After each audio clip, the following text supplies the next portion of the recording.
Hello, hello. Welcome in, everybody. Welcome. So we do have a panel today, and we'll do introductions and stuff here in a minute. But I just want to start this off by saying, if you can, make sure you have Candace's stream open as well on another device or on your television. That gives her ad revenue, and that helps support her as well. And obviously, there are, I know, dozens, if not hundreds of people that are streaming this everywhere, which is why that's the only reason why we also decided to stream it. Otherwise, I typically wouldn't have. But with that said, we are going to do the initial upfront. We're going to be doing what we're doing here, which is the watch along, I guess you can call it. And then when that is done, we may take an intermission, but we're going to keep the stream live during that. And then we're going to go into an after party after that. And we're going to break down, favorite moments, who we think won, and all that kind of stuff. So welcome in. Hit that like on the way in. Make sure you subscribe to all the channels. Hey, everyone, I see you. I see your gifts and your jewels. All right, so I'm going to do my little intro. This is for YouTube. Going to make them happy. And then we're going to just kind of be casual. Grab your coffee. If you're laying on your couch with your blanket, get comfortable. And we don't know how long it's going to be. This could be an hour and a half. This could be 4 hours. We don't know how long they're going to go. But official intro. Today, one of the most anticipated confrontations surrounding the Charlie Kirk case is finally happening. Candace Owens versus Andrew Wilson, face-to-face, with PBD moderating. And we're watching the entire thing unfold together. For months, these two have represented dramatically different views of the evidence, the unanswered questions, and the theories around Charlie's assassination. But tonight, the clips, posts, and arguments from a distance are over. They have to defend their positions directly to each other in real time. As far as I know, they also both have fact-checker teams that are going to be in the control room. We're going to react to the biggest moments as they happen. And after that, like I said, we're doing the after party. The plan for the after party, if everything works out, is to go through categories like biggest crash out, best recovery, those type of things, and rate those pieces and those clips and show them. So make sure you guys join us back for that. And we also may have Heavy Duty Country and Jesse on Fire and possibly Baron at some point during this as well. They've all been invited. I think Baron said he might show up during the actual debate. Yeah, during the debate. Yep. Yeah, so we'll see. Yep. So like I said, support Candace by watching on another device as well. So she gets the ad revenue and the support as far as numbers go. You can open, the stream on your TV, for example, and just let it play out. And after it's done, we'll be going over the key points and reactions. But like I said, we might do an intermission. And the reason for the intermission, it could be up to an hour or more, is so we can organize everything, go through the transcripts, and find those key moments to actually go over with you guys. So we'll decide that during the stream, depending on how long this goes. And of course, hit like, subscribe, check and make sure you're still subscribed if you want to be. That goes for all of the creators. The platform has a habit of just unsubscribing people against their will involuntarily. So I've seen my numbers jump as much as 3,000 or 4,000 subscribers in one day when I remind people to make sure they're still subscribed. That's not good. Dude, I was unsubscribed to like CoffeeZilla, to a bunch Baron. of people that I've watched. Baron, there's a bunch of people all of a sudden randomly, especially the last month, they've ramped it up. 100%. Now, I just want to remind everyone we're independent and viewer funded, and your support is very much appreciated. And we'll go ahead and do introductions here. We'll start with Kasia. I think you're muted. Oh, you're on mute, yeah. Hi, now everyone can hear me, right? Okay, so yes, I'm Kasia, I'm Daily Fredo. I think everyone knows me by now that are here. Obviously very excited about the debate. And hopefully our Candace, our girl, will kick some butt today. Thanks. What's up, everybody? I'm Danks, at Dankster Intel. Just a deep dive researcher and just here for the truth. Honestly, I've given various opinions on this debate. I think it's great for content, pushing the goalposts forward. That's what I really hope to see, at least some of it. So I'm excited to see what happens. I think Candace will do great. I think Andrew, my prediction is that Andrew will spin out at some point, and Candace will be like, oh, okay. So let's see if that happens. Nice to meet everybody. And Mr. Costello. What's up, everybody? I'm Zach Costello. I have the Zach Costello Show on YouTube. Matt, thanks for having me. Thanks for the invitation. Excited for for today's debate. I mean, I know myself and a lot of us here have been covering the Charlie Kirk case and doing commentary, doing investigative work on it for a long time, and I think that this is a big moment. I think for both sides here. In this, whether or not Tyler Robinson is a patsy, Tyler Robinson is the lone wolf. It'll be interesting to see how each side takes frame and frames their argument. I'm going to be looking for that pretty early on. Andrew Wilson was on my channel. We had a long conversation about this, a long debate, I guess you can say. And his strategy is going to be to get Candace to take a position and provide and demand, basically courtroom level proof for everything that she's saying. So it'll be very interesting to see how she avoids that trap, I guess you can say. So I think that's something she's going to need to avoid very early on, or at least be able to position herself effectively very early on, depending on the claim that she's making. I've seen in the intro video with PBD, it's almost like, and this adds to my skepticism of what PBD is doing here. If you looked at that intro video, it has Candace say like Tyler Robinson is a patsy. So I'm wondering if they're trying to like get her into a frame or into a box just right off the bat. So going to be looking for that early on. That's going to be really interesting to see how it plays out from there. Awesome. And we also have Nissy with us. I'm not sure if she's quite ready yet. I apologize. I'm late, guys. I apologize. Well, that's why I start 15 minutes early. But yeah, Nice. you want to Nice. introduce yourself to all the audiences? Yes, I'm familiar with Zach Costello, but I've never spoken to him. Same with Dangs, but I've spoken to Matt and Cassia, and we're live now. So I'm from the Nissy Social YouTube channel, not Nicey, and Nissy. I as much as I love Candace, she does mispronounce my name, and then I see people mispronouncing it as well. Hey, I've been doing it right. I've been doing you right all this time. Thank you, Dangs. All right. So what we're doing at this point is we are just waiting for this to start here in the next, anywhere in the next 5 to 15 minutes, I'm guessing. They're officially supposed to start at 7, but with this much stuff going on and all the technical coordination, they might be starting a little bit late. But we're going to be casual between now and then. We're just casual hanging out. And then during, we might do some reactions and stuff, but we're going to try to not talk over it. And we're going to try to not pause it, because we're going to do an after party afterwards and discuss all that stuff. I wanted to say something. I did notice some people already saying they're stream hopping to all of our streams. It's better if you just stay in one location for all of us. The longer you watch on one channel, whoever you want to watch on, do whatever you want. But it is better, I think, if you stick around on one channel instead of just hopping around. I would say, obviously it's up to you guys, but definitely, because we're up to almost 7,000 people now live with us between all the channels. So for anyone that just came in, we definitely recommend having a second browser or a second device open with Candace's stream directly on it. There are hundreds of people streaming this today, but we also want to make sure that she's getting that ad revenue as well as the support and numbers. So if you can have multiple devices open, and then also, consider subscribing to all the different people's channels here today and hit that like, help push this out. But this should be interesting. Yeah, we're gonna have a good time. I've been looking forward to it. Interested to see how Candace and Andrew actually approach it, because it's just like a battle or sport or whatever, or how Barron said the other night, blood sport. You can practice and plan and schedule and coordinate, but when you're in the moment, anything goes. And so that's what's exciting about a debate or anything like this. Real quick in chat, can everyone check? We're going to do a sound check for each person. Someone, Cassia says she might hear an echo. I just want to make sure there's no echoes going on. Cassia, can you do sound check? It's not echo. I'm just hearing you double, so I'm trying to sort out my own settings. So I'll be quiet for 2 minutes while I do that. Okay. Zach, Danks, Nissy, do you guys hear any doubles or echoes or anything?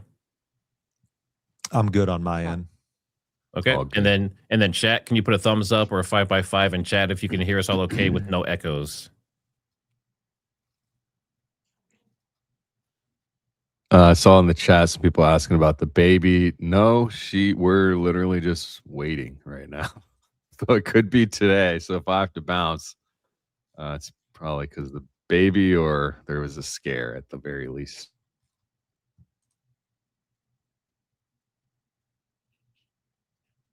All right, now Zach, did you want to give us a quick rundown of your experience debating Andrew Wilson?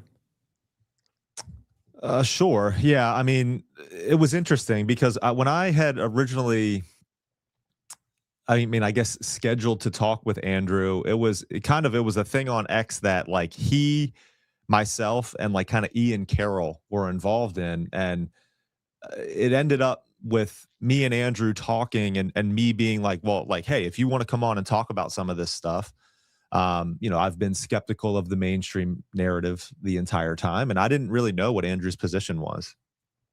He had said some negative things about Erica Kirk.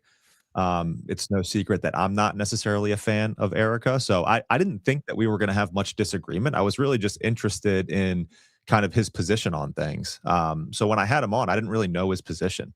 It turned into learning that Andrew basically took the charging documents position, and I've obviously been very skeptical of that. I think one of the main mistakes that I made during that debate, and I've talked to different people about it, like talked to Barron about it since, and Barron said to me, he was like, I initially thought it was a mistake for you to do this, but then as time has gone by, I think it ended up being a good thing because it kind of revealed some of the strategy and what Andrew Wilson was kind of about. It kind of revealed some of the game.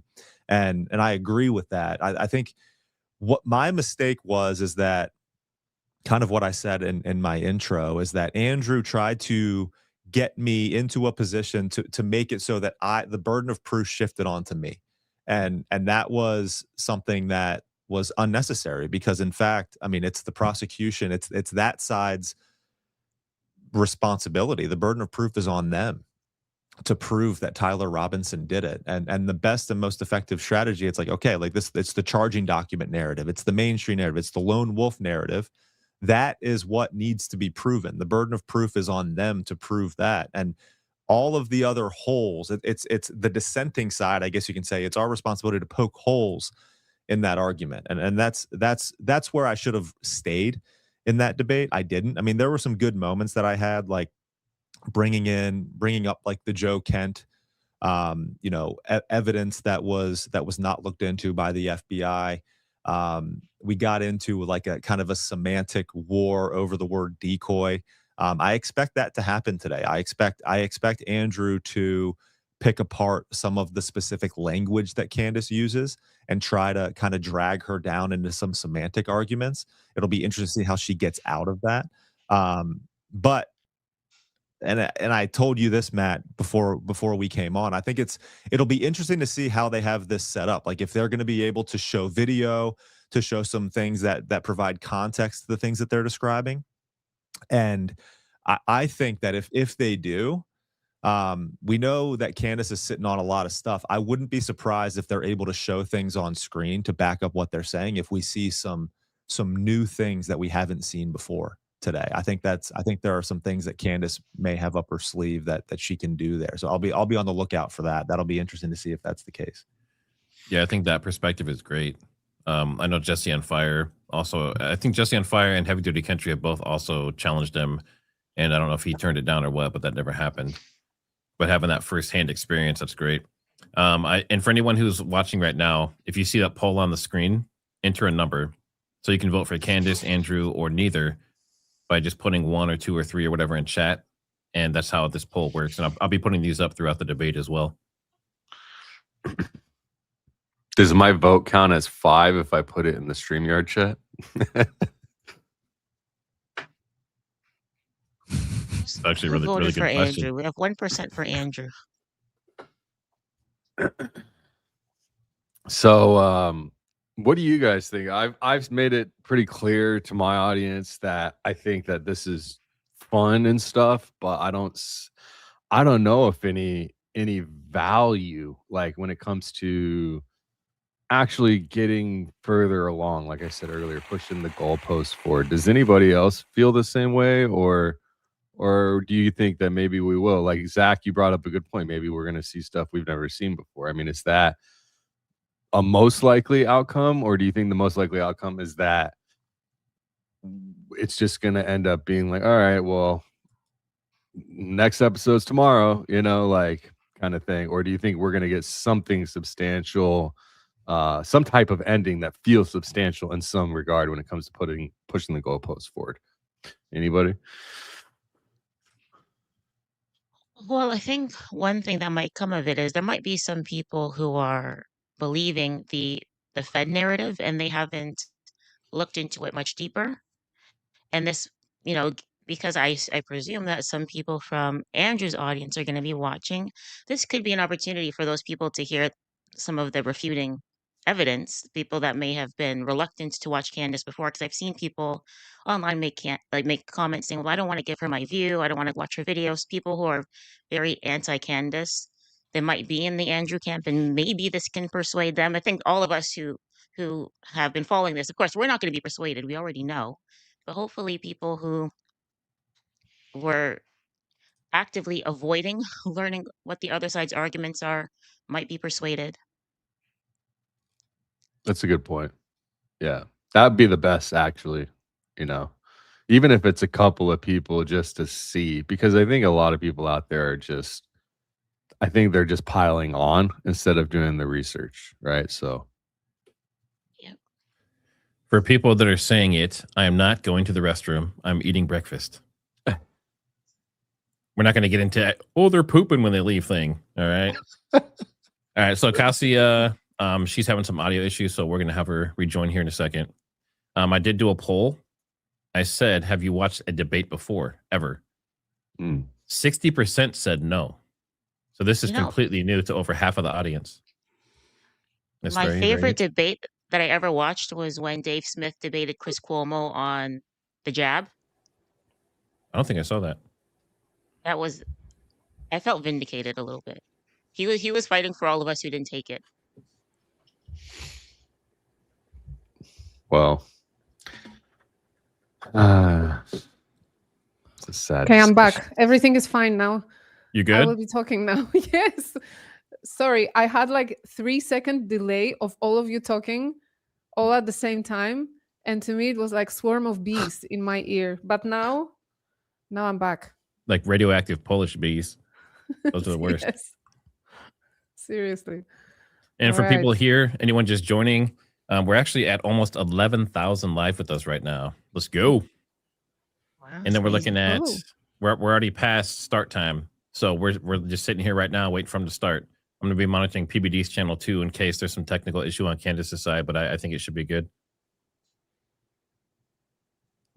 It would be cool if they had like a pre-event camera kind of set up as they're getting ready and stuff. That'd be kind of cool. Yeah, like behind the scenes. Yeah.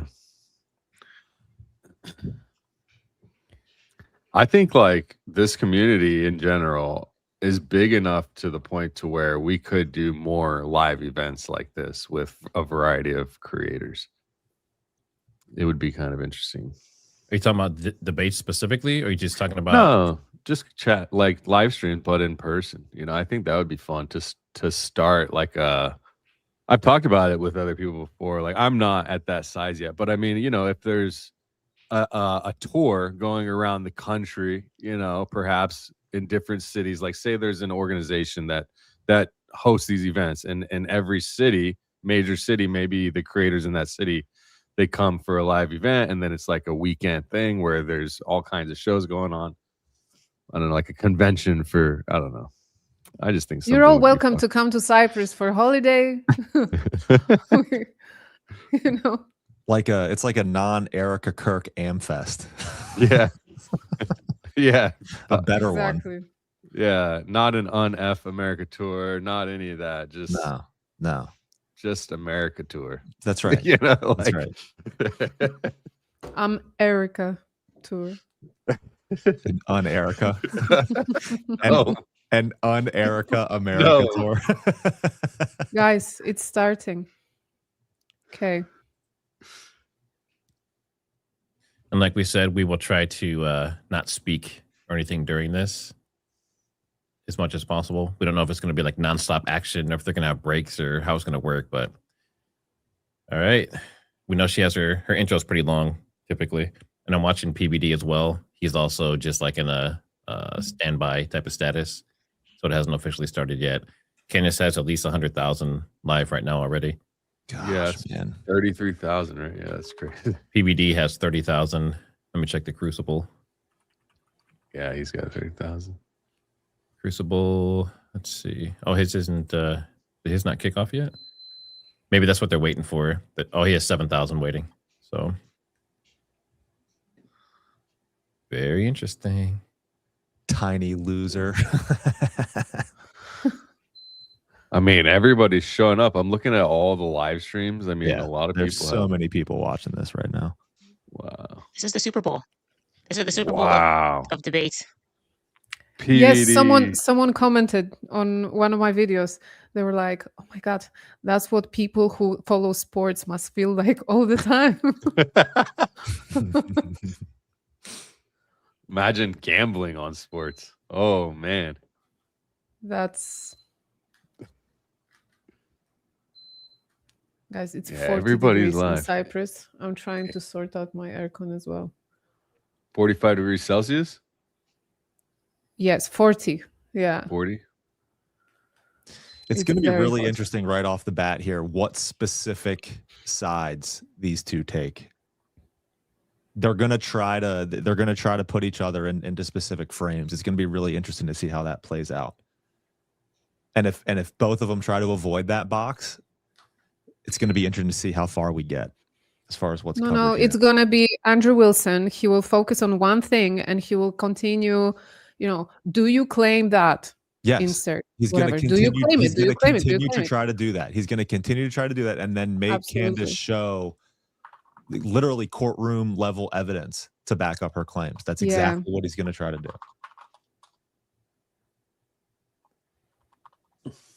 Yeah, I don't know if you guys spoke about it already, but that was kind of his tactic when he was debating Stu Peters. Like he kept harping on the Fort Huachuca thing, and he's like, Stu Peters is like, I'm not interested in debating that.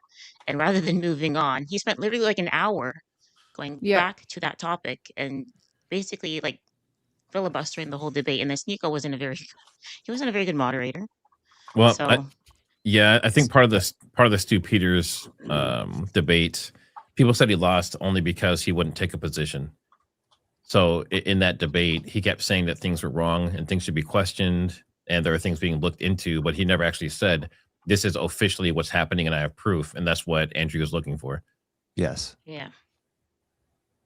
Yeah, I mean, if this becomes like a proof demand, like, oh, that it's just gonna, I don't like that. I would like to see a real conversation where they're, that he's got to put up his side. You can't just say everyone's grifting, lying, destroying a company's entire future of business opportunities and then not prove that, I mean, I don't know.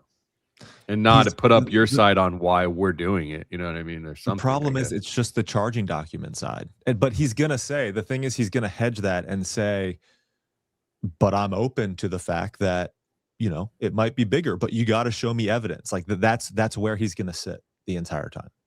And he's going to say, well, it doesn't matter. That footage you showed, that picture, it's not in court. So it's not even in play, probably, stuff like that.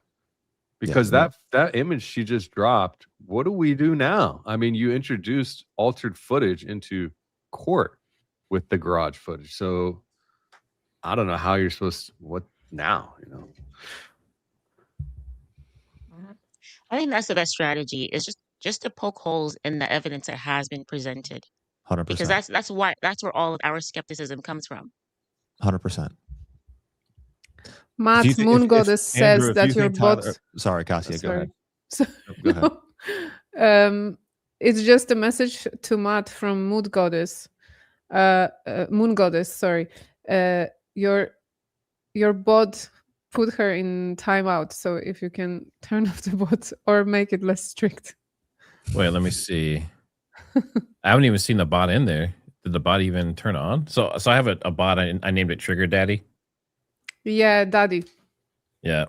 So my Trigger Daddy bot is much more kind than Nightbot was. So But Moon Goddess has a love-hate relationship with the bots. She likes to use naughty language, and they put her in timeout. Matt, you recommended Oh. Nightbot on my channel. I got it set up, and it just like basically kicked out all my regulars. Yeah. I was like, all right, I gotta tone this thing down. Yeah, Nightbot is vicious, bro. Well, you can tune it however you want, but Yeah, by and I default, should it's have. pretty intense. Yeah, and I should have. Yeah, it's interesting that I'm not seeing my bot activate. That's interesting. Let me check that out. But I do have great moderators in there right now, so maybe I don't need the bot this time, you know. And thanks to all the moderators across the board, you guys are amazing. We couldn't do it without you. Like this whole like moderation thing, especially it being volunteer in 99.9% of cases, is just incredible. I also want to give a shout out to my girls that are moderating today. It's a little bit busier than I expected, so I hope they're okay. But those girls are amazing, so I am really, really lucky to have them. Yeah, shout out to all the mods. Thanks for Shout out to the mods. Shout out to the mods.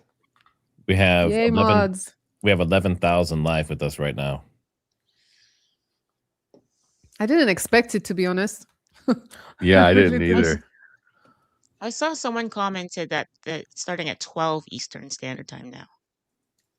Well, let me Did look. they? Because it's moved. Originally, it was 10 Eastern. Then they moved it to 11 Eastern last night. So let's see if they actually moved it another hour again. I wouldn't be surprised. I mean, if they're having technical issues or something like that, they'd have to keep moving it. It's like 3 different teams trying to synchronize at the I've only moment. seen 11. We I mean, have- Candace is in the pre-screen now, so Yeah, Yeah. I'm watching it right now. Candace 2 hours ago said 11. I don't see anything else that changed anywhere. I'm checking PBD as well. Someone says Andrew's trying to No, open a it's- jar, and that's why it has not started yet. trying to get that jar open. Yeah, trying to get that jar of evidence open for himself. Yeah, PBD, Sorry, same that's thing, a good 11 one. o'clock. So I don't see any last minute things changing the time.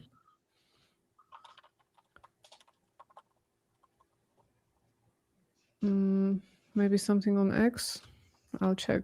That's why I'm looking right now. I don't see anything changing times yet. So, but like we said, they're coordinating three separate remote locations technologically. So there's policy. 11 a.m. ET is now? Yes. Okay.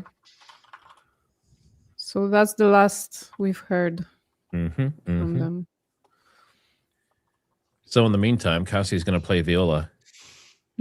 Absolutely. Let me just whip it out. What if she started playing like some folk country music? Should we sing for everybody? I mean, You should. You be baritone, No. Can you I'll be sing? bass. Danks will be soprano. Imagine I'll rap, all I'll the rap. people. Missy, thanks for asking. I really can sing. Yeah, I sing for my audience all the time, and they love it. You sound like you can sing. Like you have a nice talking voice. You do like you the being Frank sarcastic? Sinatra? Or? And I can't sing at all, and I do it Oh, for my no. audience. And I oversold you. Wait a second. Zach, you did rap, didn't you? I did rap with Coach. With Oh, Coach yeah. Colin. We did like when Erica came out in her Eminem costume. Do we have that clip somewhere? We Where's did that? like a rap battle. Yeah. Let's I see. can rap. I mean, rapping is different though. When I try to get like the bravado in my voice, it doesn't go well for me. I try. I though. will it's pay not for you lack of effort. to rap. I will pay you Can to you rap freestyle? right now. Hey, I'll rap if you do. You won't be alone, bro. I got you. Danks raps too. Thanks. You go first. With a name like Danks, I better rap. Seriously.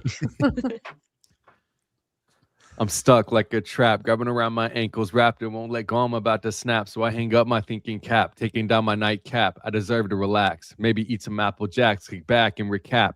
But when I do that is when it hits me like smack, and then I wind up black and blue with some tracks. I'm caught up in this death grip of sober in just one rip. All I need is one hit, one match for one fix, but one is too many. I've already done plenty. I need to turn a new penny, but this pressure's too heavy. I need to lighten up. Just have a half a cup, but at the end of the night, I still end up effed up. You why- were waiting for this moment. Hold on. I think He was Danks. ready. I think Danks has been practicing this for like a month. Was that a freestyle? It's no, it's not a freestyle. Oh my What is gosh, it? man. No, it's not freestyle. No, I used to write and do music and do shows. I used to travel, and until I was about 22, that's all I did was DJ, rap. You know, I worked in odd jobs delivering pizzas and as a cook, but I did shows for quite some time when I was younger. Well, I'm looking around and everyone's in the same waiting state everywhere. So I don't think Candace's is different than anyone else's. Yeah, we're just waiting. Nice one, thanks. So what, you started YouTube in hopes that one day someone will ask you to rap? Back in the Justin Bieber days, I started taking my stabs at it. YouTube. He No, finally I'm- got his opportunity. No, I started off as a DJ. So my first big show, I DJ'd on My Sweet 16 for this famous kid's daughter, and when I was in high school, and then kind of kept doing that ever since. So a lot of more independent shows, DJing, electronic, hyphy rap music. I was doing clubs. I was emceeing. So I did that for quite some time. Under the age of 21, I was under 18 in some of that.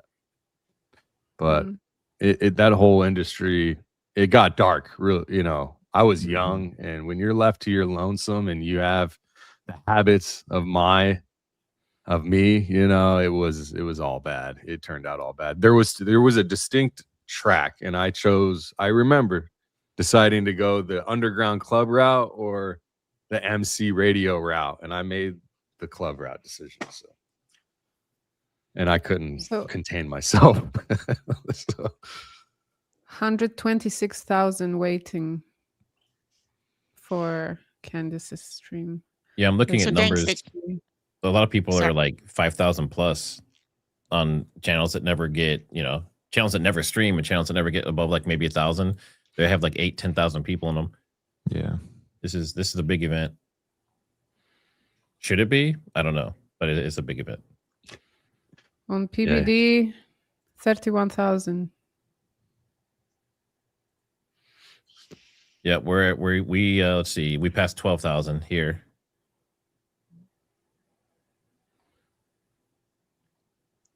Thank you guys for hanging out with us, by the way. That's nice. Yeah, and actually, let's do a quick. Oh, sorry. Go ahead. No, I just want to know, Danks, did you get your name during your MC era? Is that where it came from? No, I got it a long time ago. When I was, well, yeah, actually, yeah, I guess you could say, because like my nickname came from like a variety of things. Like I was up to no good, but I, for some reason, just I always kind of gave people that energy, like that uplifted energy, like it's a good time, we're having a good time. I've always got the things I had at that time to have a good time, so it was like Danks kind of just stuck, and then my friends and my family and everyone just started calling me Danks. So and that was when I was like young, in high school. Okay. What about your name, Nissi? Tell us the story there. Well, it's actually the nickname that my family calls me, Nissi. It's not my real name, obviously. It's not my government name, but my family calls me Nissi. My friends. What's the government name? It's a secret. You know what it is? All right, I'll reveal it here on the stream. I'll reveal my name. My name's Anissa, but people call me Nissi. Anissa. That's a nice name, by the way. Nissi as well. Anissa. All right. Yeah. I don't care for either one. No, I'm just kidding. So I just put a poll out here really quick. This poll is asking. So we're kind of throwing around the idea of doing an intermission after this debate is done. So we have up to maybe an hour or 2 hours to prepare for the after party, so we can come with better information and like clips and that kind of stuff. So can you guys vote and let us know what format you'd want to do? Do you want to go directly into the stream, like right after into the after party, and just stay on the same stream? Do you want to do like an hour intermission so we can get better information, or do you not care either way? We're just trying to fill out the audience. And the intermission would continue this same exact stream you're on. We would just let it keep running. I'll put up a screen holder for the time we'll be back, and then we'll just pick up where we left off. And that's good.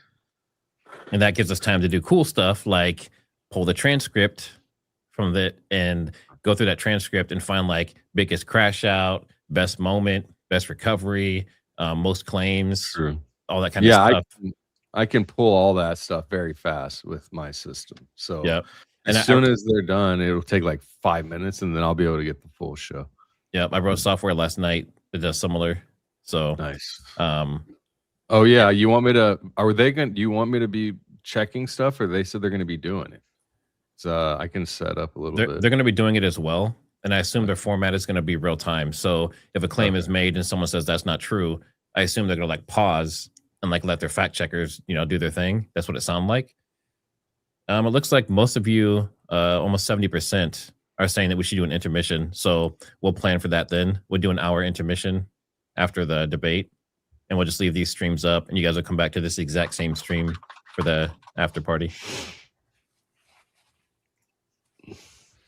And we may have Jesse and Heavy Duty Country, and maybe Baron might join at some point as well.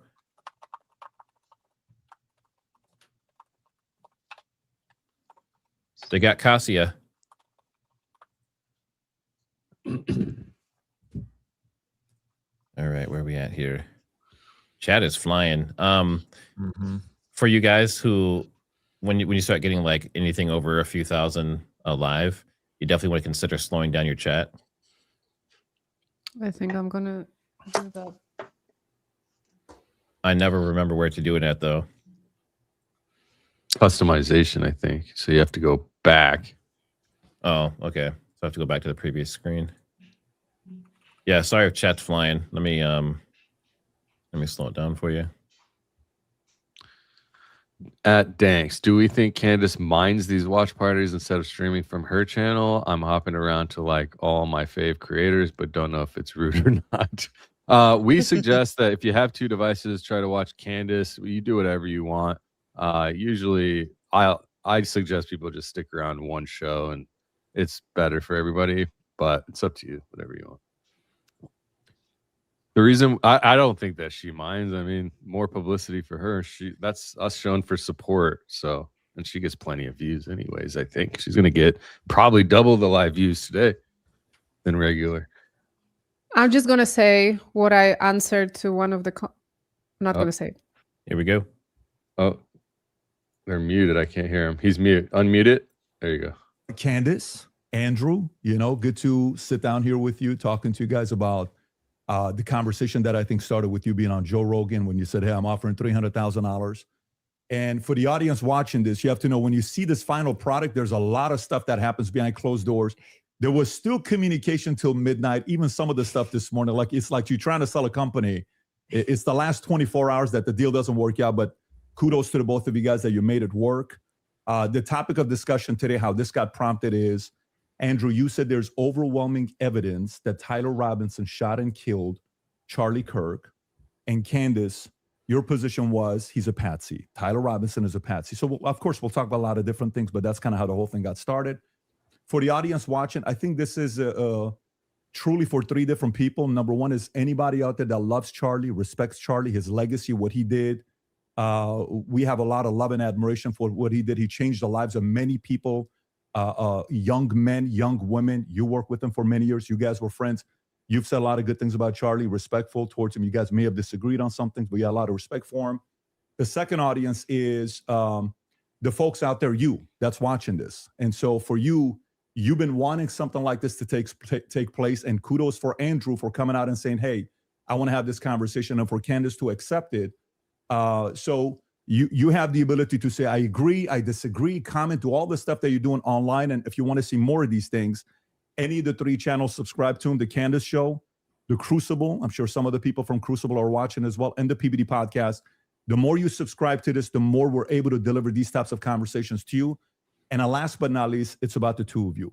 My goal is to speak as little as possible. 99% of the time, it'll be you guys speaking, and the audience will be able to see it. If I jump in, just so everybody knows, on the back end, both have agreed. In the back, there's 3 people representing Andrew and 3 people representing Candace to do fact checking. So at any point, if somebody makes a claim, the other can say, can we fact check this? I can jump in and say, fact check this. Even the folks in the back can say, fact check this. So it is a very fair conversation that we're having here. And so with that being said, kudos to Michael Knowles. Your name was mentioned a lot. You missed out right now. The last 10 minutes, we talked about you. There's a lot of love and respect here mutually from both parties, all three of them here. And then, of course, the great Joe Rogan that started this conversation. And he also volunteered, but it ended up being this format that we have here today. So with that being said, Andrew, your claim is overwhelming evidence that Tyler Robinson killed Charlie Kirk. Opening statements, opening comments. Sure. And what I mean by overwhelming is I just find it very convincing. That's I think that's what most people mean when they say overwhelming evidence. So I have a brief opening statement. On September 10th, 2025, Charlie Kirk was murdered. Many of you already know a lot about the events which occurred after Kirk's death. You remember the ghoulish laughter, celebrations, and madness we saw from leftists all over, from TikTok invasions, debates, posts on social media, destruction of memorials, and things like this. Within weeks of Kirk's death, a cottage industry began to form, peddling various alternative theories on how he died.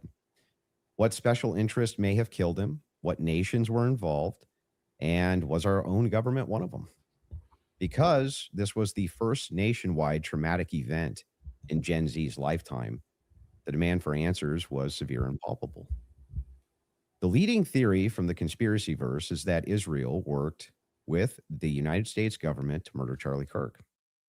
Within a day or two of Kirk's death, Ian Carroll claimed that Israel killed Charlie Kirk, and the conspiracy caught on like wildfire. This theory was built on one misleading piece of evidence, that in his final days, on or around September 8th, Charlie sent a text message reading, "Jewish donors play into all the stereotypes. I cannot and will not be bullied like this, leaving me no choice but to leave the pro-Israel cause." This was sent in the context of a platforming dispute regarding Tucker Carlson.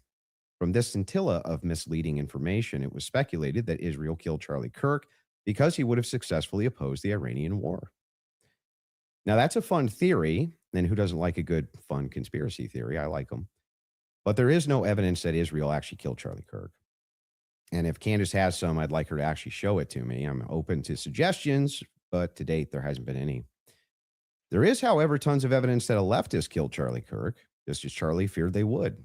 I believe Charlie Kirk, and I have the receipts. No, I didn't have a dream where he came to me and told me that the left killed him. No, he didn't come to me a dream and say, Candace Owens betrayed him. That never happened. In fact, I don't need dreams of any kind because I hold in my possession never before seen messages from Charlie Kirk to his security team on September 9th, 2025. I'm going to share the message with you today, which is the first time this information's ever been publicly revealed. On September 9th, Charlie's security team wrote to him, yes, law enforcement has been fully supportive and agreed to a security plan and posture. Tomorrow's event will be covered by both my team and the campus PD. If additional support is required, patrol units will be available. I have 11 on site. Charlie responded with this, okay, great. Remind them that they are there for one person's security only, because I'm somewhat worried the left is trying to kill me. That was a message sent September 9th. Whatever could he have meant by that? Well, I think he meant exactly what he said, that he was worried the left was going to try to kill him. Now, we'll discuss this more later on in the debate, and maybe I have more never before seen evidence that exposes just how wrong and, in my opinion, idiotic many of these conspiracy theories have been. But that's what happens when you rely on what's called the evidence of the gaps. In other words, they don't have evidence, they seem to just make up evidence. And what did they make up? Well, in my opinion, kind of whatever lined the pockets. And I think it's ghoulish to profit off of the death of a good man.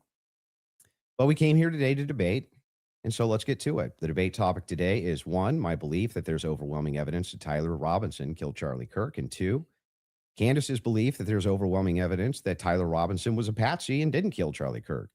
In sum, the audience is going to decide who has more evidence supporting their theory. My theory is that the state is correct that Tyler Robinson is the killer, at least based on evidence so far, and Candace's theory that Tyler Robinson is not the killer and he's a patsy set up by the feds. To be clear, this is not a question of reasonable doubt. If it was reasonable doubt, and that's all it was, and that's all Candace was proffering, I wouldn't even be here having the debate with her. It's fair to have doubts, as the trial has yet to occur, and the state hasn't even begun to try to prove their case beyond a reasonable doubt. But Candace makes a more forceful claim. She claims that there's more evidence that Tyler is not guilty of murder and was set up as a patsy than there is for the state's case. And I just think that that's absurd. And she will not be able to demonstrate that in any way. In fact, she has almost no real evidence at all of her theory, whereas my theory is supported by compelling witness testimony, physical evidence, multiple confessions, all of which are independently compelling, but which are even more convincing as each piece of evidence corroborates the others. You'll notice the term overwhelming was included in both theories. This is because Candace demanded I defend my use of that term, which I think is fair, in describing the evidence against Tyler Robinson. She, on the other hand, only wanted to defend her theory as merely viable. That is, until I showed her clips in which she said she believed the evidence of her theory, that Tyler Robinson's a patsy, was supported by overwhelming evidence. Only then did she agree to defend that position. Regardless, we're both defending the claim that there's overwhelming evidence on our side, so it's worth defining that term. When I say the evidence against Robinson's overwhelming, all I'm saying is that I mean that as of right now, I find it very convincing. I see almost no evidence at all, only speculation on verified claims and suggestions of things that could merely be hypothetically possible. Dreams, vibes, feelings, things like this. Almost done, by the way. I have no problem defending the state's case and welcome Candace bringing up any challenges she would like. But if I'm honest, the reason I was willing to pay the $300,000 for this debate was to finally have a chance for someone to demand Candace be held accountable for the unbelievable theories and claims she's been making. Candace's investigation is indistinguishable from a leftist operation. She couldn't be doing more damage to the right if she were trying. She uses her considerable platform to relentlessly attack one of the most influential conservative outreach organizations for young people, and she's making a mockery of the online right-wing commentary class. She's harming Republicans in an election year by dividing them. She's attacking the very organization Charlie spent his life building, and she's attacking the people he loved, including his wife. And it cost me $300,000, but today I hope that she finally answers for some of that. Thank you, Andrew. Candace? Did you get it out of your system? I did. Okay, great. Well, I'm not going to waste time with the preamble because I think I just want to get to the substance of the debate, and we'll just speak to the audience. I've obviously had an audience since we've been covering this case. People know that there was a personal friendship between me and Charlie, and diminishing the pursuit of something that makes sense regarding what happened on September 10th. By throwing it to, this is just people who are conspiracy theorists. These are people who are just trying to generate clicks. I don't think that people should be satisfied by that. I want people to remember that it's important to think. We've been lied to by the government a great many times over, just the last couple of years, if you just think of the things that we've learned about our government. And I do want to say this, what's been the most disturbing element, I think, for everyone is that not only does the narrative not make any sense, which I'm going to demonstrate, I don't need to waste time with the preamble going through the points or trying to insult you or pretending that I've been running a podcast saying it's just dreams and vibes like I'm Miss Cleo. And that's the reason why it's taking so many influencers. It looks like $1 billion industry of influencers to dispute everything Candace says. Is not because I'm on my platform saying I had a dream last night. I don't think I think that diminishes you as an argument. Obviously, we have presented a lot of evidence. You just presented a text message and said, this is evidence. Well, that's how this entire thing began. You're talking about how Israel got into the conversation. It was because immediately after Charlie died, one of the first things we saw was this push to make us all think and remember how much he loved Israel. It's because the prime minister of Israel, who's fighting like a 27 front war, felt that he needed to come do a little mini tour and to be strangely to state that I did not kill Charlie Kirk, when nobody was having that thought that I can remember. Nobody was going, I wonder if Bibi Netanyahu killed Charlie Kirk.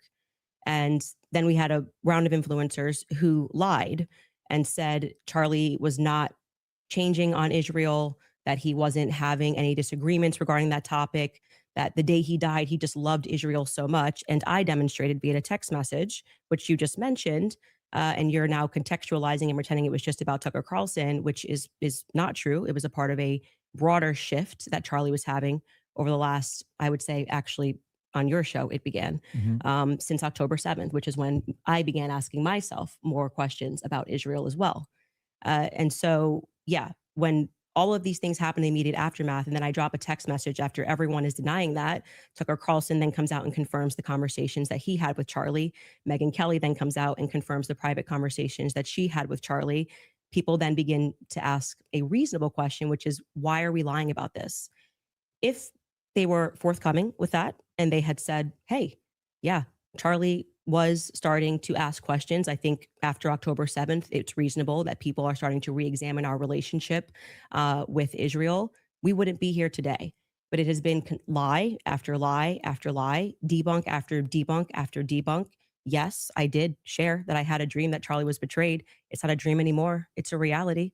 I look at what the organization has become, the people that they are partnering with, the lies that they are telling, the extraordinary people that they're sending out to say that I hadn't speak to Charlie since 2018, and it begins to look like a conspiracy.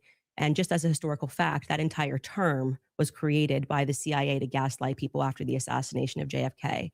So it's not exactly one that makes me nervous. Like calling somebody a conspiracy theorist is essentially saying that they demand further answers and they're not accepting the Fed slop. So I'm grateful that you came today. I don't need to, like I said, take cheap shots and discuss your manner of debate or your strategy. And I'm also grateful that you shared that you had that text message today, because everybody watching knows that I have been demanding not a debate, just an open conversation with Turning Point USA. They should be here.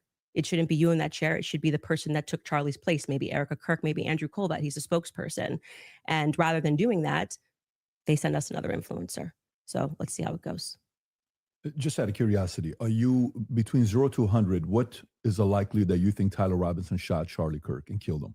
Based on the evidence right now, I don't know. I'd say 75, 85%. Candace?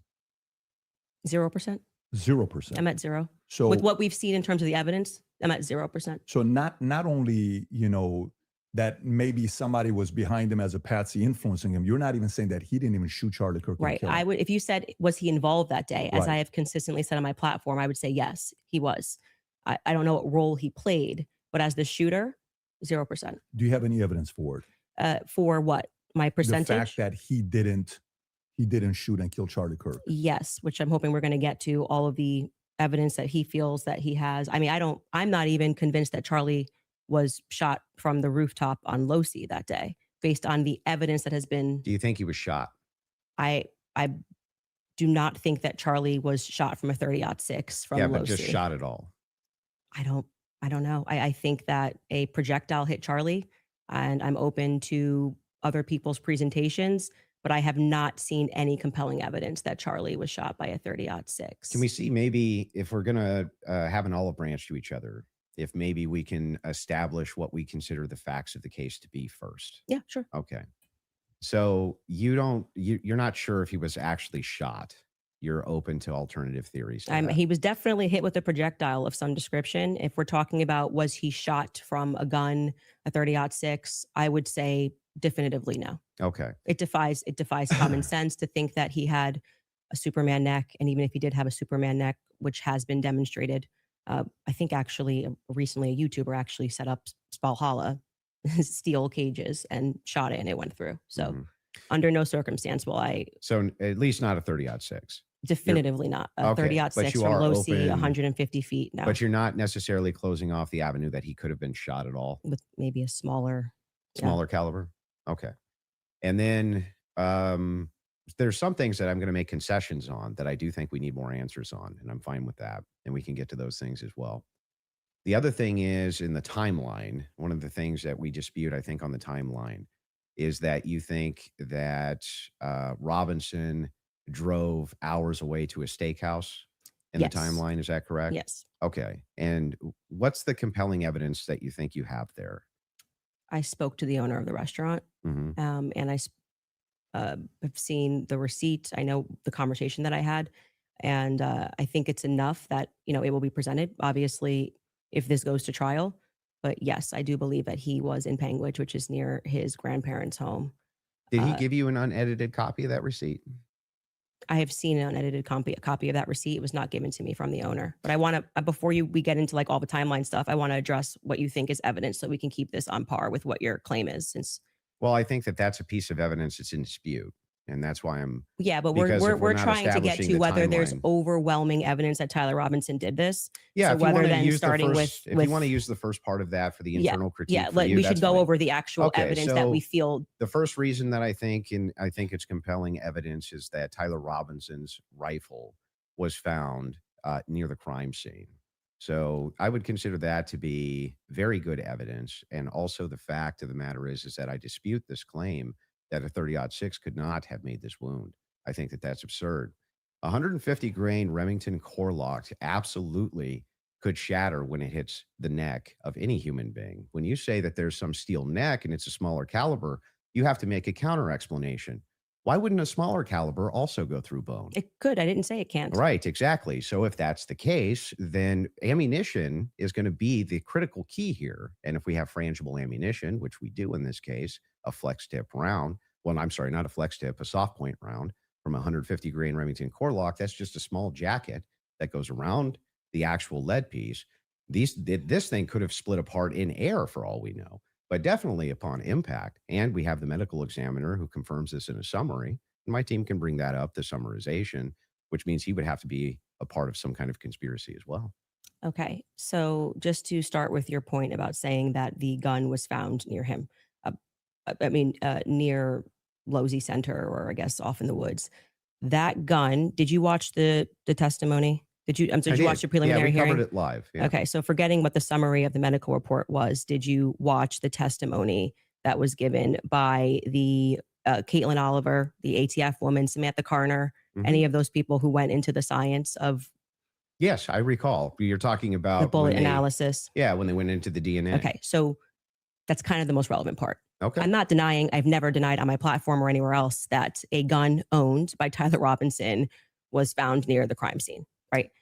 That doesn't remove, if you think somebody set up as a patsy, you could take a gun out of this room right now and you could walk out and plant it in the woods near a crime scene. That's not convincing evidence to me. I concur with the fact that that's a possibility. So I think have said on a platform that you were a gunsmith. Mm-hmm. Okay. And for how many years? Many, many years. For many years. Mm-hmm. You also said that you were an Army sniper. I wasn't a sniper in the Army. Okay. And I never said that. Sorry, your wife tweeted that you were an Army sniper. Yeah, I don't know. Like 15 years ago, she said something. Does it change 15 years later? She said that it was colloquial. So Army sniper is a colloquial term? Yeah, I was never an Army sniper. Okay. What did you do in the Army? Did you teach this? Then I corrected it and said you taught rifles in the Army? No, I didn't teach rifle. No, I taught rifles as a private citizen. Okay. Mm-hmm. And I was an NRA instructor for many, many, many years alongside my gun shop. As with your expertise, when she gave testimony on the stand, Samantha Carner, that there was dust and there was debris that was found in the gun barrel. Yep. And then when we had the person who, and this was, I believe, Caitlin Oliver, who explained painfully about the DNA, the prints. Well, let's start with a point at a time. I'm not done. You said something, so I'm going to finish my thought, right? You don't want to do a point at a time? No, well, sure. If you want to respond to, but I want you to respond to 2 points. I want you to start with 2 points. Okay. Dust and debris in the gun barrel. Yeah. Secondly, the fact that there were 5 sets of prints, 5+ actually by the end of the testimony, 5 sets of prints for which we already had the woman who worked for the FBI forensics testify that above 2 prints, if you're taking a sample, it's no longer a science, right? She testified that when they took the sample of what was on the trigger, they saw 5+ prints. And among those 5+ prints, Tyler Robinson's was the most degraded. So I would like you to explain how Tyler Robinson's prints could be the most degraded when she said, actually, you could have DNA on something that you've touched. You could have DNA on something that you've never touched. And to get DNA degradation, they've looked at pieces, items 20, 40 years on that don't have degradation. Yet Tyler Robinson's prints, amongst 5+ other prints, were the most degraded on that weapon. Yeah. So let's get into all 3 of the claims. First, with debris. When it comes to debris, firing rifle doesn't always blow the debris out of the barrel. Okay. You think there could be debris and dust. Yeah. He just fired the weapon. Sure. Okay. Not only that, he left it in a forest. Now, I don't know if you agree with me, but if you leave a rifle in a wooded area, it's also possible that debris could get in that way. But I'm not even sure that that's what the case is. I think it's far more likely that he fired the shot. It just didn't blow all the debris out. And it often doesn't. You'll find this if you take Grandpappy's, dirty rifle and it's all dusty inside the bore and you go fire it, you'll often look down the bore and there's still dust. Okay. Happens all the time. Okay. And the prints? Yeah. So the prints, we don't know all of the details on just yet. We do. It was excruciatingly long testimony on the prints. We don't, because they haven't gone to trial, so we don't know on the print front. But Tyler Robinson's DNA was on there. You made the claim that Lance Twiggs' DNA was on there, and it was not.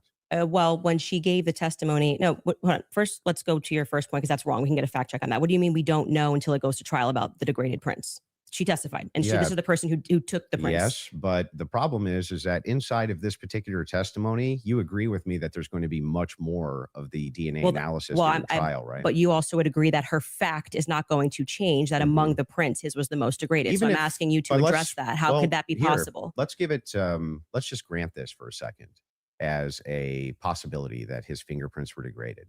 No, it's not a possibility. It's a fact. The person who took hang it. On. I'm just granting it for the sake of argument. You should grant it because it's a fact that she presented. So now it's granted. So what?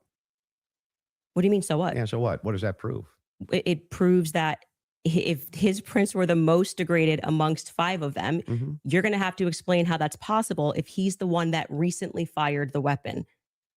Yeah. So wait a second. You're saying that it's an impossibility that if his fingerprints are the most degraded, I'm telling you to explain it. You're the gunsmith. Well, so wait a second. How would a gunsmith give an analysis on fingerprints or DNA? Do you think that I work in a DNA laboratory? So with your fingerprints? answer is I don't know. You can just say you don't know. But you don't did. have to. But I did. No, you said so what? So yeah, say I don't know. I actually don't have an explanation for that, prove, Candace. Though, is my question. Well, I think that what it would prove is that it is a more viable theory that people who had stronger prints on the gun may have used it more recently. Did they say who else had fingerprints on the gun? They named Matt Robinson explicitly. Okay. And this was a part of the testimony where she was speaking about how they got samples of elimination samples from the home of Amber Robinson, Matt Robinson, and Lance Twiggs. Those were the 3 names they named. So are you saying that Twiggs? Would you like me to finish my statement? I just want to make sure I'm clarifying. I'm trying to finish the answer, but it can't be clarified until the answer comes out of my mouth.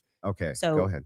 This was a portion of her testimony where she was explaining how they got elimination samples from the home. And she named Matt Robinson, Amber Robinson, and Lance Twiggs as the elimination samples that she was using. And so she explicitly said, some of them, so we can assume 2 out of the 3, were their prints were found on the gun. She explicitly named Matt Robinson as someone who had prints on the gun, and then said there were 5 people that they had taken that sample from.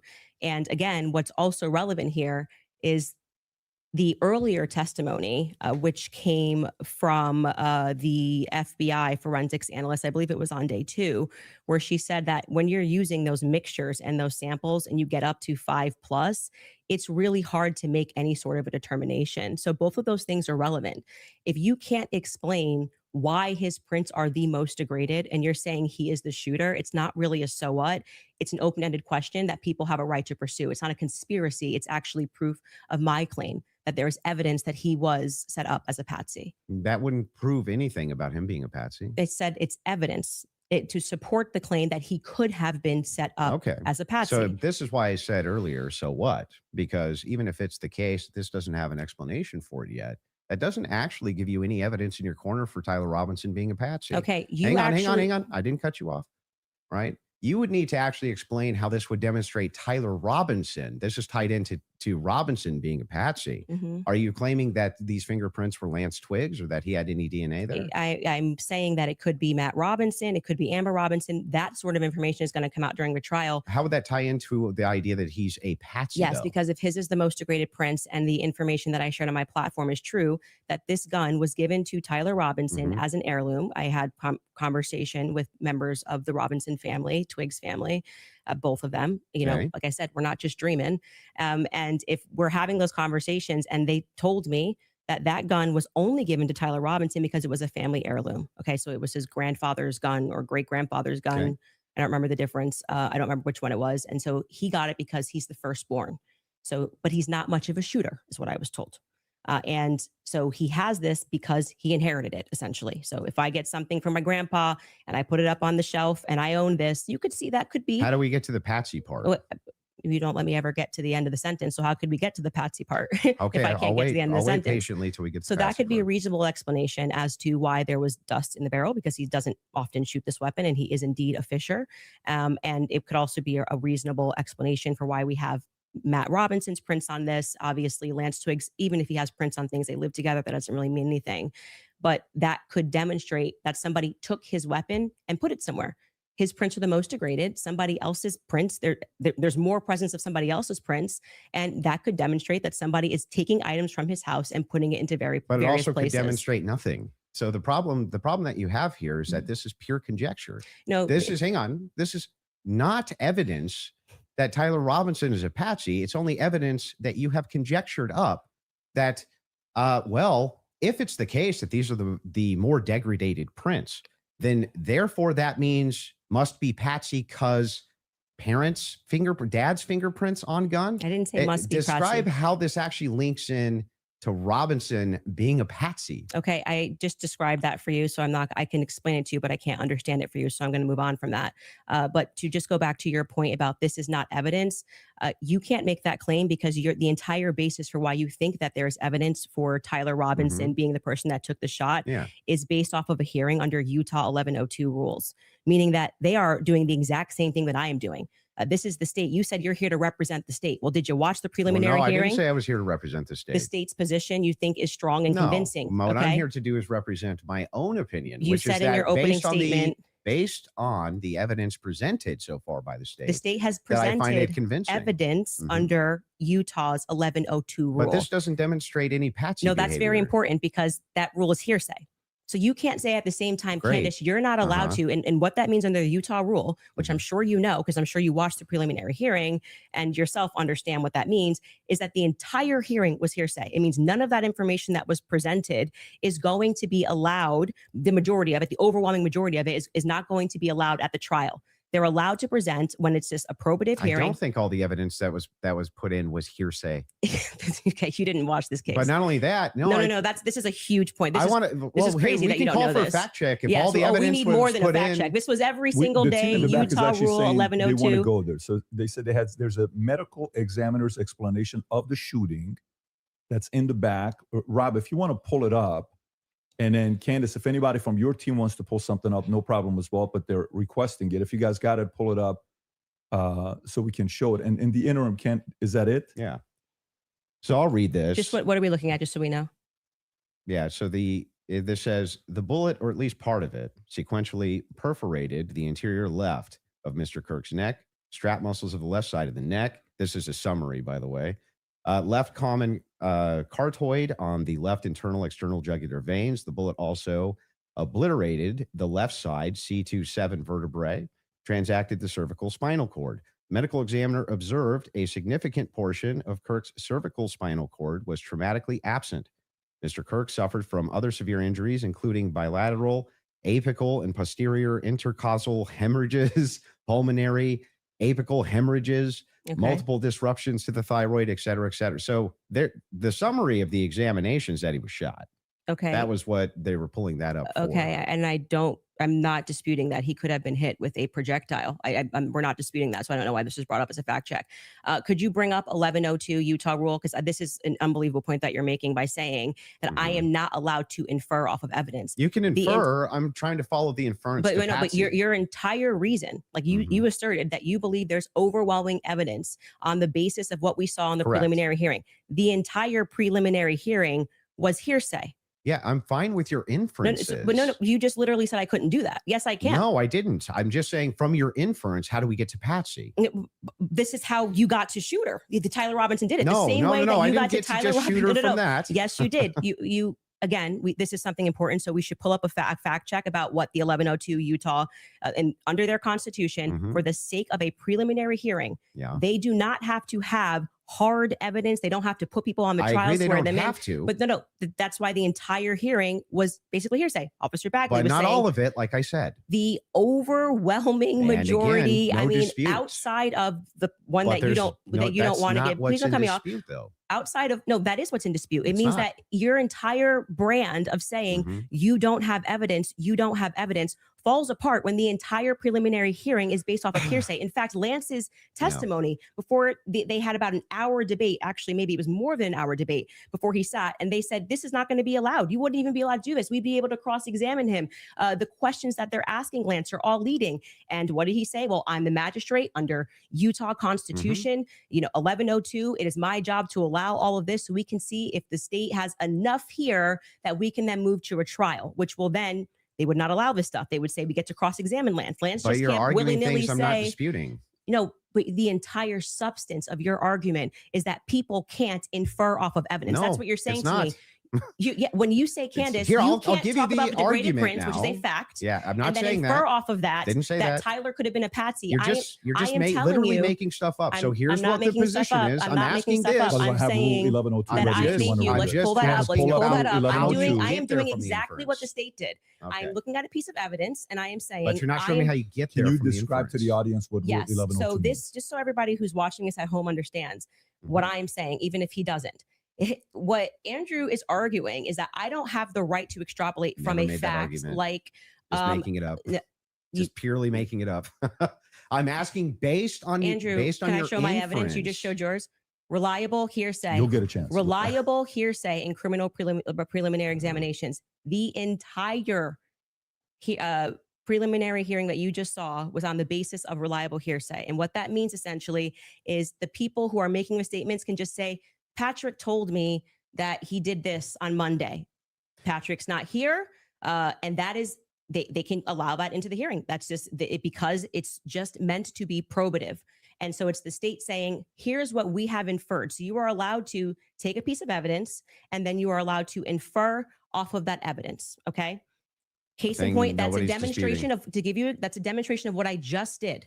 I said the prints were the most degraded off of Tyler Robinson. And from that, what I am inferring is that it's plausible that Tyler Robinson was set up. That doesn't, that's the point in contention. That's not a point in contention. That's the point in contention. It's not a point in contention. If you're saying it's a point, it is the point in contention. It's not the point in contention. I'm telling you that was what the entire hearing allowed for. So the evidence that he is describing, we're asking you that he is using to argue his case is all based on inference, not fact.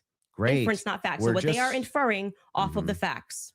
So again, we're going to take this and I'm just going to even grant it because it's irrelevant. I'm asking how you get to the inference that even if you dispute that piece of evidence, that means patsy. I'm looking for the logical chain for how you get to that inference. What I am telling you is it's the exact same way that when you tweeted, I think that this evidence is overwhelming. When they say that looks like Tyler Robinson's car, he drives a similar car. Okay. They are inferring that that's Tyler Robinson. Can you walk me through the inference? So that I understand. It's not a fact. It's not a fact. When you show a blurry image, which you kept citing that we have images. I'm talking about your inference that the fingerprints, even if they're degraded, equals patsy. How do you get that inference? I didn't say it equals patsy. I think it is enough evidence that it should be explored, which is exactly what this preliminary was in the inverse. That's not what in dispute. What's in dispute is when you said, I'm using this as evidence that he could have been a patsy. I'm asking, how do you get the inference to patsy from that? Because what I am saying is that it shows that somebody else had more DNA presence on that gun than Tyler Robinson did. So it is plausible, which is all they're doing. They're presenting plausibility based off of the facts. Okay. It is plausible that somebody just took his gun and put it there. That's it. Is there equally that's how it works. And is there equally 100 other plausible explanations? I think that's the reason why most people are exploring when things don't make sense. Got it. So yes, at the beginning of that, this is how the court process works. So just so we're clear, if there's 100 other plausible explanations, then Candace, why is it that we should go with this idea that it was a patsy? I'm not saying that we should go with the idea that it was a patsy. I am saying that there is. I thought that was the whole defense. Your whole claim. No, today. My whole claim was that there is more evidence that he is set up as a patsy. How does that equal evidence of patsy?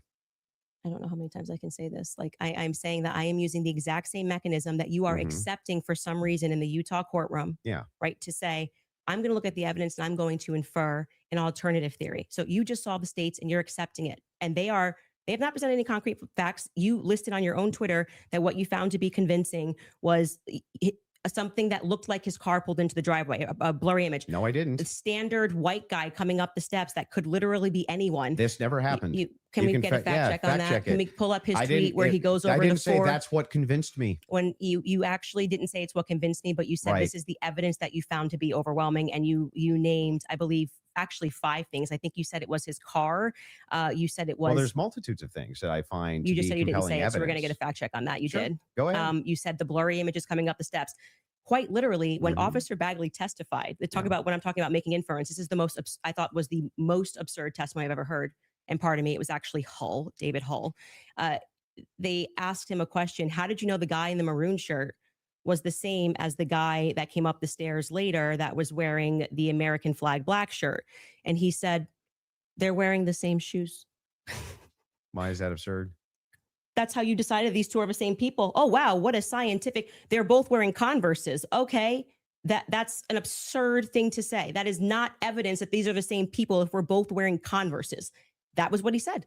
That's what flew on the stand. But I still don't understand how that would be absurd. If somebody, it's an absurd thing. For instance, if somebody were to change their clothes but keep the same shoes on, wouldn't you utilize the shoes to try to track that person? If The they were changing idea their that on a clothes? college campus, 2 people wearing this totally different outfits, but both wearing Converses can't happen is such an absurdity that I don't even need to argue that. I'm just going to let people why is it absurd? Just concede that point. Obviously it's an absurd thing to say. I'm not I know sure, these are the same people because they're both wearing Converse. Yeah, I'm not sure if in context that's what happened, but It even is. if it You is, can get a fact check on it. But even if it is, again, And it was if Hull. we're utilizing inferences, whenever we're dealing with logic and we're dealing with making a logical inference, we're going to take the entire collaboration of evidence and then we're going to make inferences from that.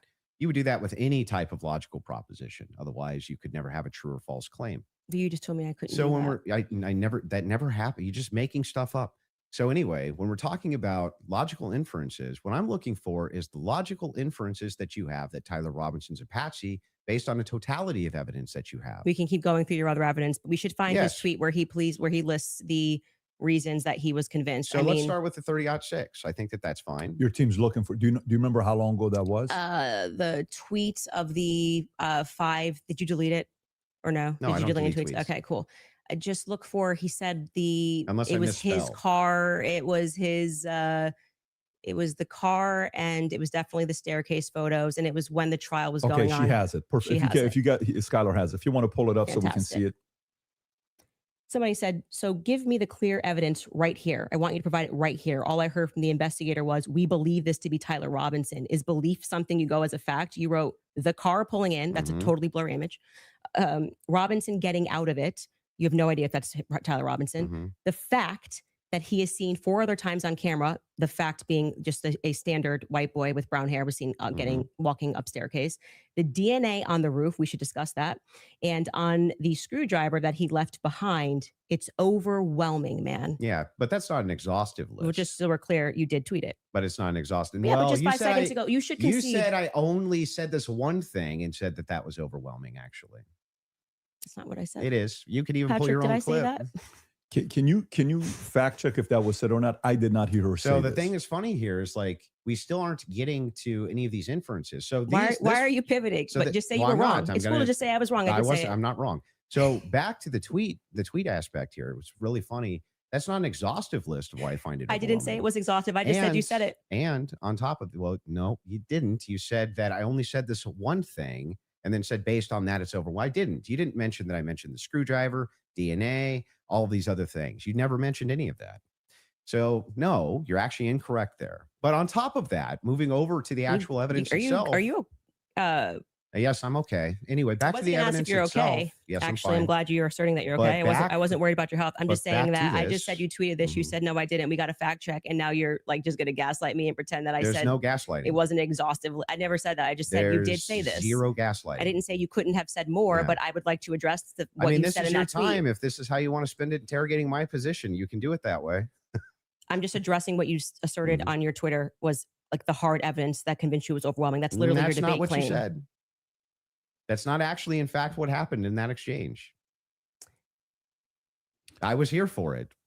So what's your position here? Yeah, so my position is that based on all of the evidence, which has been demonstrated, at least all the evidence to my knowledge, that I am actually not seeing Anything that's compelling is an alternative theory. I'm not seeing anything which is convincing me of something otherwise than what the state is presenting as evidence. That's my position. If Okay. that's what you're asking me. So just going back to what you did actually tweet, is it fair for me to ask questions about that? Is that the only tweet you're going to ask me about? Well, we're addressing your claim that the evidence is overwhelming, and this is a tweet where you listed what you felt was overwhelming. I think that's fair, but not right? I feel like sure, that's fair, but not exhaustive. Just so you know. And I never said it was Okay. exhaustive, Go even ahead. though you said I did. Sure, whatever you want. But yeah, so going back to that, all of that, as you say to me, well, Candace, why are you addressing and making inferences off of the testimony? No, I never asked you why you're making inferences. I asked you how, with the inference you made, you got to the conclusion. Okay, so I would like to know how you got to the conclusion.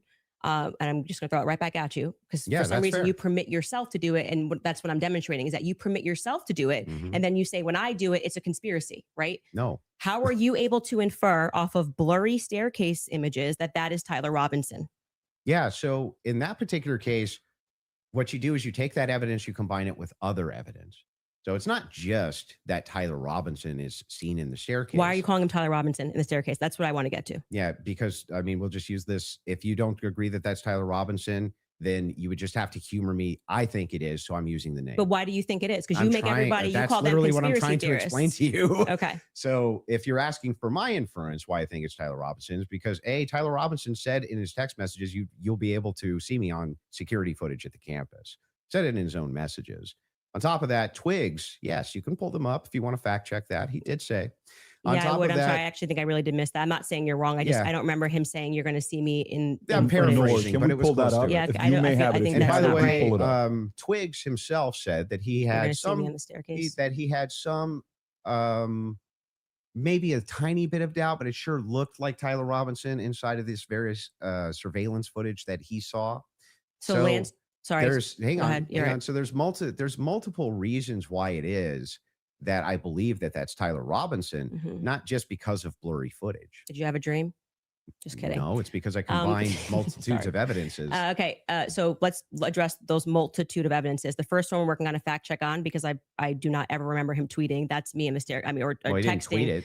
Texting that's me in the staircase. I think that I didn't say that. I said I literally didn't. What I said is that he texted over, you'll be able to see me in footage at UVU. And I'm paraphrasing, but that's what he said. Yeah. Could we get a fact check on that? The second thing you said was Lance's testimony and actually what Lance says is I'm not 100%. I agree. But in terms of what he wears, again, me pointing out the absurdity, he wears Converses. He wears sneakers. If his boyfriend is not 100%, I'd like to understand why Andrew Wilson is overwhelmed by it. That's what I'm trying to get to. And lastly, I would like to remind you that Lance's statement would not be permitted. This was a huge part of the preliminary hearing, that they were leading. All the questions that were asked of him were leading, so they would be struck down at the actual trial. And also, I would like to remind you that he got use immunity for that.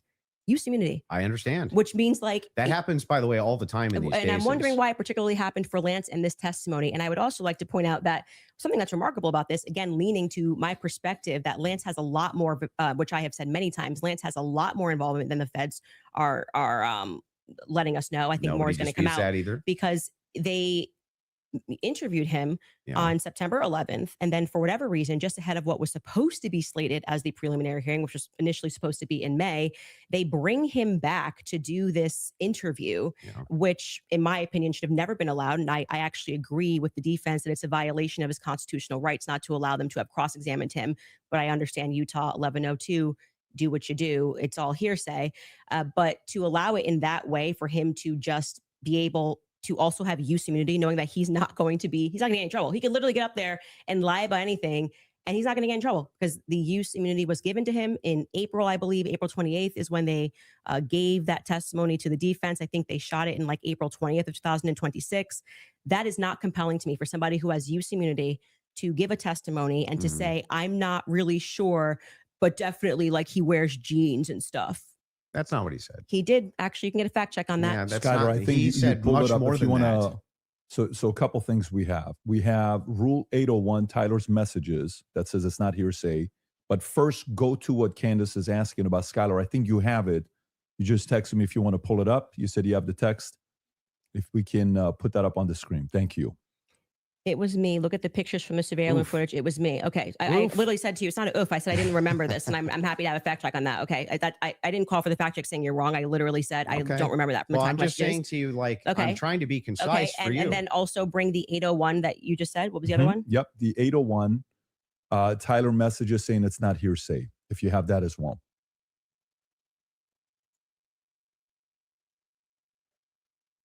There you go. Wait, what are we saying is not hearsay? I thought Statements you said that the are not messages. hearsay. A statement that meets the following conditions is not hearsay. It was hearsay. They said it in the trial. Hang on. Okay. Okay. Is consistent with the declarant's testimony and the declarant denies having made the statement or has forgotten, or is consistent with the declarant's testimony and is offered to rebut the express implied charge that the declarant recently fabricated or acted in recent improper influence or motive in testifying. So then wouldn't that mean that a bunch of this wasn't hearsay? So the issue with his I just want to make sure. Yeah. Would that mean that a bunch of this wasn't hearsay? So the opposing party, which down the line, like I said, they talked about this for about an hour and a half, and they discussed how if Lance was in court and he was giving his first party, giving his testimony as the opposing party, whatever, all of this would be fine. They had an issue with how the questions were being asked and that they were not allowed to cross-examine him. Mhm. So that is why his video testimony would not be accepted in the main trial. And what I said to you is this entire preliminary hearing is under Utah's 1102. So they are allowed to just use hearsay. And No, so the you didn't judge, say when that. he You said most of it was hearsay, actually. Yeah, The it was. overwhelming majority. Well, I mean, I'm leaning now into my opinion that some scientific aspects, which they kept asserting, like the federal rule 403 or 402, some of those parts were quite Sounds scientific. like you're backtracking quite a bit. No, I'm not backtracking at all. What do you feel like? Let me help you. Where do you feel like I'm backtracking? It literally was done under Utah's 1102. Yeah, nobody disputed that. Okay. What the dispute was is whether or not most of it was overwhelmingly hearsay. Yes, is that the case? it was. Yes, Okay. that's a fact. I'm not backtracking on that And at what all. are the things? How many times did you, if you watch the preliminary hearing, it's like they constantly, I'm 1102, 1102, 1102, 1102, That's true. 1102.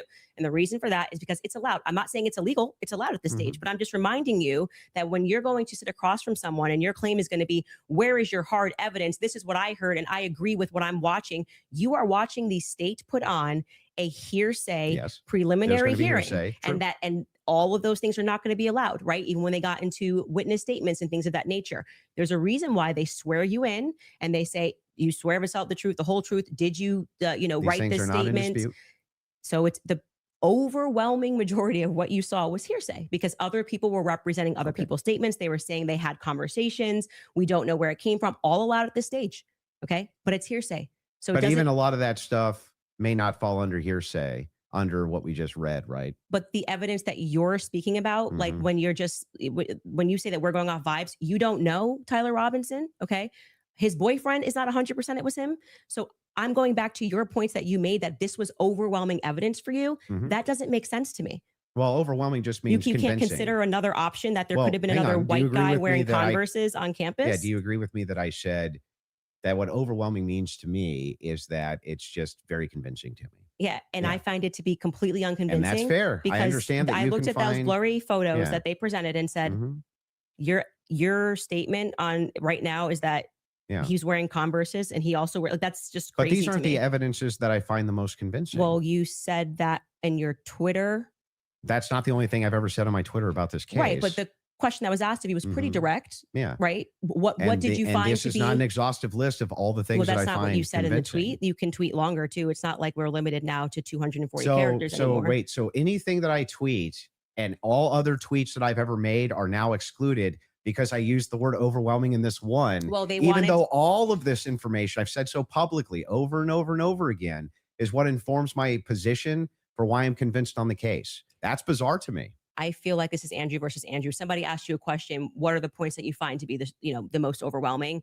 And you answered. You mean from that day, from that particular day of the hearing that I was responding to?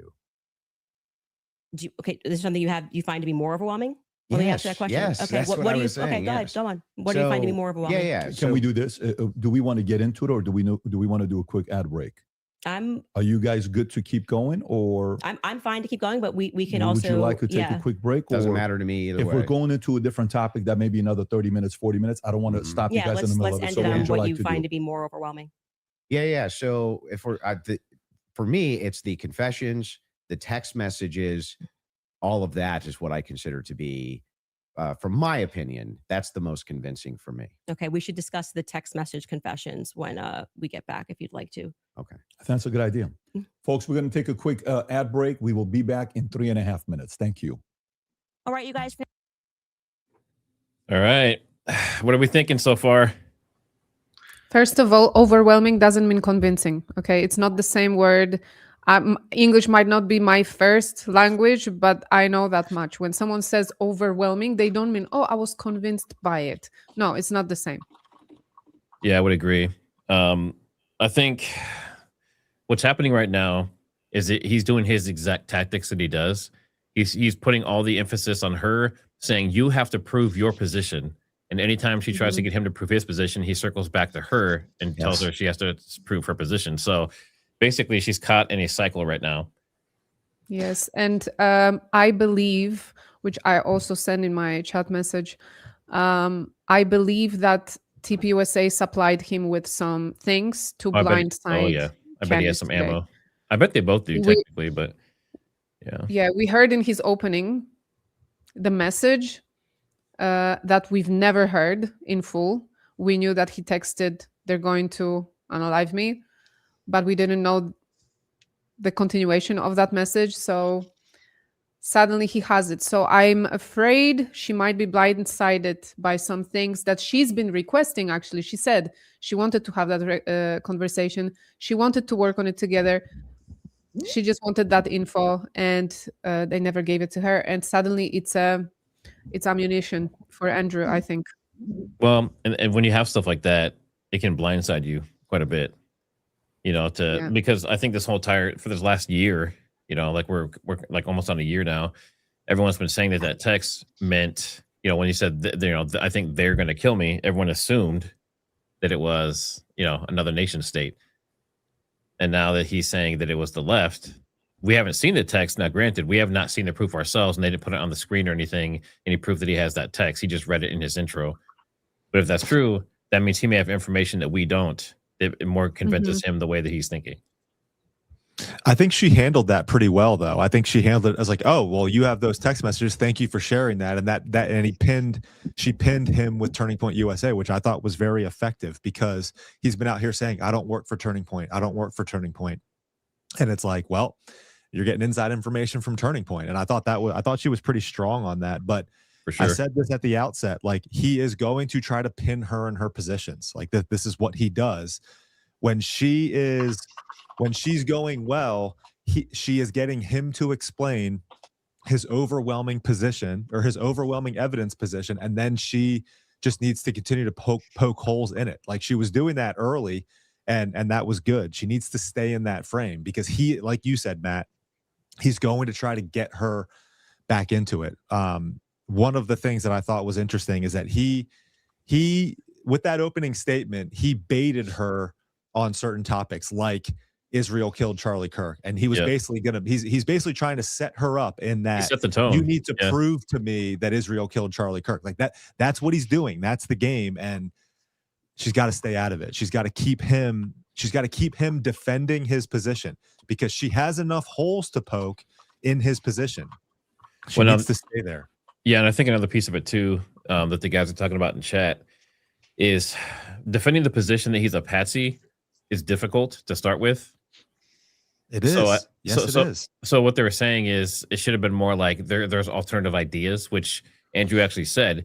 You know, he got her to basically admit there could be other possibilities besides him being a patsy. And she said yes. And that right there kind of took away the patsy idea. As far as this argument goes, anyway. So, I mean, she can definitely come back. But I think at this point, it seems like you said, the opening statement he said kind of set the tone for this particular conversation. I do think it's interesting that these text messages have existed where Charlie has said that I'm afraid of the left. And for 10 months, they've presented the text messages. All the times that they're calling Candace a liar and this, that, why up until this point hasn't Erica, Andrew, Blake Sneff, like how come they haven't presented Let's remember, Erica Kirk said there was no messages like that at the beginning. She said, I have his phone and he has never sent a message like that ever. And I hope Candace will remember that, because if he will suddenly pull this message out, then let's pull the video of Erica saying he never wrote that. That's Never happened. That's a very good observation, Kasia. Yes, she said explicitly on Glenn Beck that there are no text messages on his phone saying that. That is a blatant lie. Then that was told. Like that would have been incredible if she was like, oh well, that's interesting because Erica said there were none of those. That's a really good point. Yeah. Yep. I just hope that she's going to remember that, and they can play that video even, because that's a big one. That was a big lie. Yes. And then she said that actually in private, Erica told her that, oh, did you see this message? Candace said, no, I haven't seen it myself. And then Erica said, well, actually he meant that it's the left.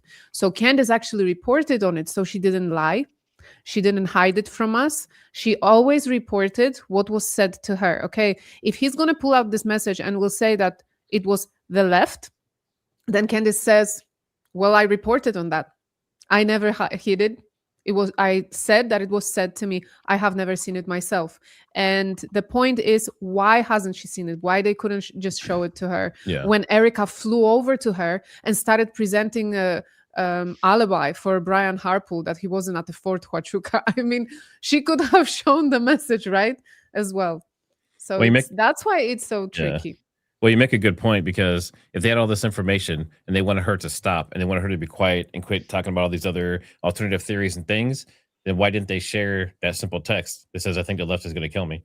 I mean, something as small as that could have convinced her to kind of like back off on things or help, bring her back into the fold or whatever you want to call it. But I just find it interesting that they withheld that from her. Yeah, and it's with them. It's like that, right? It's the text messages, and it's the video of Charlie appointing Erica. They have it supposedly, but they are refusing to show the full version. So that's why it's you just can't catch them on a lie, but you're kind of there. I don't know. Yeah. I mean, her path to victory here is just to get him to explain, because his claim is there is overwhelming evidence that Tyler Robinson killed Charlie Kirk. Make him back that claim, poke the holes, create the doubt, create the reasonable doubt that Tyler Robinson might not have done it. And then all she needs to say is, and then my opinion is that it's a patsy, right? Is that he's a patsy. Yeah. And that's it. Because there are so many people that are going to see these holes that she can poke in it and just be like, yeah, that makes sense. I don't know if there is overwhelming evidence. And if you can just leave people with that question in their minds, I don't know if there's overwhelming evidence that Tyler Robinson did this, she wins. She wins. Yeah, Jesse on Fire had a really good point. He said, even besides the whole patsy thing, just bringing up that the possibility that Lance did it is just as high as the possibility that Tyler did to a lot of people based on some of the evidence and things that people have found. Exactly. And let's not forget that Andrew Colbert, Kendrew said that he had questions. Yeah, he was suspecting that maybe Twigs had something to do with it. He was like, maybe there were other people involved. So they are open to that as well. So what are we actually debating today? I think I was just going to quickly say it. Well, go ahead. You go ahead. Ladies first. I was just going to say, one of the questions that I have is that if you have such overwhelming evidence, like the prosecution, if they have such overwhelming evidence of Tyler Robinson's guilt, why is it necessary to give Lance Twigs use immunity? If you don't, like, you shouldn't need his testimony if everything else is so strong. Why is he been given this immunity, this use immunity? That's a good question. One of the audience members in the chat literally just said, like, why does he get immunity?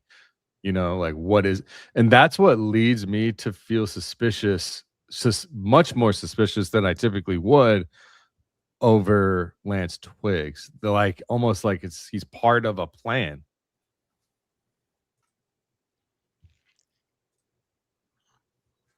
Looks like they're back. The Crucible, there's 30,000 concurrent they're watching.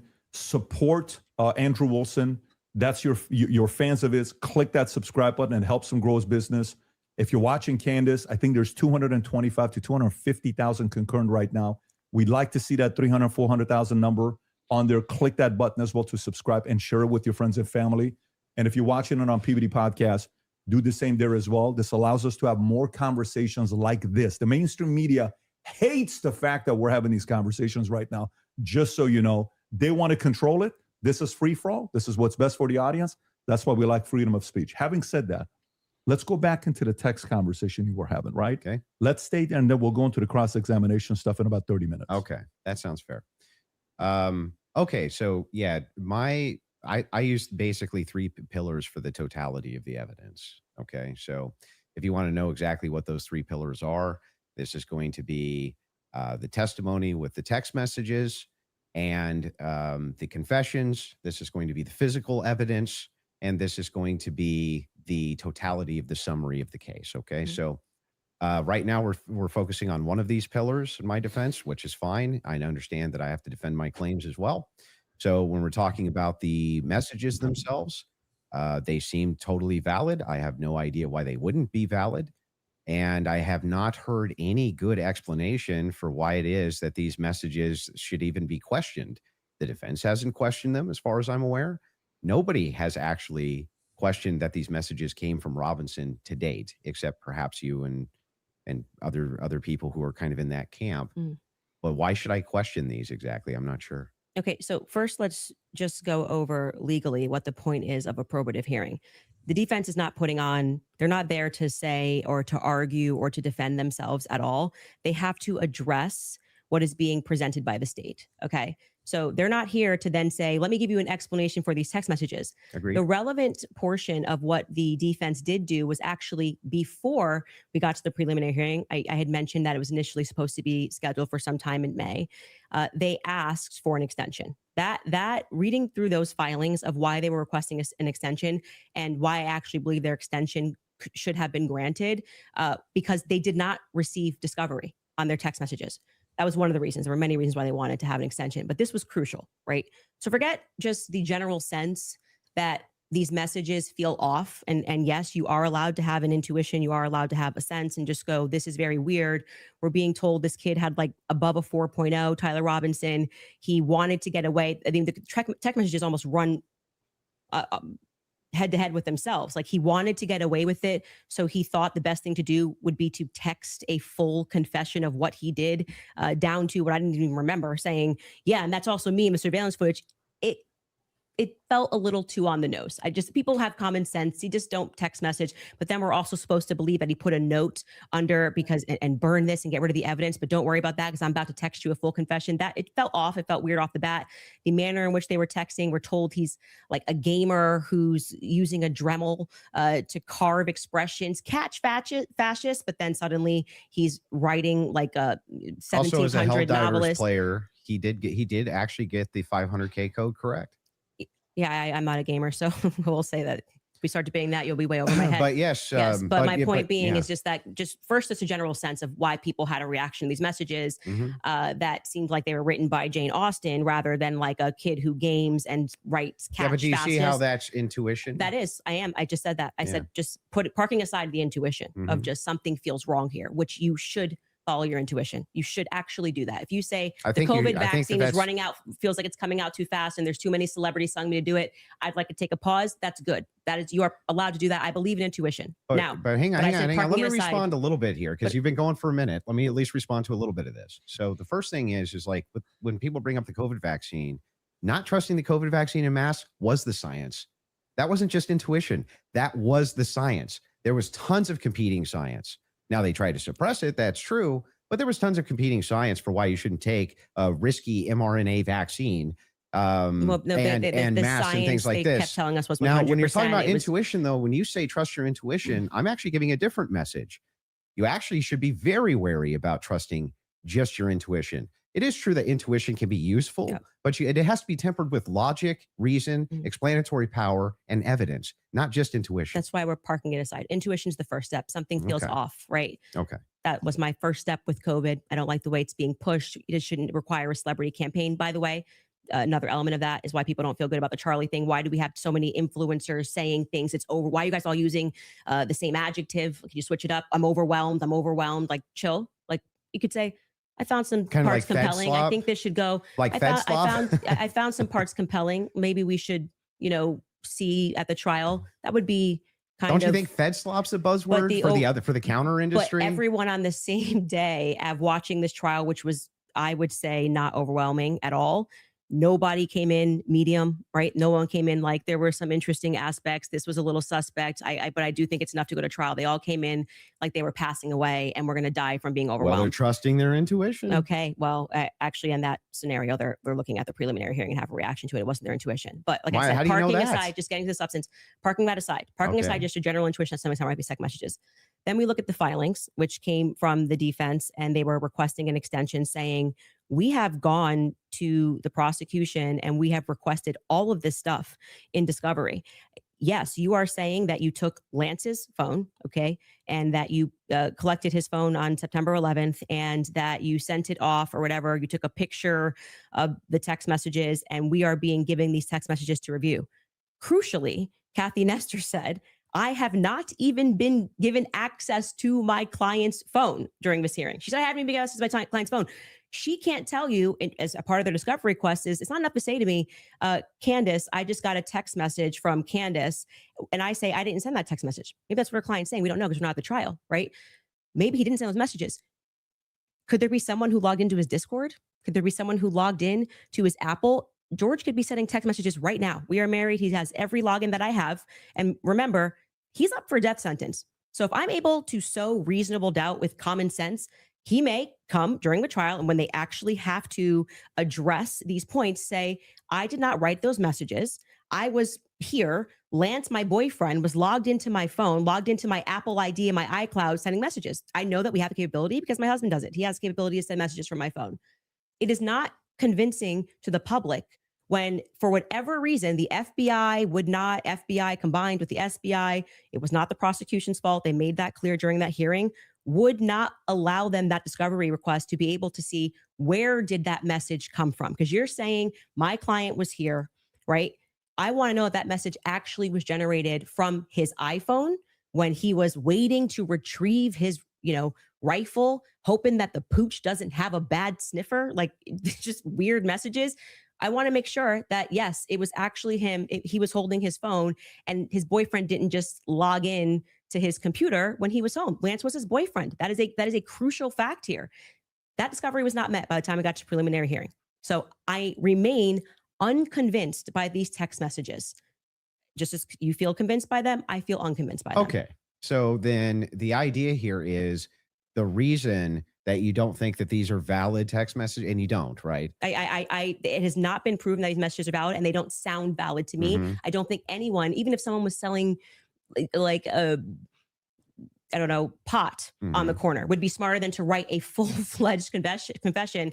He even writes, I thought I would get away with it. And I was hoping never to tell you until old age. And then we're being told that he wanted to commit suicide. And okay, but he just said he wanted to get away with it, but he's not smart enough to, I don't know, maybe not text it's such a confession like we've never seen. I think this would be like the first time ever somebody has start to finish written an entire, I'm in this surveillance footage and I'm here and I'm wearing my Converse. I'm being a little facetious here, but it was a little ridiculous. It didn't pass a sniff test for me. You have kids and you love them more than anything. I do. If it was the case that you thought that your kid was innocent, wouldn't you be out telling everybody and their brother that you thought that they were innocent? And also, wouldn't you maybe recant and say, hey, he didn't actually confess to me. None of this happened the way that the state is presenting it. What would have prevented the parents from testifying? Well, two things I can answer that. And if you watch my show, I keep telling you it's not vibes.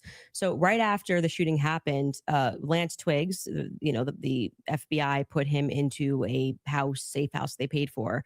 They went to the parents as well, to Matt Robinson and Amber, basically said, your life's at risk. There could be somebody who jumps up and wants to avenge Charlie Kirk. And, we're going to watch you. And they went into a federal safe house. What happened next is that they started thinking that the feds were maybe gonna, maybe not as honest as they thought. And how do you know any of that? You gotta watch the show, right? Yeah, no. How do you know that? I had a source within the Robinson family. You have a source, an anonymous source, of course. So there's no way for us to verify that what you're saying right now is actually even true. Do you find it to be reliable hearsay? No, I don't find it to be reliable at all. It's Well, just a source. I'm just doing what the what you're prosecution doing did. is a cool story. It's You're not giving, cool. Well, hang on, hang on. You're giving us. You must have hated Hang watching on, the you're giving preliminary us. hearing. You're giving us a cool, Okay, cool but story. wait, You're you're- saying that according to your sources, that the reason that the parents haven't recanted any of this. Recanted what? They have no statement from the parents. Wait, I just want to make sure that if it was the case that was being reported in mainstream media that your father came to you and said, "Hey, is this you? What's going on here?" And then he and one of his buddies took you in where you turned yourself in. You wouldn't go out and be like, "No, that's not what happened." That isn't what happened, though. You're just wrong on this. Okay, maybe Yeah. I'm paraphrasing. What am I wrong So on? what is your, sorry, just so I'm clear, where is your evidence that the parents turned him in? Well, no. I didn't say that. You said I there's the with mainstream media? I said with a sheriff friend. Yes. But the father did confront him, the father confronted what? Tyler Robinson. And where did you learn this? That the Tyler Well, I mean, confronted that's part him? of the official documents. Our fact checkers can pull that up. But yes. But I'm saying, but when you say official documents, do you mean you saw this on CNN or you saw this play out in the hearing? No, this was one of the things that I went through and fact check pre-debate. Are you talking about like the charging documents? I think it was it could have been in the charging documents, but we can pull them up. No. And yes, are you disputing this? Do we have that in the back to pull it up? 'Cause I do can know- already tell you what you're talking about, the charging documents, because Okay, this go is ahead. where we had to figure out where this story came from, because everyone was operating under the assumption that Matt Robinson turned him in until we got to the preliminary hearing. And we understood, like I said, even for that, when you are charging someone, you can use hearsay. It's all probative, right? Sure. Nothing. So they didn't have statements. It's not like Matt Robinson, even though he was interviewed that night. Amber Robinson was interviewed that night by a Fed, separate rooms. Tyler Robinson was interviewed by a Fed. They did not produce statements saying, "My son did this. I believe my son did this."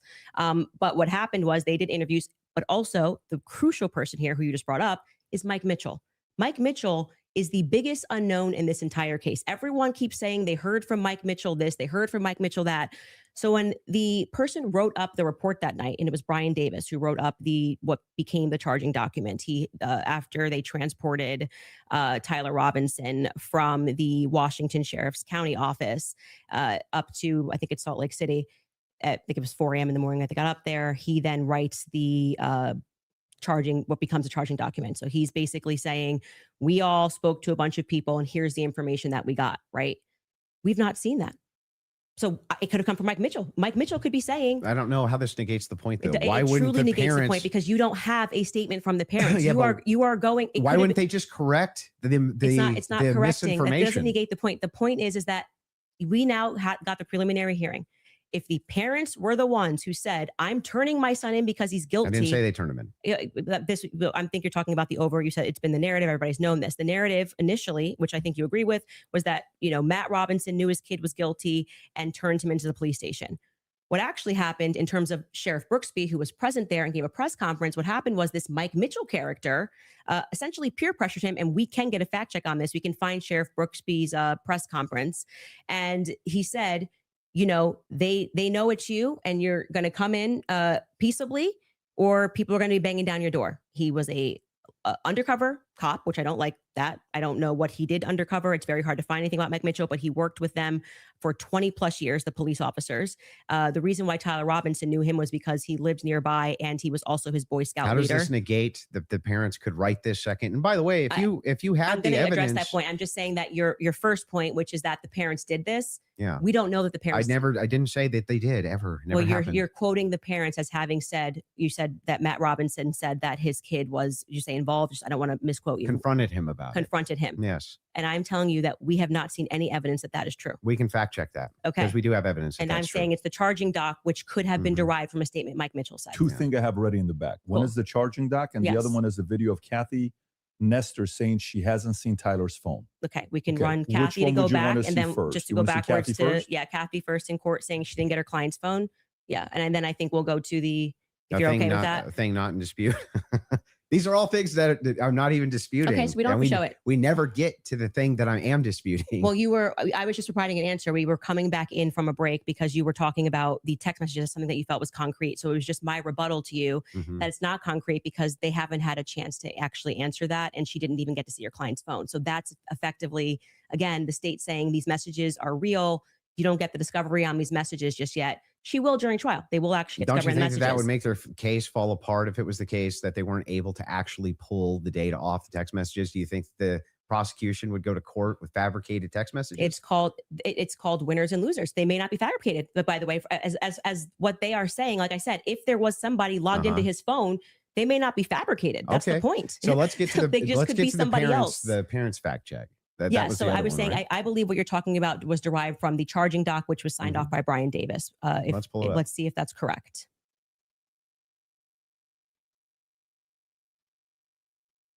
What are we looking at Robinson's mother explained that over the last year or so, I'm sorry. Can you zoom in a here? Is little this bit? the charging I doc? can't see it. Robinson's yes. father reported that when his wife showed him the surveillance image of the suspected shooter in the news, he agreed that it looked like their son. He also believed that the rifle that police suspected the shooter used matched the rifle that was given to his son as a gift. As a result, Robinson's father contacted his son and asked him to send a photo of the rifle, which makes sense with the text messages.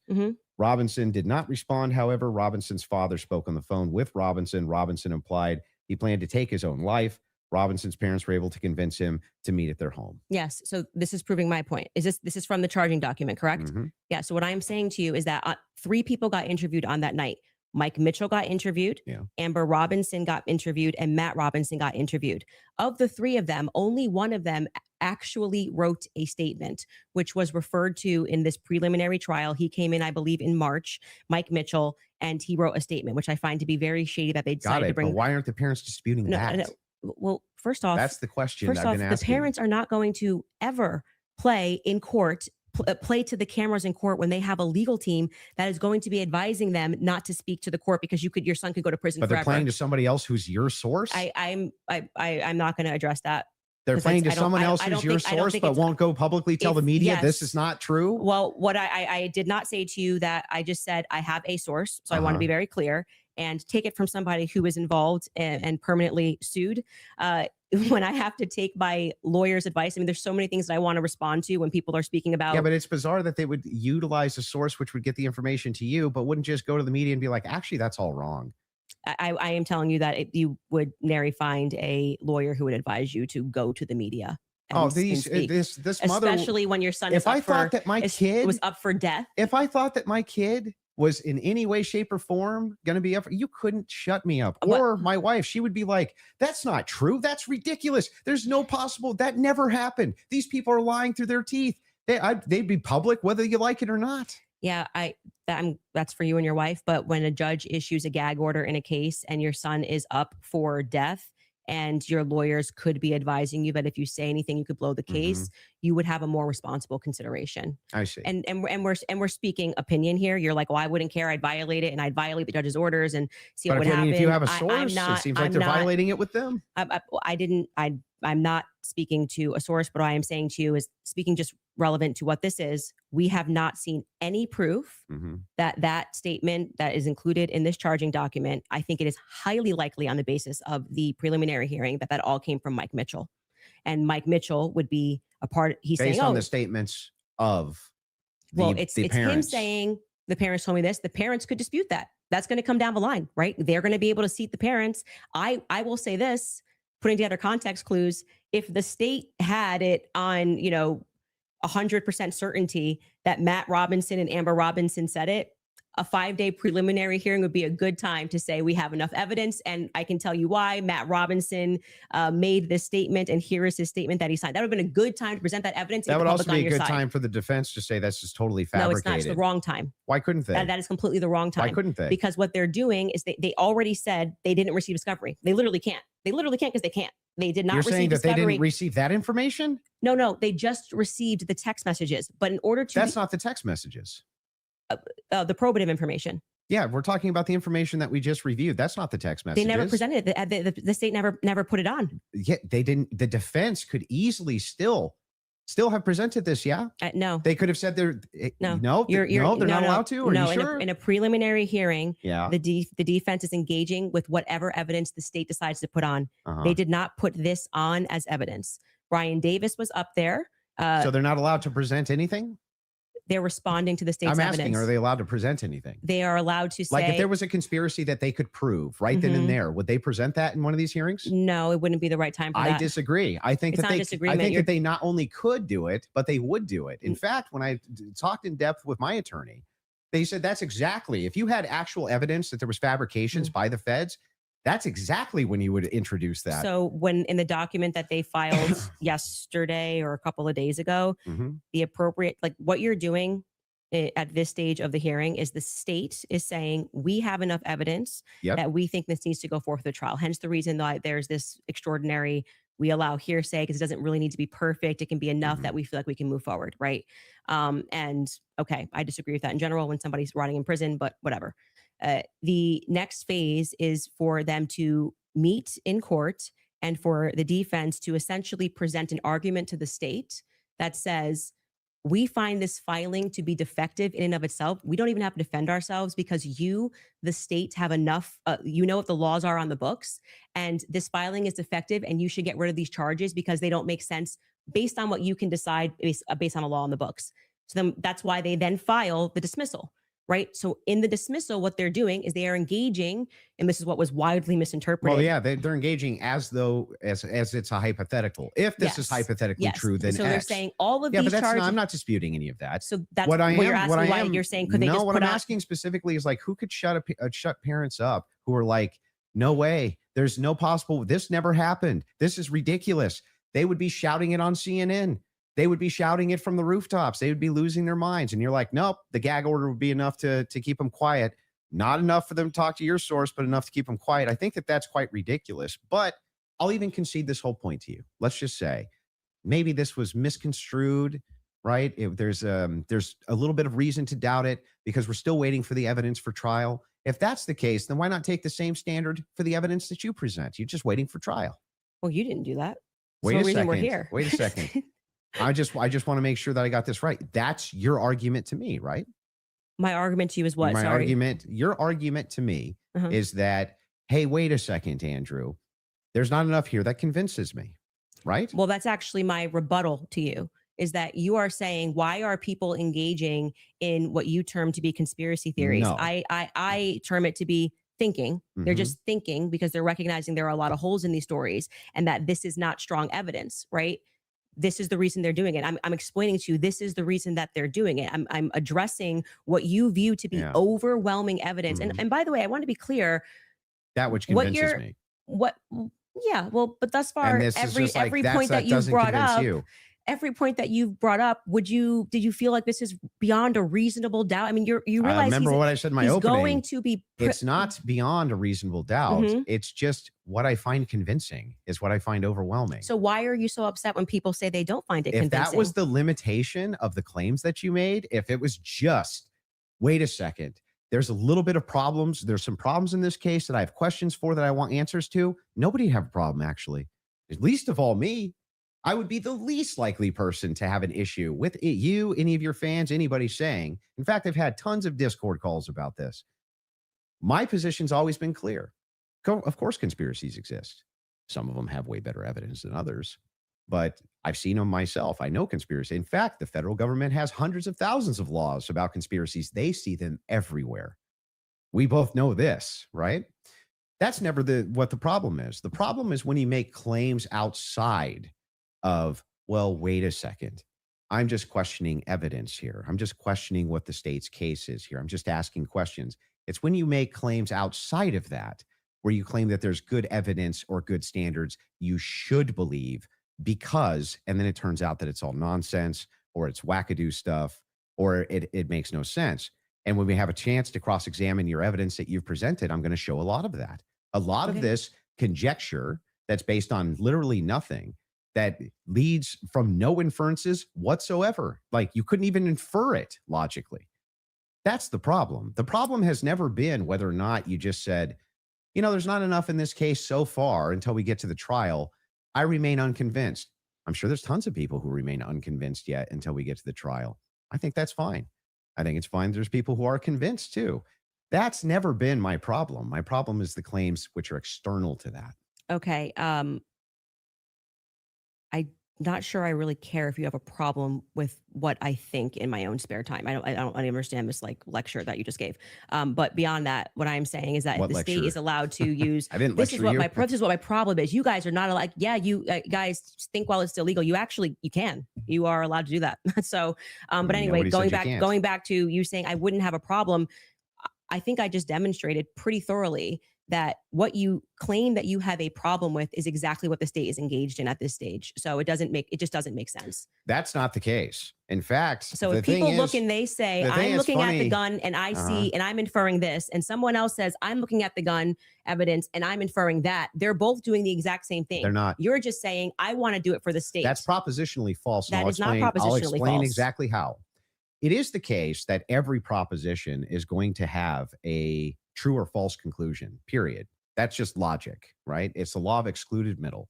All propositions are going to be true or they're going to be false. When we get into when we're making inferences based on propositions.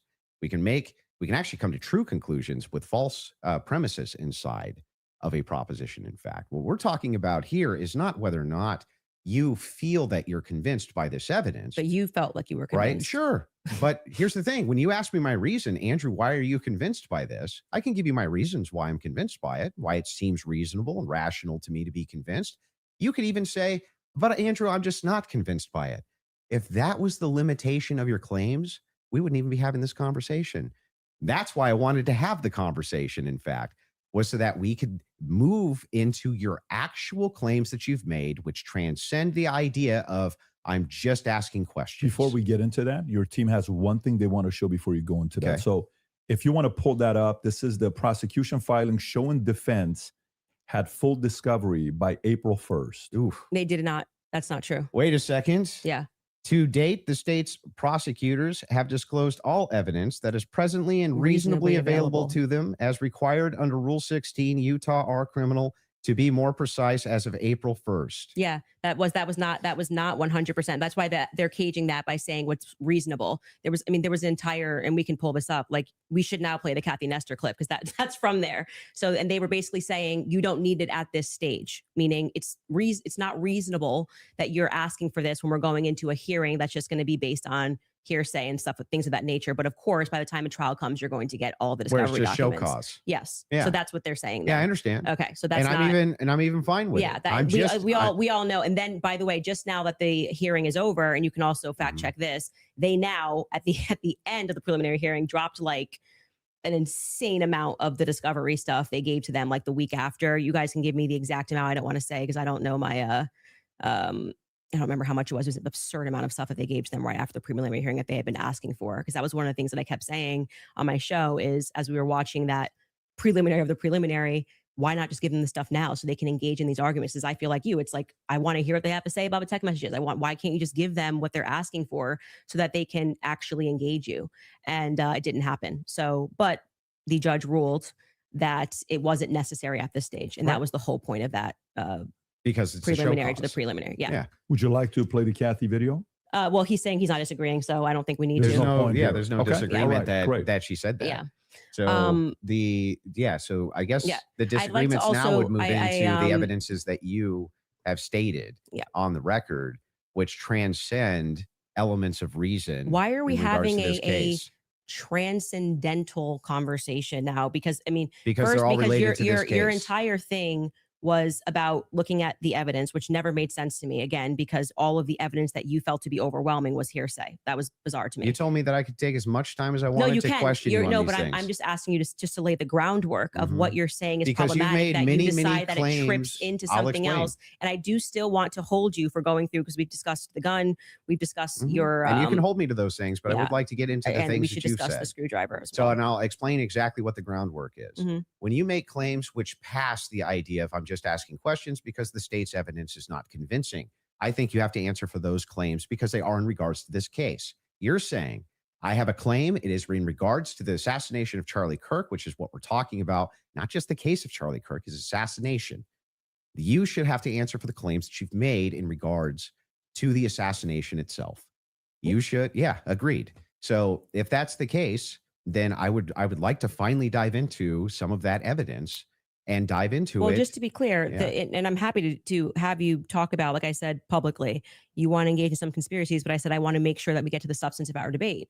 The substance of our debate is the major is me substance. demonstrating that all of the quote unquote evidence that you feel that you have, which demonstrates that Tyler Robinson shot Charlie Kirk. You don't find convincing. I get it. It's been invalidated by the testimony that we saw. And in your answer for when I you haven't explained to you that he had invalidated the most degraded prints was, I don't know. Okay, well, there lies my ability to process that. It's just fine for you to not be convinced up to this point. All of your viewers, everybody watching, nobody's you're conceding. Nobody's giving a dispute that if all your claims ever were just up to now, the evidence that the state's given, I'm just kind of not convinced. That is not what's been happening. What's actually been happening is that you've made tons of claims in regards to this case and in regards to the Kirk assassination, which are far above and beyond, I just doubt, the state's theory. Okay. Yeah. I mean, sure. And those are the things that I do doubt the state's theory. I also am welcome to say what I think. If you want to move into opinions, if you want to talk about Erica Kirk, if you want to talk about Turning Point USA, I'd like to talk about all and of get into it, I'm totally happy to do that. But I just want to say that, I do not feel, because I've said what's important to me is that we exhaust this topic first of our actual debate claims. I do not feel that you sufficiently have argued that the evidence is overwhelming. Candace, question for you. But I am sorry you feel that way. Candace, one question. What evidence do you need to see for you to say Tyler Robinson killed Charlie Kirk? That's a great question. So I actually expected in this preliminary hearing, actually the inverse of what he was saying is true, right? So this is now the time the state is putting on their evidence. That's the purpose of this hearing, right? The state is using hearsay, but they're also putting on their evidence. So I was just expecting some sort of a slam dunk. Like, we got him on camera taking the shot.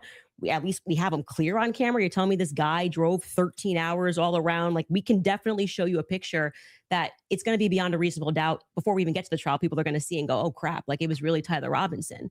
I was expecting to at least see evidence that, because I had reported early on that the source was saying that Tyler did not step foot on campus that day. It is my perspective that he had something to do with something. I do believe he was disposing clothes at this stage, at this phase. I do believe he was disposing clothes. He was involved somehow. I find Lance to be more suspicious, if I'm being honest with you. And also, like I said, the use immunity that was given to Lance by the feds, the fact that the feds didn't ask him any questions, the fact that I spoke with Lance Twiggs' family, and they were like, it's very weird that the feds are not asking him more questions. He's exactly the person that I would imagine to be involved in some stuff. Allegedly, I'll say allegedly. But when we got to the preliminary hearing, there was not a single piece of evidence that I felt was slam dunk. I was waiting for that, a photo. I mean, anything would have made me go, all right, I think this could be the guy. If they had handed over the discovery on the text messages, since that was their big ta-da, we've got the text messages, that would be the first thing that I would hand over. But actually, who was holding them up? Like I said, it wasn't the prosecution. They're right to say we were handing things over, and we heard the defense argue on behalf of the prosecution, saying it's not them and it's not the SBI, it's the FBI that's holding on to things. Is the FBI took everything. The FBI took the gun. The FBI took initially the screwdriver. And then when I heard testimony about the things that they found that were suspicious, example being the backpack, that's something that really bothers me, that they say they traced the shooter, they traced the route that he went on, and then there was an abandoned, we know it looks like he's wearing some sort of a backpack. We know that there was an abandoned backpack found at the bus stop in front of a library, and they felt that this should be taken into evidence. They took it. The FBI, this was the testimony of Amanda Baker, I believe her last name is, but you might want to fact check that because I think I'm blending last names. She was the forensics for the FBI. And then she says she gets a call on the 13th and they stop testing on this backpack because they find that the backpack actually belongs to somebody on Charlie's team. But if you know the map of the layout of the campus, you're going, well, what the hell are they doing all the way up? This is nowhere near anywhere. And by the way, that's not an acceptable answer for why you just gave it back. That's like, why would you give it back? You're acting like no one's ever been killed by somebody on their team before, right? So I found that to be very strange that it was on the exact route that the alleged gunman ran, and that their excuse was, we just gave it back because we heard that this belonged to somebody on Charlie's team. So that to me is, this is why the investigation itself feels underwhelming. When you learn, and this is completely crazy to me, that some of the artifacts that Charlie was wearing were immediately returned to Erica. That's absurd. That is absurd. Everything should be in evidence. When you learn that the car that they carried Charlie in to go to the hospital, they had immediately towed, cleaned, and back up for resale, that's absurd. That should be sitting in evidence. And any police officer that you speak to will say, or a person that's been involved in a crime will say, I didn't get my stuff back for years. That had nothing to do with anything. It was just around. And they kept it into evidence until the trial was over, and it has to be approved. I think somebody said by the attorney general has to sign off on giving you those objects back. And we were told this is all fine. And we see, this is just one example, Erica holding the crucifix. That should be in evidence. Irrespective of if you feel bad for her and think she should have it and it's sweet, that should be in evidence. Immediately paving over the crime scene. This is like the craziest thing ever. This defies common sense. You immediately, and when you heard the guy who did it actually go up on a podcast and explain, I got the call. They said it was a paver emergency. And I've never in my entire career heard of a paver emergency. They had already had someone come up and dig up the dirt. So by the time he got there on Sunday, the dirt had already been dug up for him to lay down pavers. That is what people are looking at and going, this is weird. There needs to be answers for why this was done. And he tells us the call came from the feds and the governor's office. UVUs washed their hands of it. And what he's saying sounds true, because we heard during the testimony, one person described the regions of who was in control of everything. Mm-hmm. The feds were in control of the courtyard. So in order for anybody to have paved anything, that was federal territory, so to speak. I'm maybe not using that in the best cop term, but the feds were in control of the courtyard. So these are things that I think should be answered for. Why are we doing things differently than you would in any other criminal scenario of keeping the evidence until we know more, until we're confident, the various decoys. I did it. It just doesn't look right. Okay, so go back to the question. So what would you need to see for you to say? Something, if they had, I was expecting, here we have him, he took the shot, here it is. And then I'd be like, great, a clear image of him on the staircase where I'm like, that's definitively Tyler Robinson and he was on campus. We got nothing. We got literally nothing but hearsay of people saying. But you basically get no case. What? You basically no case on planet Earth. You get the, sure. Oh, we got a picture. Okay, here's him with the murder weapon. Right. Here's him taking the shot. Most of this doesn't take place on a college campus that has surveillance everywhere. Yeah. One clear image of his. But I don't understand when you're his asked, car plates. If you're asked the question, what would it take to convince? It'd be the same question be asked to me. Andrew, what would it take to convince you that the oppositional is true, right? That he's a patsy or something like that.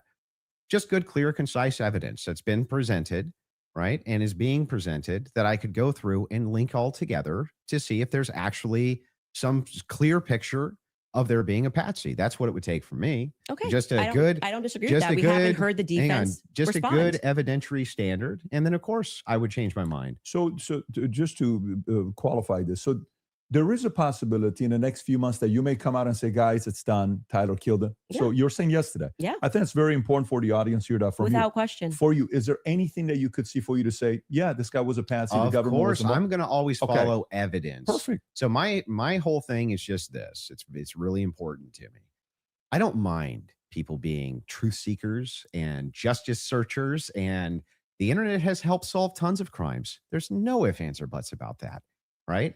However, there's also people who, they not only don't solve crimes, but they just come up with conjecture and what's called flooding the zone. You flood the zone with tons and tons of conspiracy-based ideas and they go nowhere, right? And in fact, they actually take away from legitimate investigation. Now, I'm not even saying anybody here's purposely flooding the zone. That's not even the claim. All I'm saying is that the claims made absent, this is just me not being convinced by the state's evidence. Those become claims, and claims have to be defended. Just like mine have to be defended, yours have to be defended. And that's what we're going to get to now, yeah? You want to get into it? Would you guys like to take an ad break? We'll take an ad break. Sure. And then we'll talk Erica Kirk and TPUSA. And the conspiracies that have been conjectured by Candace Owens in regards to this case in the Charlie Kirk Perfect. assassination. Folks, we'll take a 3.5 minute break and we'll be back soon. All right, where we at? Added there at the end. Just want to say shout out to the Danksters, everybody loving the chat. We've got almost 100 super chats on our side. Thank you to everybody. We're gonna read them here. I don't know what Trigger's planning. I think at the end probably, or maybe during breaks, longer during the mid break. Do we have a plan for that? What do you think? We'll figure it out. We don't have to have a plan. Right? I mean, it's the same way we always do it. We can do some right now, but I think most people would rather talk about this. Yeah, I agree. And then we typically cover at the end as many as we can. And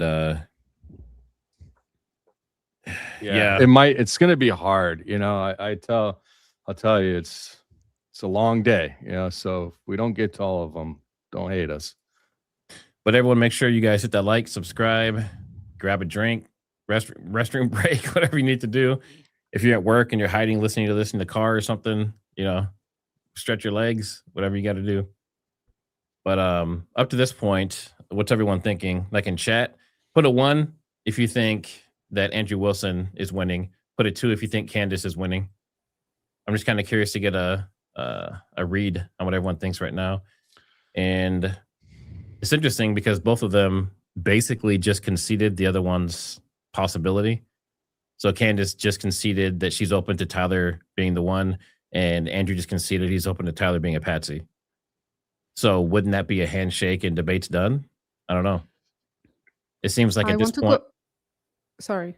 What I was going to say, so it seems like at this point, any further conversation is just Andrew trying to trap her up for some legal stuff, maybe, or something similar. I just want to go back quickly to when he said that his parents, if they believed that Tyler was not guilty, they would be shouting it out of the rooftops. Well, that's a bad analogy. Okay, never mind. But I got it. I think he has a point. Yeah, if they believed that he hasn't done anything wrong, they would be out there saying nothing happened.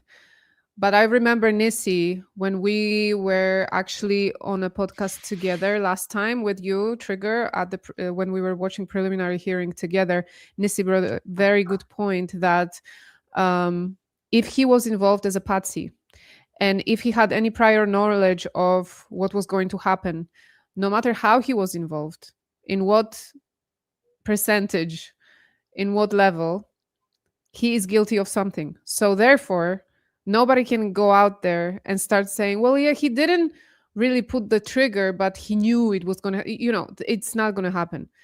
They might believe he didn't unalive Charlie, but if he was in any way involved, it's done. Like he's guilty of something.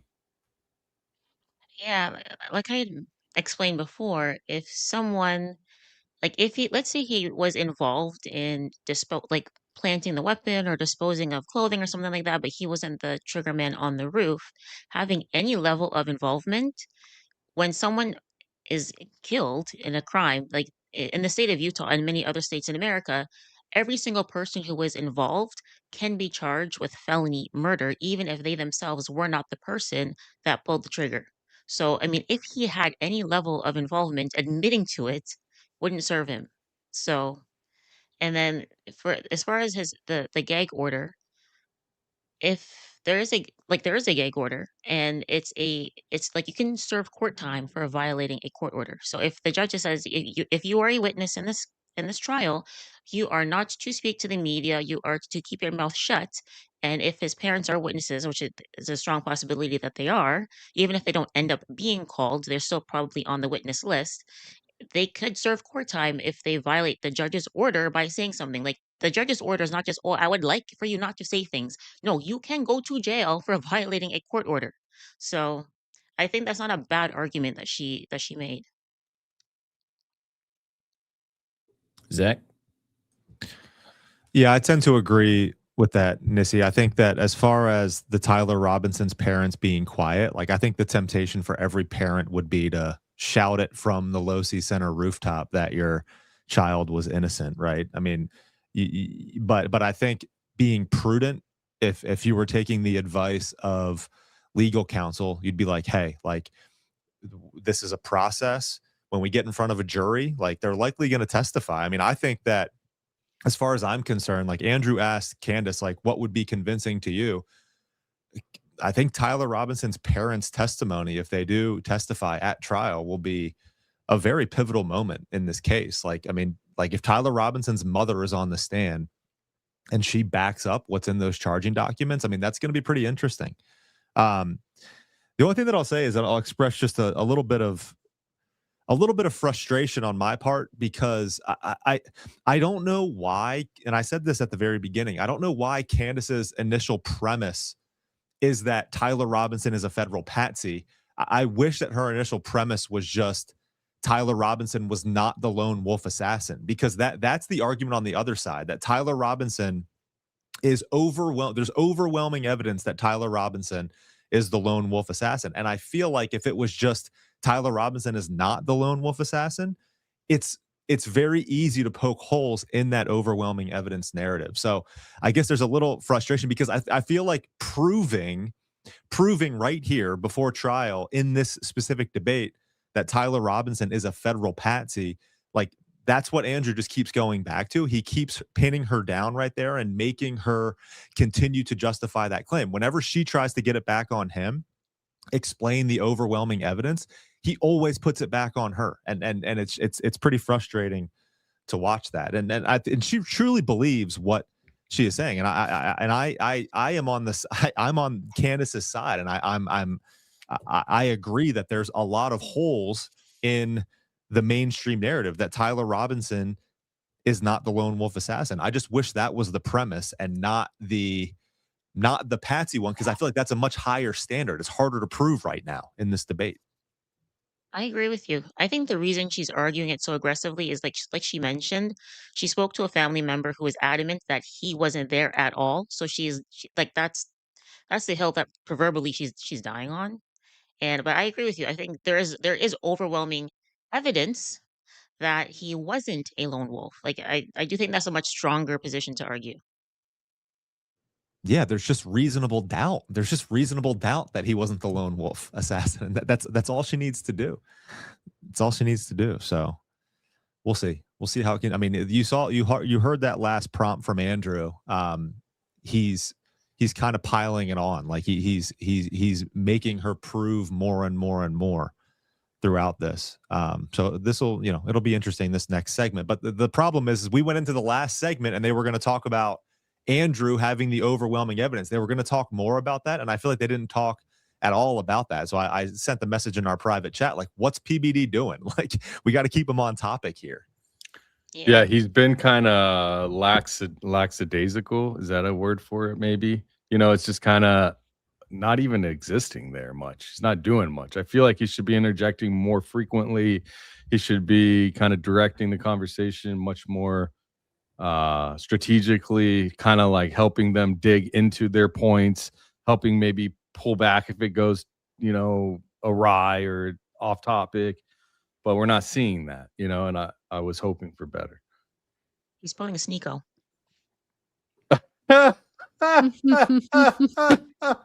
Yeah, we might as well have He's a spectator. He's a spectator, not a moderator.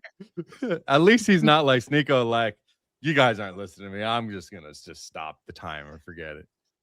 What a guy. He's a sneak-tater. Did you watch Sneeko do it? Now, did anyone watch Barron's show last night when he was talking about PBD? Yes. That was quite interesting. I was very surprised to see that. I'd never heard of that. I did not know that. So What you happened? want to explain it? Yeah, I guess the short version, because we don't know when this is going to start again, is that Crazy. PBD was offered to be the president or the person that runs Iran around about the same time and had a meeting with people in the Hamptons around about the same time, like within a month or so of when Charlie had a meeting in the Hamptons. And he said, like, it was so serious that PBD apparently said that he did say he had spent 2 or 3 months considering it.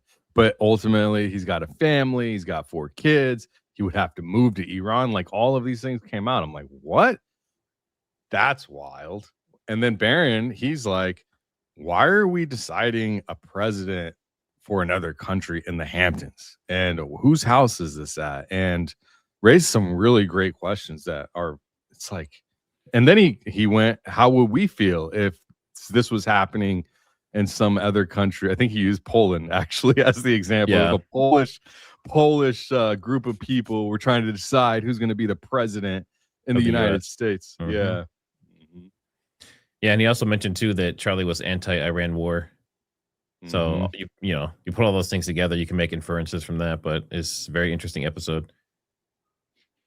And we What I have didn't see so far, from Andrew, there is no defending his stances. There is no defending of why he believes the official narrative. I don't. I find it lacking completely.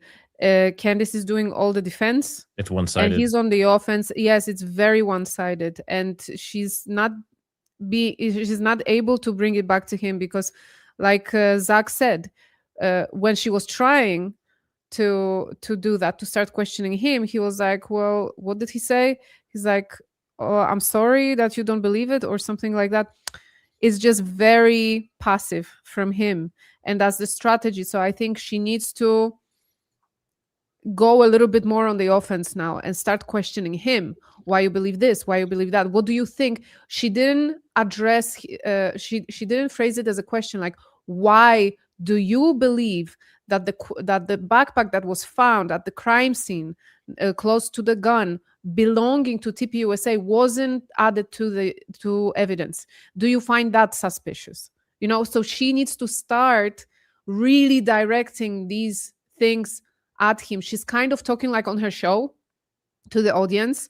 She's like listing things, why she believes this, but she needs to start a little bit more straight on to him.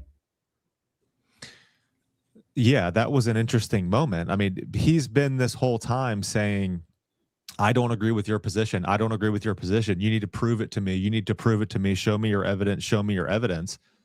I don't, your position is a conspiracy theory. I don't like it. She could easily just return what he said to her and be like, well, I'm sorry you feel that way.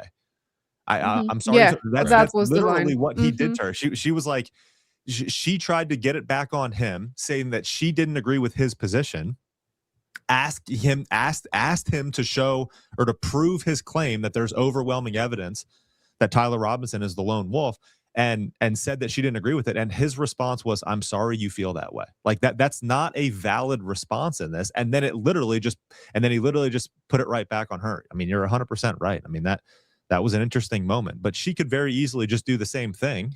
I'm sorry you feel that way. You know, she's at least trying to defend her stance.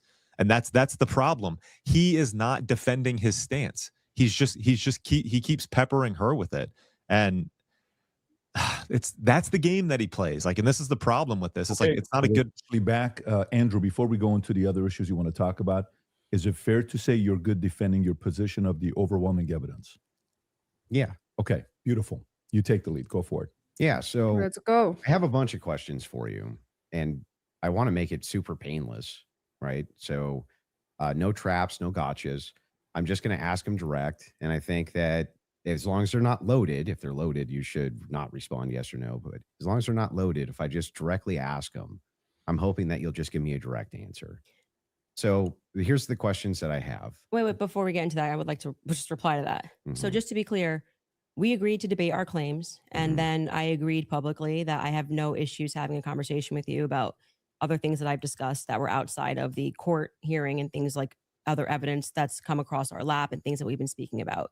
But I just do want to make it clear to viewers that for whatever reason, you think that you have a right to sort of depose me. I'm not deposing you. I just want to ask you some questions. You literally said that I want to be able to question you. This is a meta conversation. Right. We're having but a meta okay, so debate. now we're transcending. Like let's use a word to use a word that you're saying.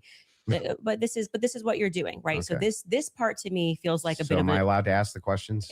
I've already said you can ask questions, Then but I let me made it ask very them. clear to you via email and with you in conversation that we should be speaking. This Yeah, I isn't know, like but you I get to wanna- sit. I wanna If ask said you if you some wanted to depose questions. me, you should join I'm not Brigitte deposing Macron's you. defense team. This But is you're part- like, I'm this just is going a to ask questions. legitimate Can you part- answer it? Blah, blah, blah. Yeah. It's like, I don't know what you're going to ask. And I I'm going know. to And answer if as you I have see issues fit with it, because I'm not. I get it. Yeah. I okay, get it. Just If- so we're clear. Usually in the debate, if something's not loaded, I'm just direct with Because the you kept question, saying with I'm the Joe answer. Rogan. They have no evidence. They have no evidence. And now Mhm. you're like, let's move away from the evidence. You Let's talk about transcendentals. actually, yeah, okay. Anyway, so direct question, super easy. Was Lance Twiggs DNA on the rifle, as far as you know? We can't say that for certainty. As far as you know. I already answered that in the first part. We can't say that for certainty. I told you the context of which they spoke about those things. So was- no, as far as you know. we can't say that for certainty until we know what other the 5 sets of prints were on. So that there. would be no, as far as you know. We can't say that for certainty. You can say no, as far as I know, for certain. We can't say that for certainty. I actually You I have can say just so that you for know, certainty.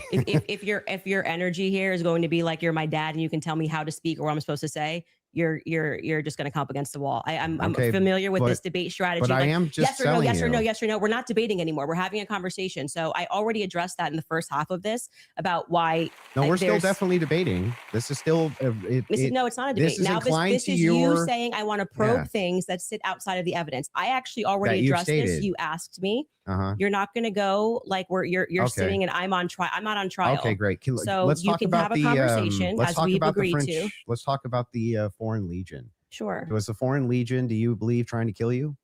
Yes, that's why I reported it to Mhm. the correct officials in government. That's what I was told, and I handed over that information to Tulsi Gabbard's office. What's your best piece of evidence for that? Well, it was Positive evidence. It was told to me Mhm. by somebody who is high up in the French government. I passed off that information to Tulsi Gabbard's office. I also passed it off to Trump's office, Donald Trump's office. Mhm.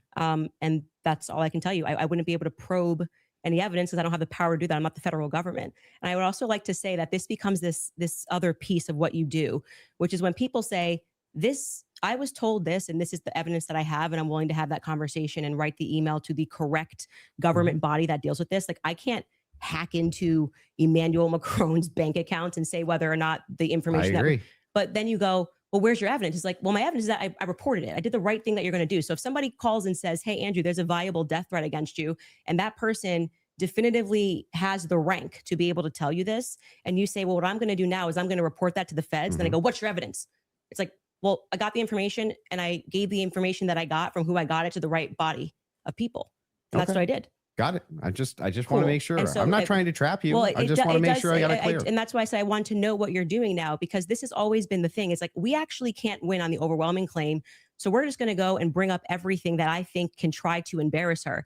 I reported I'm exactly not as I trying to received embarrass it. you. I just want to make sure that I get your Yes, positions I clear. have not said, yeah, go ahead. Now you have stated multiple times that you believe that Israel's involved in the death of Charlie Kirk. Can you give Yes, me? we can pull up the clip. Can I'm sorry. I'm just saying. I finish the sentence? Go ahead. Can you give me the context for what are you talking about? Like when I say, generally speaking, why people think that Israel's involved? Mhm. Okay, where's your question? Yeah. Do you have any positive evidence whatsoever that Israel killed Charlie Kirk? Well, I couldn't say Israel was on the ground and shot and killed Charlie Kirk. I would say that there are various things that we're trying to establish, one being a motive. And since I don't believe that Tyler Robinson and his transferee is a convincing motive because he was fired up about politics, which Lance testified that he never spoke about with him, nor do I believe that he was so into LGBTQ issues, since Lance testified they never spoke about LGBTQ issues, that he stopped and ate at Chick-fil-A, which if you are into LGBTQ issues, wouldn't be your lunch before you go kill Charlie Kirk for LGBTQ issues, because, Yeah, but do you have positive evidence? I'm answering the question as I feel like I want to answer it. Like I said, you don't get to for an hour and a half. But the question I'm questions and asking tell is me. about positive evidence. I'm telling you that in any case, establishing a motive and Mhm. and again, I already explained this at the top of the show, but the reason why people find Israel to be an interesting question is because truthfully, Charlie's perspectives were changing on Israel. Sure. And he was starting to realize how much pressure was being put on not just our government to constantly fight their wars, but also being put on his organization personally. If people had come out and been honest about that, rather than rabid claiming he never flinched and everybody's lying and this is not true, you would probably have people that just go, that's life. People change their opinions. I understand. And then there was the rabid. I mean, not even that. It's like everything was about trying to convince the public how much he liked it. So then, other Israel. than intuition, how you feel about things, do you have any evidence Israel was involved in killing Charlie Kirk? I have already said, and if you're watching my show and the context of what I said, this is the general sense of why people think Israel's involved. Nobody has made the claim that Israelis, there were also, obviously Ian Joe Carroll Kent made the claim. Well, Joe Kent, who I think would have the right to assert it, noted that there were 12 Israeli cell phones on the ground that day. I think most people would like to probe that. Now, it could be maybe they were students, and they were Israeli students in Utah that day. But we'd like to probe that narrative because what we've seen after coming from the Israeli government, the Israeli prime minister, kind of denying that he did it, which wasn't really necessary, was quite busy. The phone call that happened, which no one wants to discuss, in the Hamptons the week prior, or not the week prior, I think it was around August 5th or 6th that took place. Mm-hmm. And again, the almost desperate lies about Charlie shifting opinion on Israel lead us to believe that there could be an Israeli angle in this. But we cannot say for certainty that Israel called the shots and this is how it happened. But it is definitively, I think, a thread that a lot of us would like to see. There's no pulled. positive evidence. Whatever you want to say, however, positive, negative, however you want to say it. Well, positive evidence I can just would have be a conversation. Material evidence and other evidences, which would what point we've said you to is on our show is what we said, which is this feels like a conspiracy building. There's no reason to lie about these things, and yet people are lying. BB ain't acting right.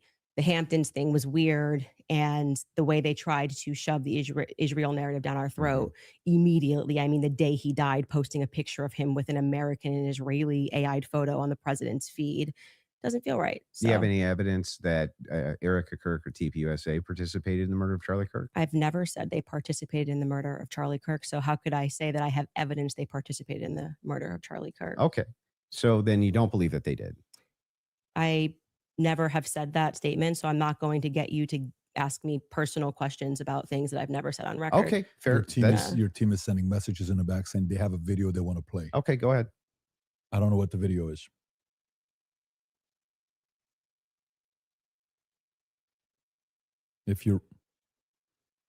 Yes, you said that there's a video you want to play that Candace said she has full confidence Israel was involved. Yep. Yeah. He said evidence that they killed him.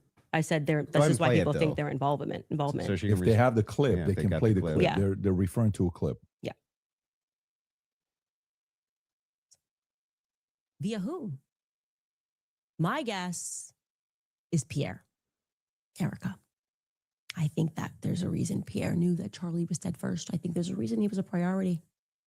How? Why? I think France and Israel are involved in Charlie Kirk's assassination. And I'm going to put that out there with full confidence. Okay. I also involvement. I understand. Yeah. So you think you with full confidence, you think that I think Israel's France involved. and Israel. Yeah. I mean, the person that gave me that thing that I reported said that French Foreign Legion were on the ground that day. Mm-hmm. Again, this would be at a professional limitation for me to then go and probe that information that I handed over. I can't do that. I'm not the United States government. But you don't have any positive evidence of that. Okay. Right? Liz, I don't. Can you just stop? It's actually just like annoying to hear you keep saying positive evidence. I've just asked me what I think, and I just tell you, yes, I think they are that's involved. That's a claim. No, I said here's what I think. I have every right to ask you about your claim. Yeah, but and if there's positive evidence in for this your statement, claim, I literally just said I think, and I am allowed to think. And yeah, you you're keep allowed saying, to think, do you have but you're making a evidence? claim. I have tons of positive evidence that I'm allowed to think. I agree. You're allowed to think. Okay. So nobody's disputing whether or not Candace Owens is allowed to think. What I'm asking is but you have what's your issue then? What is your issue with this statement? Evidence. I think that Israel is involved. That's not just what you said. You said I did say I think. It's with full confidence. Yes. You would think that if you had full Can you have confidence confidence to think when you think? If I said, for instance, I think I'm going to be late to work, right? With full confidence, I would say my evidence for that is that I'm 20 minutes away and I need to be there in 5. Andrew, that's how you would know whether or not you had full confidence. I'm just going to tell you something. Hang on, let me finish. Sure. If it was the case that I said I have full confidence I'm going to be late to work, I would say my evidence that I'm going to be is that work is 20 minutes away, right? And I have to be there in 5. So I have full confidence. That's why I would think that. So I'm asking, if you think that Israel and France were involved in the assassination of Charlie Kirk, and you say with full confidence, I'm just asking for the evidence, or at least walk me through the mindset of why it is that you could think that with I actually evidence. don't have to walk you through why I think. I can give you something that I think with full confidence. I think with full confidence that you lost the substance of this debate, and now you're moving toward things that I have said that I think, which I can do. I'm They're allowed to pertinent think to this debate. It's not exactly pertinent to this It's debate. 100% pertinent. It's not pertinent because our debate These are claims claims made about Charlie Kirk's assassination. That's the complete but substance of the debate. no, actually, would you like to remind him of what our debate claims actually were? And would you like to remind you said I could ask you about any of these things I to my said heart's feel content? free, but you do not get to structure how I'm allowed to reply or ask me I'm why not are you allowed structuring to how you're think? allowed to reply. I'm just asking you direct questions. I have full confidence that you do not feel that you represented your claim well. And so now what you came That's prepared nice. to I just do is wanna to know- present yourself like a professor of I fallacies just want to know. and to say, you are not allowed to say that. You can't. It's You my can podcast. say whatever you want. Well, I Nobody's said it. disputing that. I'm It asking. seems like you are disputing I'm it. asking I think that specifically when this why is you all think said that. and done, I've already explained to you. I explained at the beginning of this Mhm, why I think Israel is ultimately going France. to be proven to have involvement in this. mhm. I just explained to you in the middle, and now you're wanting me to structure the sentence or provide evidence. You don't have to. You're just allowed to think. And I've explained to you my thought process. I don't need to structure it in a sentence. If you feel like a professor today, you picked the wrong day. Don't you think that like tens of thousands or hundreds of thousands of people would want to know what Candace Owens' positive evidence for why it is No, I that don't. Israel and France were involved in the most traumatic public assassination of Gen Z's lifetime is? That's why they watch my podcast. So you're just going to drip to them? Like, here's why It's I not think dripping. that? Every time we come across any of these discussions, they're watching this in context and they know why I'm saying it. So, for example, when you're bringing up, Candace, where's your evidence for France doing this? I just told you someone who was high ranking in the French government, right? Who's nameless? Of course. Of course. Of course. Of course. But So there's good reason to so it's not a doubt this. conspiracy, though, if I then took it to the federal government. Like, you can't just go out there making a claim to the federal government. You can get in trouble for making false statements and things of that nature. So, and then you go, well, I'm going to probe that. Well, how can you probe that? This happened I to can me. ask you, well, This that's is not my what I'm probing podcast. specifically. This is my podcast. I am sharing my life and my experiences and what has happened to me. Mhm. And you're basically coming in like you're going to, regulate how I'm allowed to say Nope, it, if I'm I'm not trying allowed to to regulate say it. anything. I'm asking Well, very you're pertinent sounding a bit questions. like a professor trying to regulate and say, Candace, You sound you very can't say, I defensive and think. like you just don't want to answer questions. I did answer your question 3 You times. I just literally- didn't say it in the way that you wanted You me to just say kind of it. obfuscate and you run away from it. But I would like for you to let's actually just go through focus every on it. clip that you guys have prepared because it's pretty. I think with full confidence, people will recognize the strategy that you're trying to employ. So let's get to the next clip you have prepared. Sure, they can pull up whatever clips whatever they want. it is yeah. that you guys have prepared. So let's But go. there, but I would still. On this point, I just want to make sure that you have full confidence that France and Israel were involved in the assassination of Charlie Kirk, I think in and the you end, have no evidence for it at all that you'll give us. well, I already did tell you where it came from. Like I said, I can explain it to you. I can't understand Did it that for same you. So if higher you up need to, tell you if that need he was to- going to kill, or that France killed Charlie Kirk, or just that you were in danger? They said that the French Foreign Legion was involved and on the ground that day. I've already said that. You Okay. just don't like hearing it. No, Candace, just out of curiosity, Yes. when you pass down that message to a Tulsi or Trump, Tulsi's office, yes. Tulsi's office, are you giving them who told you that, or you're just saying, here's what I heard from And somebody? I have this information. Sure. And of course, if they wanted to open a file on it, which I thought was quite mysterious, that Trump's office never got back to us. It was kind of weird about maybe they're not the correct office too. I did receive a response from Tulsi Gabbard's office, but I don't think there was ever any investigation into what I Got it. said. So the call was,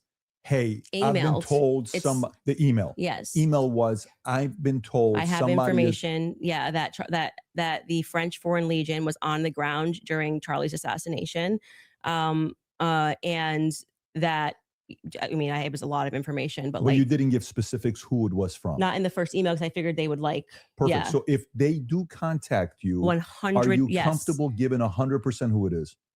I would absolutely give them as And- much and information can I as ask a possible. question? If whoever's the U.S. government, why are you not? Yes, it's very strange to me. You know, so if that's the case, now they may respond back and say we did. You know, that's their position. I did. I'm That's not why I involved. did it in writing. And so I'm glad that's the case Yes. because So if they And do right ask away in you- Trump's office, his like Margot got right back to me. She said it was on his desk. So he has that. There's no. And if you do say that and they Mhm. contact that individual, obviously you don't have to leak your sources here. Mhm. Is there enough credibility where that person would be willing to talk to them and explain to them exactly what their sources Yes, are? Okay. I mean, that's, it seems reasonable. And so why he's asking me to defend that is like, I'm not. Never Okay. I did. think those are two different things. That's more Two something I'm totally asking different to say, claims. why are they not reaching out to you? I've asked that many times on my podcast. What do you think about that, Andrew? What? The fact that she emailed, she gave it, and nobody reached out to want to contact the They source. that she's probably willing didn't to think it was share. actionable, is my guess. But even if they did think it was actionable, great. Every lead should be followed up on within the confines of what's rational and reasonable. Is it fair Mhm. to say that this is maybe a different individual because this is a person that was involved with TPUS Well, we and don't had a kn- relationship Wait, with Charlie? who? No, her relationship. Like Yeah. this isn't just anybody. So if an average person sends it, yes. Yeah, but I mean, we don't know who the source is. We don't know any Well, of then this. if you were in that department, wouldn't you want to, even you assign it to one of your There's guys no to guarantee say, they didn't look into it. How do we know? We don't How know. could they No, if how they didn't could they come if get she didn't give it the to them? information, more of the information? Because it And was a by the way, long this- file. Yeah. This is a separate, this has Did got you send nothing them to do the with the guy's debate. This name? is more on Well, I sent the email assuming that's you kept saying like you go and you make a report, you think they're going to come back to you and say, hey, Huh. what's more information? We're investigating this. And that didn't happen, and which is what I raised. No, I I'm found asking, that did you send them the especially source of because the this was at claim? a time where they were saying that they wanted to explore every possible lead. I even texted Dan Bongino. But I- did you? so actually it was three offices. let me ask one The question. and then executive I'm gonna come to you. office, Yeah. Dan Bongino, and Tulsi Gabbard's office. Okay, so a follow up to that is the following. Mhm. If they contact you to say, is that specifically to the French government or Israel's involvement in the killing of Charlie Kirk? That wasn't about Those Israel. are two separate things. That wasn't about Israel. It was Okay, they were got it. saying the French foreign, that person as a part of it was saying that it was the French Foreign Legion that was on the ground that So day. I'm And I surprised they haven't think called you. then I find that to be very strange too. I do as well. Because who would want to make a report? Like, I mean, I've never Well, made a report with the federal but when Let me you government. ask one did- question. but Let me when you just did ask one send question. it- Mhm. Let me just ask one Okay. question, and I'm going to bring Okay. it to you. Sure. The question is in regards to, I've not seen that clip, so I'm seeing it now. Mhm. I'm full confidence. I believe that Mhm. Israel French was involved. Is that also based on a source that somebody told you that Israel was involved in the assassination of Charlie Kirk, or is that a gut feeling? So in terms of Israel, I mean, what I've said is what I publicly have said here. I do think that at the end of this, we are going to find that Israel was involved. I do. Now, in terms of any of the hard evidence that's been presented, I think this has been a huge problem that a lot of us have had is that Mhm. they won't even explore anything else that was going on in Charlie's life personally. So if we're not satisfied that Tyler Robinson did this in any way, then every alternative theory should be explored. Other evidence should be brought forward. We've done that in our capacity. Like when people keep saying she has no evidence, it's kind of crazy. I think we've broken like more stories than any news source in the world. I mean, down to pictures, details, police officers, what the dog's name was, because we're not the only people that believe there's a conspiracy here. The police officers that were involved, the many police sheriff's offices that were departments that were involved that day, all believe there was a conspiracy. Down to the U.S. Marshals believe there was a conspiracy. They were my sources at the U.S. Marshals were saying they were basically sent on a wild goose chase that day. But do you see how you say my sources? Am I not allowed to have sources? Well, Like the thing is funny. So is CNN allowed to have Well, sources? hang on. I but have we can't- sources. If I said I have sources that claim none of that's true. In fact, my sources claim that her sources are lying. My sources claim that none of them believe that there's a conspiracy. My sources claim all of them really think that Tyler Robinson was a lone gunman. If I just said that as hypothetical, wouldn't you say, what? Yeah, I think what probably adds weight is like then when I drop photos of the car that no one was supposed to see, people go, okay, her sources are legit. So, and then when what I say is then proven in court and nobody knew those things, people are recognizing that my sources are legit. When I say Charlie was scared in the last days, and then I dropped the text message, which you've just learned about a couple of weeks ago, of him saying he was leaving the pro-Israel cause when everyone was lying about that, then they say, I think Candace's sources are legit. So I think what's happened is I've actually built up a rapport with my audience that it's not vibes and dreams. And that's why they keep watching my content, because like, for example, when I just the other day released the content of the shooter on the roof doing the lateral crawl, then they're going, I don't think these are just vibes. It seems like Candace's sources are legit. So I've proven myself in the market. Yeah, I'm not sure that would legitimize your sources as being legitimate when it comes to the idea that, oh, They all believe that there's a conspiracy going on, which is actually what your claim is now. How Well, would that I was actually, just- hang on, I'm almost done. How would that- talking to PVD? How We're would not- that legitimize? Well, it's not his debate. How would it legitimize these sources that even if it's the case that you get some court footage or some things like this, why would it legitimize that your sources are telling you all the marshals believe it's a conspiracy, all the police believe it's a conspiracy, everybody believes it? How would that legitimize Well, any what of I that? am saying to you, and you are not forced to believe it. So let me just explain what I was answering here, and I think that you understood what I was saying. Is I have, because people trust me, compiled a lot of information and presented it to the public, and this information has been proven true. We've presented photos, we have presented videos, never before seen stuff. The public has never seen it. And so what that does is your audience goes, okay, when she says that she has these sources, clearly she's telling the truth. Now, whether you would then go, well, I'm going to believe her when she says they think that there's a conspiracy, that's up to you. You cannot watch my content. I'm not here to tell you that you have to watch my content or believe everything I'm saying. Well, don't you think but I am- questioners should get questioned as well?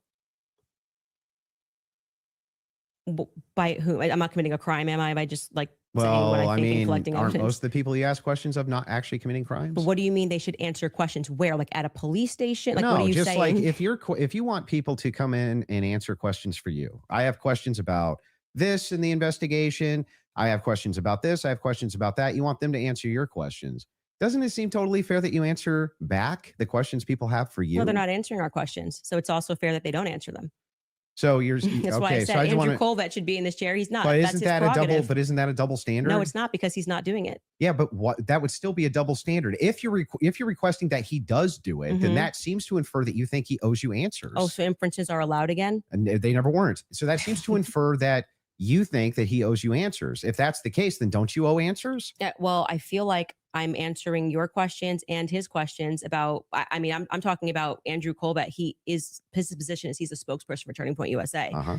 So when the crowd turns against Turning Point USA on the basis of a lack of information or because there has been, I don't know, seeds sown of distrust, I would imagine, and forget answering my questions because it doesn't need to be me. Then aren't you sowing a lot of those seeds of Yeah, distrust? Well, I think they're doing a pretty good job themselves, if I'm being honest. You can blame it on Candace all you want. well, People love to do that. The thing is funny is People like, act like I'm I think ground their zero. PR I'll be fair with you. Ground zero of people I not think- trusting Turning Point USA. I think that there was actually some kind of PR there. last. I think there was some PR there. Sure, they could have done better.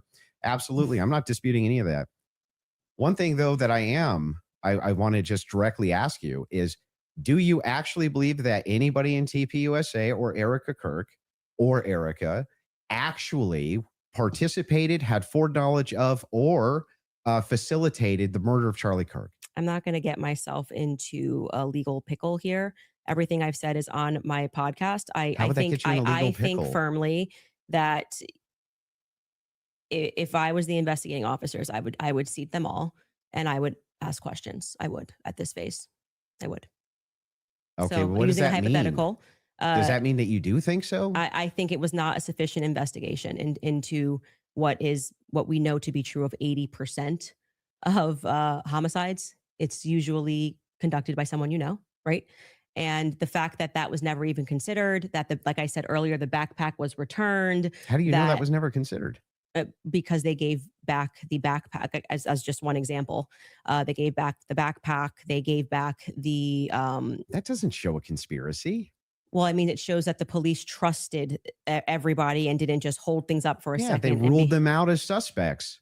that quickly. I'm not comfortable with that investigation. It's a pretty big organization. There's $100 million incentive. People, this is What $100 million incentive? what I'm saying is his organization, like it had grown to, I think it was 100 million. Plus per year. Yeah, per year. If that's something you want to back Yeah, up, but that's what was fine. the- Your what- team wants to play video, if you don't mind. Yeah, There's a video they want to play of Candace said it's impossible to not believe Erica's complicit. If you guys want to play that video. Could also just ask. And them, so but right sure. now, their guys are going out and they're going to look for evidence. And then by May, which is fortunately around the corner, then she'll see what they found. So what the F is that performance? How could you sit up there and say, yes, I 100% believe Tyler Robinson did it. That right there is why it is impossible for me to think that Erica Kirk is not complicit somehow. Because what? Those two thoughts actually don't even follow. how would it be the case that even if Erica Kirk did believe that Tyler Robinson was 100% responsible for the death of Charlie Kirk, let's just say she believed it with every fiber of her being, believed all the evidence, because she did. She just actually did.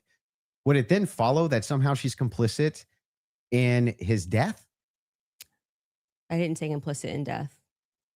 You added those two words. Okay. So what's she complicit in? Yes. So sowing this narrative that Tyler Robinson is guilty. So you're chopping up clips. Like I said, you didn't have the confidence to come in well, and tell debate. me, So what now does you're that mean? chopping What it does up. complicit mean? We are showing a clip of her on Barry Weiss, which I can't remember the date that she did that interview. And Erica, when she is asked, "Are you do you feel with 100% certainty that Tyler Robinson did this?" And she says, "I do." Then again, context matters. I sit down with Erica for 4 hours under the assumption that she had some evidence, right? Like I'm like, I actually, this is why I did not engage in any like Erica, everyone's questioning what she's wearing and all this stuff. I was like, I'm going to wait here because I don't know, just it feels weird to think that, did I think that some of her mannerisms were weird and stuff like that? Yeah, but that's not, you can't convict somebody on weird mannerisms. And then when I sat down with her and I was expecting for her to say, well, I'm obviously the victim on the case and we got to see the shot, taken or this or that, whatever it is. Great. That's why she has that much confidence 2 months ago. And when I sat down with her, it was nothing. It was nothing. Okay. So this is a conversation. How would that make her complicit? Complicit. And again, you said complicit in the death of Charlie Kirk. Complicit in what? Yeah. Well, if you let me finish my sentence, I could tell you that. But my point being is that then you take a look at this and you go, okay, well, this is weird. Why would you have this confidence? And then when you sit across from somebody and you say, okay, great, I want to go out there and defend you now. I want people to know that you can't say this stuff publicly, but you know more things. And she just blanks. And then she says, well, I'm going to call the lawyer. And she called the lawyer. Again, all of this is on my show. So out of context clips is not going to work because I know what I say on my show. Okay. So we call her lawyer and her lawyer says to us, she calls him on the phone, pardon me. And it's me, her, and Justin Strife. And I'm like, okay, great.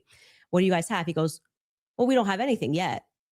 We're not at that phase yet. And I'm like, well, what do you mean you don't have anything? And he says, well, don't you know how it works? It's a probable cause hearing. So basically the state says that they're going to bring this forward. And now our people go out and they look for the evidence to assert that Tyler Robinson is guilty. And so I asked her directly, her lawyer directly, the phone's in between us. I'm like, wait, so just so I'm clear, you haven't seen anything that the public hasn't seen? And he says, no. So I'm going back in my head and I'm going, okay, so why is Erica saying with such a degree of certainty, like she was sent out to convince the public and people bit, by the way. I remember even Megyn Kelly was like, let's wait. She's going to have access to things. I did think she had access to things that we didn't have. Why express that confidence to the public as opposed to just being like, we don't know yet. I feel confident he's involved. They made an arrest. I don't understand. How would any of this make her complicit and in what? Well, I've already told you. She's complicit in trying to fool the public into thinking this is some open and shut case. How is she trying to fool the public into this? If she believes don't look anywhere else. That Tyler Robinson killed Kirk, if she believes that, how would that be complicit in anything? I do. Are you saying that you think she doesn't believe it? I don't believe that at that stage she sat down with Barry Weiss that's what she believes. No, but that's my opinion. Right. But so when you just say complicit, you just mean she believes that Tyler Robinson killed Kirk? That's it? That's what we were talking about. That's why I said if your strategy was to dice up clips and take it out of context and make it seem like I said she was complicit. Everything. Yeah, but then why not just play the full thing? Like why? Because we don't have like infinite amounts of time, I'm guessing. You probably don't want to watch. I'm going to go back to my theory that you didn't feel confident that you could defend your claim that it was overwhelming evidence. So now you're trying to move towards doctored clips and getting me to respond to it. There's no doctored anything. I'm just making sure that we got this right. Yes, that what you're actually saying is that Erica is just complicit in believing it. When I re-examined her actions backward, because I did not have this perspective of her at the beginning, which is why it's so funny to me that you guys make it seem like I'm ground zero. People thought Erica was sus from day I forgive him. And I was not a part of that. I did not lean into that. I did not contribute to that. I was getting actually terrible messages from my fans being like, Candace, you and Charlie always say to go with your intuition. You won't address this, how we all feel about her. Things changed for me when I saw that Zoom call. I will tell you that. For sure. And the fact that she lied to me. So I sat across from her and, I wanted to have that conversation publicly, but they're probably grateful they didn't do it publicly. she told me some lies. And so the next thing that happens naturally when somebody lies to you, you go, when any person lies to you, whether it's a toddler, people only lie when they're trying to obscure something else. Have you addressed what that lie was? Yeah, I've talked about, we have a list of lies that we've been told by, we can find that, in I'm the sure. meeting with her. Well, no, I didn't want her to cage up. I didn't want to do this, and because I didn't know what to expect. Like I didn't know if she was going to be like, I'm so overwhelmed with everything, you know, and I don't know who to trust in the organization, and I don't know what I'm doing. Like I didn't know. I didn't want to. Just out of curiosity, before anything happened with Charlie, how close were you and Erica? Not very close. So there's not a relationship. No, I would say it's totally normal. Like it's not like there was any issues at all. We were always nice to each other. It just is our life went to a different phase, right? So Charlie and I hitting the ground, running around, traveling 4 days a week. Now I get married. I find love of my life. I get married and I get pregnant. I've been pregnant. I haven't stopped being pregnant. And what you want out of life changes. You don't want to be running around for 4 days a week and traveling on a plane nonstop. You suddenly want to start building at home and live. I was desiring that suburban life. Did you guys ever do the double dates? You, George, her, and Charlie? Was there ever double dates between the four of you? I was, engaged to George quickly. We were planning our wedding. I was kind of in my bubble with George. George traveled with me and Charlie, but Erica and him were just starting to date at the beginning of 2019. George and I were planning our marriage. Mm-hmm. So George really got to know Charlie. I wouldn't say that I really got to know Erica. I was just rooting for them because I knew how much Charlie wanted to, find love. And so I was kind of his wing woman throughout that phase. And I was just happy. And I never was under the impression, obviously, that they were going to get married when they were dating. So it wasn't like I was conscious, I really need to get to know this person. And so it was just kind of normal that by that time, because of where I was in my life, that I wasn't spending any time getting to know Erica per se. So the complicit part about Erica to you, is that a gut feeling? You think it transformed when she lied? You can take the lead. I'm just asking questions. Yeah, If you want to I don't. go for it. I actually don't. I still don't understand what you think she's complicit in. Yeah. So when I say Erica's complicit, that's my opinion. When you tweeted Erica's too retarded to kill her husband, yeah. Would you like to explain how you developed your evidence, your positive evidence for the fact that Erica was retarded? Yeah, sure. So Yeah. I just think all women are retarded. Oh, so you're allowed to just say stuff. Who knew? So, and You what, just and by asked the way, me. and Like, what dramatically transformed your opinion of Erica after going to the headquarters? Because you were pretty hostile about. I wasn't hostile towards them. You don't think calling somebody too retarded? No, come on. That's like normal tongue-in-cheek stuff for me online. Oh, you're being tongue-in-cheek. Usually when I call someone retarded, I'm being tongue-in-cheek. Yeah. Like for instance, you got supporters. I mean, if you want to use the same exact argument, you would take a supporter like Owen Benjamin. He called you bad names and called your husband bad names. You're just like, well, it's no biggie. I've never answered him on anything that he said. I'm saying that you now are her biggest defender. So do you still think I'm not her biggest defender? Do you still think she's too retarded? No. I didn't know Erica Kirk. I'd never met her before. Okay, but you had an issue with Turning Point being led by a bunch of fembots talking about the feminist angle. Still do. And then suddenly you go to the headquarters. Still think it's a terrible idea. You go into the headquarters. Mm-hmm. Now all of a sudden you've got text messages that you're sharing with them. You say that you and your wife are getting involved with management. No. I'm not involved in any management at Turning Point. Well, I'm pretty sure there is a clip of you where you say that your wife went to their recent conference and sat down. And then when you were on Joe Rogan. No. Hang on. I'll explain what happened just so that you understand. Yeah. So I was invited there to do some debate training. That's literally what I was invited there to do on recommendation. So I went down and did some debate. That's the first time I ever met anybody at TPUSA. Okay. And then you said you sat down with Erica. Well, I didn't sit down to her. I talked to her in a hallway. So you didn't sit down and speak with Erica? No, I didn't have like some sit down long conversation. We talked in a hallway. Okay. Is that when you gave her the hug? Yeah, gave her the hug right there. My wife did too. We were both very sorry for what happened. Okay, so at what point did you start receiving text messages from that you cited in your opening statement? I just reached out to TPUSA and said, I'm prepping for a debate. Is there anything that's pertinent that I can use here? Do you find it interesting that people have been asking for, basic answers to questions and You're saying that you walked into their headquarters and reached out and they instantly. It's amazing, isn't it? If you reach out in good faith and you're not demonizing them and saying that they're complicit in the murder of people's deaths, that perhaps they're actually willing to release things to you that are pertinent, other than thinking that, perhaps you're diabolical. Well, I don't know. I, just think I feel like intentions. if I was going to release that information, I didn't demand that it be released to me. I actually never demanded that it be released. I just simply said that this is what was going on in the last 48 hours. Maybe to the media, they could release it. They could release it to PBD. They decided to release it to a guy that called Erica too retarded in June. So what? Yeah, I just think it kind of shows that Turning Point is sending you as their horse. Well, I don't they know just where don't have the courage to have the conversation. Like, I don't. If they see were this, just releasing something in let good me ask faith you a to question. answer questions, Do you have any I've never evidence demanded. of that claim? It's not evidence. No. You're sharing your opinion No. that she's too retarded. I can't share my opinion that I think it's going to register as really obvious to the public. That rather than presenting that throughout the course of everybody wanting to know what Charlie was going through his last days, they decided to give it to you to come to my house as some sort of a surprise. Well, do you think the public's not smart enough to see through that? Do you think that if it's you talking know about terrible PR, if you know that there's a huge debate that's coming up, that's going to be probably one of the most viewed that year, and one of the debaters calls you and says, "I'm taking this position. This is the position that I feel like there's the most evidence for." And Candace also agreed to answer many of my questions in regards to this. So if you got pertinent evidence here that I can use, I'd definitely like take a look. What is It was actually amazing to me. It really was actually amazing to me how if you approach people in good faith and just say, "Hey, I'd actually like to know what the facts and details are around this," they actually do talk to you.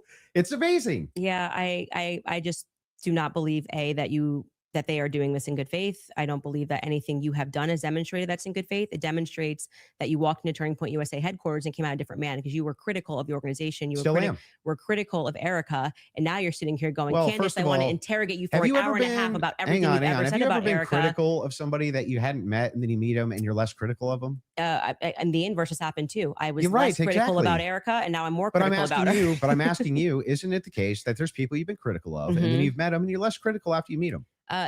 Too retarded. I feel like if you think that she's dumb and let's just talk about your record. I mean, you're a person that has spent time in what most people would term to be the manosphere, talking about well, yeah. I debate against against feminists and red pillars. Okay. And a lot of the actual, so I'm a Christian ethicist. And then you go on to Joe Rogan and you're like soft explaining away why Erica had to take over Charlie's company when they don't have a parent at home. So now you're a feminist icon. Like you just go into the headquarters and you just shift all of your perspectives. That's a bizarre criticism. Like nobody's in the bigger girl boss position than you. Yeah, I'm actually, no. You're in the biggest of the girl boss positions. Like you don't have to do this. You just do this. You could definitely not do it at all and be fine, right? But you still do. I would say that you are making a comparison that cannot be compared because Erica's husband was just assassinated in front of the world. Which makes sense why she would take the organization over. No, it makes sense why you would go home to your kids, just so you know.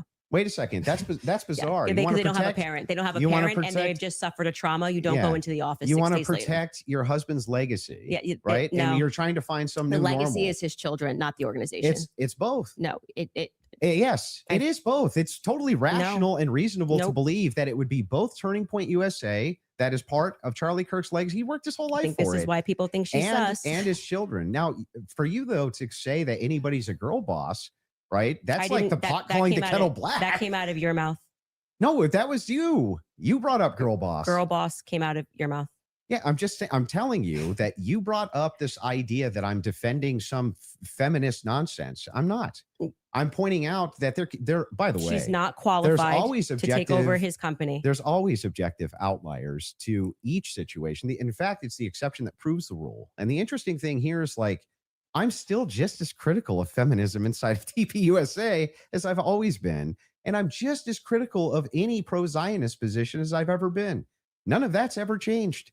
By the way, I would think it's the most rational, reasonable thing on planet Earth to do if you wanted to actually see an organization change, to try to work with leadership or reach out to leadership to try to do so. Doesn't that make the most amount of sense? I would like to state for the record that I think Erica is underqualified to run the organization. Sure. And on the more emotional aspects, I agree with what seems to be a majority opinion, because I'm not going to say it's scientific, that any woman that would leave her kids and go right into the office after their husband was publicly assassinated does not have their priorities straight. Okay. Well, I understand that you can have those criticisms. Yeah. But I'm not understanding still how that would make her complicit. I don't have to keep answering the same question. Okay. So let's let's feel get- like you team got is an answer asking to how your- it's complicit. Your team is asking to play a clip. So if we Okay. want to play this clip to just finish this segment on the Erica Kirk topic, we can spend some time on that as well. So Okay. if you guys are ready in the back, we're ready.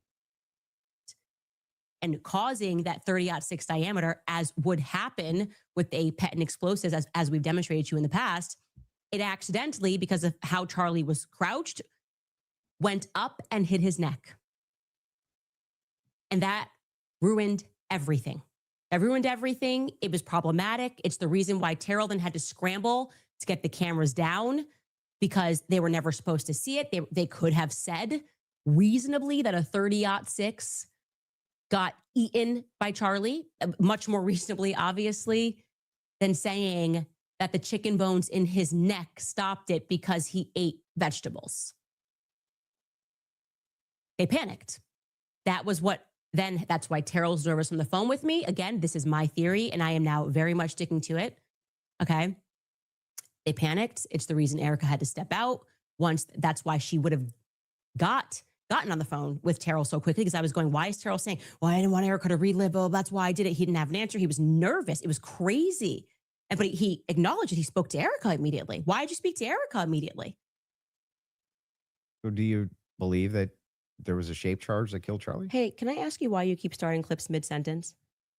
Probably to get to where the clip is. No, it doesn't seem that way, because you can always start a clip at the beginning of a sentence. Like you're just it's completely out of context. Wait, But I didn't yes, so prepare the clips, but yeah, I think I didn't, like, but you were it's kind of fine ready. to ask it to back it Like up. I said, I don't need to say what's happening here because the internet will clock it.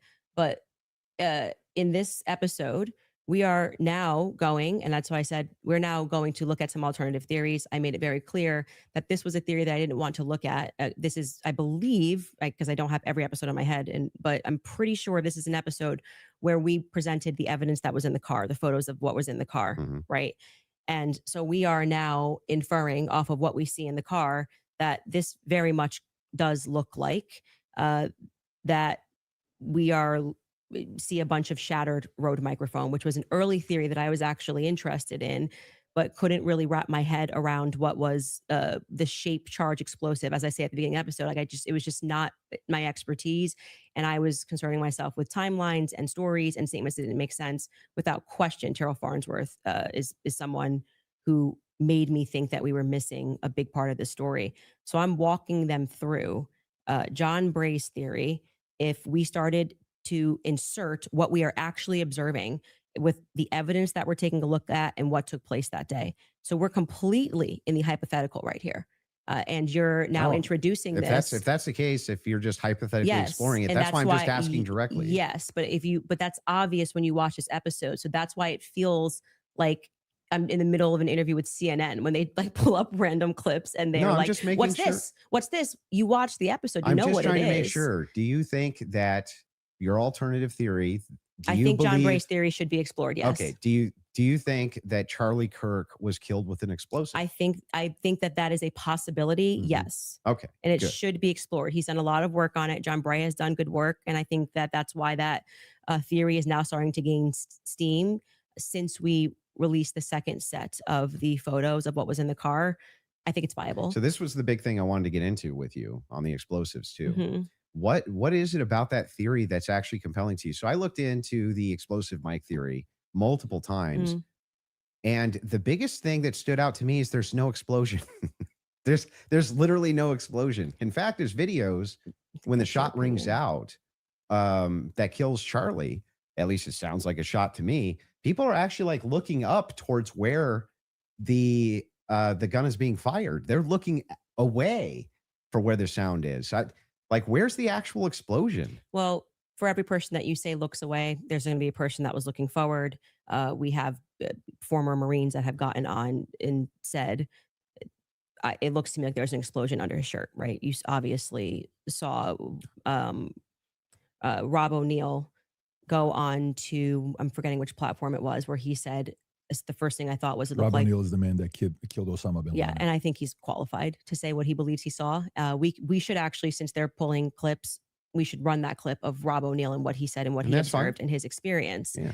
So I'm going to take that. And also there were people who immediately spoke to the media that day who said the same thing, that they thought that something happened under his shirt. That was actually, if you go back to like my first episode, when I was just observing what I saw with my eyes, I was asking the serious question. I was seriously saying, why is it like somebody shot him from underneath? Why is his shirt moving first? That doesn't make sense to me.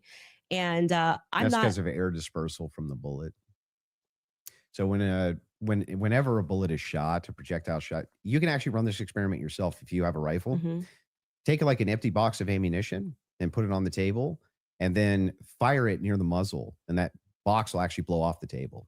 Okay, so question for you. Does that box go sideways off the table? It can.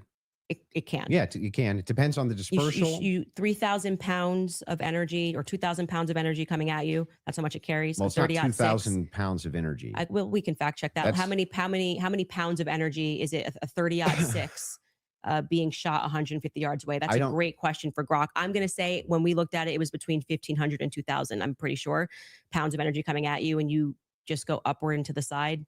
I don't really buy that. I'm going to just say I just think that that's not but possible. It doesn't go through on top of that. So there's another miracle. You didn't get blown backwards. It didn't go through. But I also want to say that you're saying this can happen, and Rob O'Neill is infinitely more qualified, I think, to speak on that.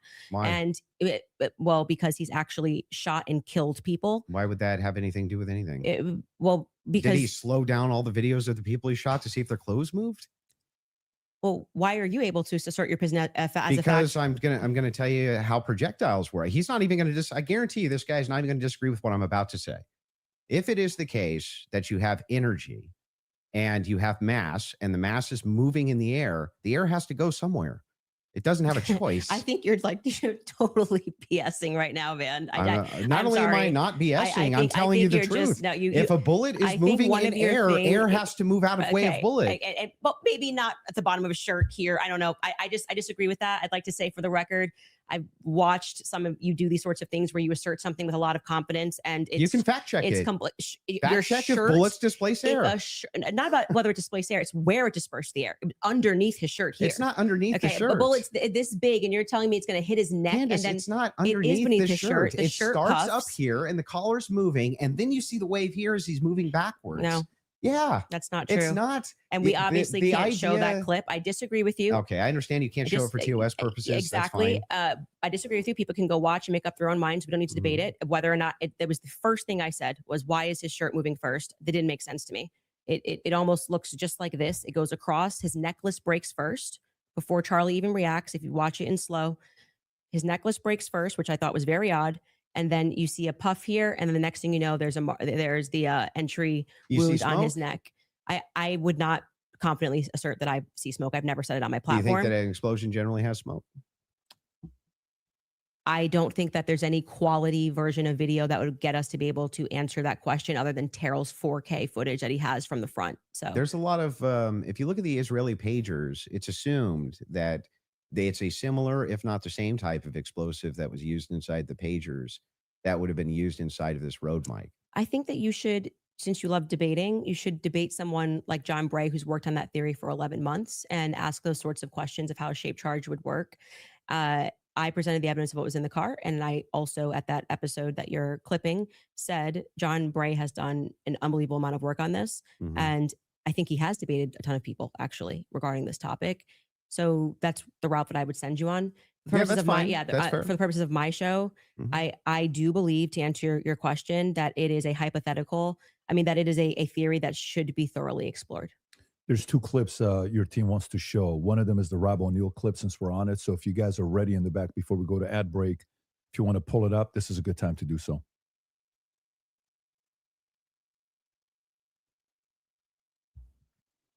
And good to see you, General Holt. A lot of things bother bothers me about this. Nothing in particular. And it's not like I'm out there saying big lie or a conspiracy or someone did it. I'm just saying, I've been in a lot of shootings. I've killed more than a handful of people, and this thing looked shady off the bat. I mean, I've killed people closer than I saw the camera, and I've never seen a shirt move like that. That looks like an explosion to me. Just the fact that no one started doing first aid to Charlie Kirk, they were more concerned about getting SIM cards out of cameras, removing cameras, and then getting him off the X somehow. There didn't seem a lot of concern for his life. It seemed like just clean it up. And then, I mean, I've been told they paved it over a couple days later. And then you get Erica Kirk behind all the razzle dazzle, and she's really quick to forgive the alleged shooter, which technically says that was him because I forgive him, but then she can't forgive Candace Owens for having an opinion or asking questions. And they mock people by saying, oh, I'm just asking questions. Yeah, I'm a SEAL Team 6 sniper. I'm asking a lot of questions. No one wants to answer them. And you're able to ask. He's actually said very little about the explosive there. So I'm he just saying he observed, he said he's shot people up close and he's never seen a shirt move like that. And it looked to him like an explosive. That's what he just said. But when I play that video at full speed, I can't see a shirt moving.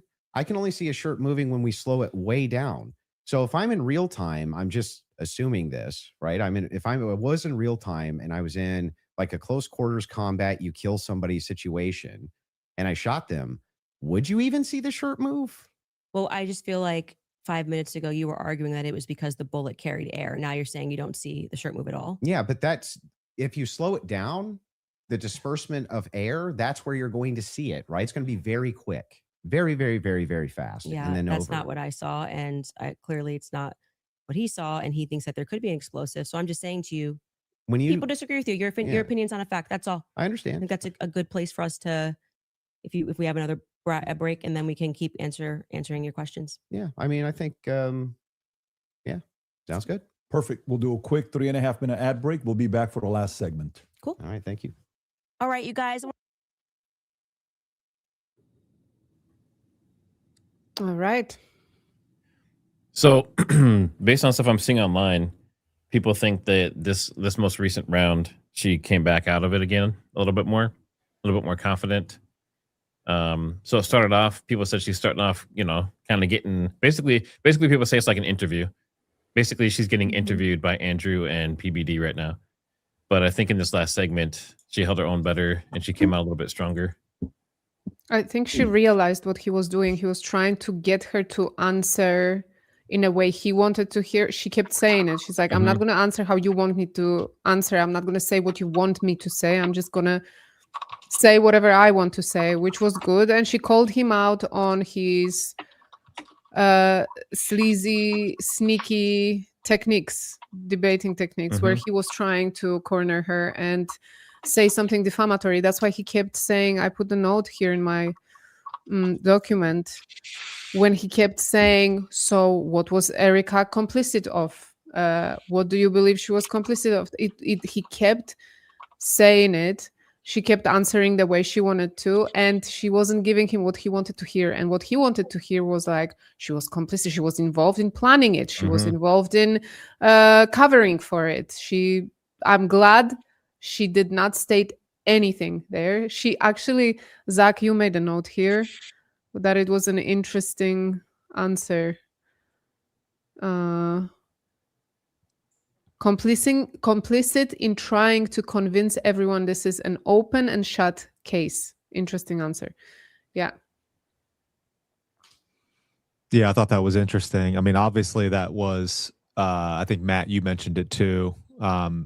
Nissy, you might have mentioned it also, but basically just a legal trap, which I feel like there are some of those that are trying to be laid here. I wrote down a note that, and I think I said this to you guys, or maybe I left the comment. It's like another good thing that you could say is that Erica Kirk is complicit in not wanting to pursue the full truth about what happened to Charlie Kirk. I wrote that down. I mean, I think that's a good way of saying it. I mean, and you can say at least she is at least not complicit in wanting to pursue the full truth. And the evidence that Candace has for that is that Erica has lied to her face, the discrepancies, she's lied in media appearances, etc. Right? While also trying to promote this narrative that Tyler Robinson is the lone wolf shooter, and the way that she organized the media campaign and the flooding the zone after the trial with more lies is more evidence of that. So I thought her answer there was interesting, but definitely, again, it's like a consistent frustration. That segment started with PBD asking Andrew to defend his position of the overwhelming evidence. And he literally just responded with questions back to Candace Owens. And that was really frustrating because he has not defended the overwhelming evidence position. All right. So everybody's going to leave here, and that position has not been defended. Yeah, I hope she does what he was doing to her in the next segment. That she starts asking him to drill down on things that he believes, so that she can poke holes in the evidence. You guys think fake death is going to make an appearance in this one? Nah, I don't think anyone believes it. She said it very early on. No, she's not a fan actually, of that theory at all. She no, doesn't no. like it at all. But she said when early on she was grieving, she went through that stage. She was like, oh my God, maybe he's in witness protection. Maybe he's something. She, the denial phase, she went through that. So if I think anyone it's knew, she interesting. would be the one. It's interesting how what Andrew seems to be doing now is kind of pulling back and being more conversational, and she's trying to ramp up the confrontational, and he's pulling back as she invokes more intensity. I've noticed. I think he's disappointed. He seems disappointed to me that she's not baiting. Taking the bait. Yeah. He seems like this last round, it was like he sat back and he just let PBD take over, and he just it felt like he gave up a little bit. I bet if she would have said, let's end it now, he would have been fine with it. Like relieved, probably. He's trying to get her on every single issue. Like he brought up the French assassination. He brought up Erica Kirk. He brought up, he's bringing up all of these issues. And if he doesn't get like a satisfying answer, he is quick to go on offense about another subject, which I find pretty interesting. I mean, that makes sense considering the side that he's representing and all the questions they have and all the defamation and stuff they're trying to sue her for. Yeah. They're trying to go through the entire list. But I wish she was better prepared, and maybe she will surprise me in the last round. But I wish she was better prepared for asking him those questions, for trying to not get a gotcha moment, because it's not about this, but trying to make him prove his claims and stand behind what he's saying. And if he's truly believing the Fed swap, okay, why? Like he went by the list, okay? If you believe that this is Tyler Robinson on the roof, why do you believe that? Yeah. And then he said, okay, but it's because, okay, it doesn't show that it's him, but when you combine all this evidence around it, okay, what evidence? Which things are you combining exactly? So this is what was missing for me. It wasn't aggressive enough for me, to be honest, from her side. Still, well, even with last round. Yeah. I mean, if I was someone coming into this and had never followed any of the case up to this point, my takeaway from this debate, if I was completely new to this and didn't know who either one of them was or anything, would be that they're both using hearsay and neither one of them can fully defend with actual evidence their point. That's what it would seem like to me at this point. And I see people saying here that Candace doesn't have to do that. It's not her. No, actually, they both made claims for this debate. Okay. And they both got time to cross-examine each other. That was the deal. Yeah. So I believe that from her side, it wasn't aggressive enough. I wish it was more. I'm not saying she failed. I'm not saying she did a horrible job. That's not what I'm saying. I just wish she went for it more. That's how I feel. Or maybe we were expecting a bit too much. Maybe she doesn't feel well. She's pregnant as well. Like, I'm considering all of it. Okay. I'm considering all of it. Well, I see the audience saying that she should be much more aggressive. They're saying she's not aggressive enough. Some are saying she's not aggressive by nature. But if you look at any of her past debates, no, I think this is she's a beast. Yeah, I mean she can get pretty wound dragon. But again, she is like what, 7-8 months pregnant as well. Yeah. Which I would think make her even more of a dragon. Well, estrogen should be much higher, right? Like she should be in super mode right now. Yeah. What do you think about PBD in this last round? Do you feel like he's being fair towards both of them, the way he's asking questions and the way he's giving time to answer? He's asked her more questions than he's asked Andrew, for sure. Yes. and he's pulling up whatever anyone brings from the back. So I guess maybe her team isn't as aggressive in the back either. Maybe. I saw comments on my chat that people were saying that her team is just not up for it today. They're not helping her really.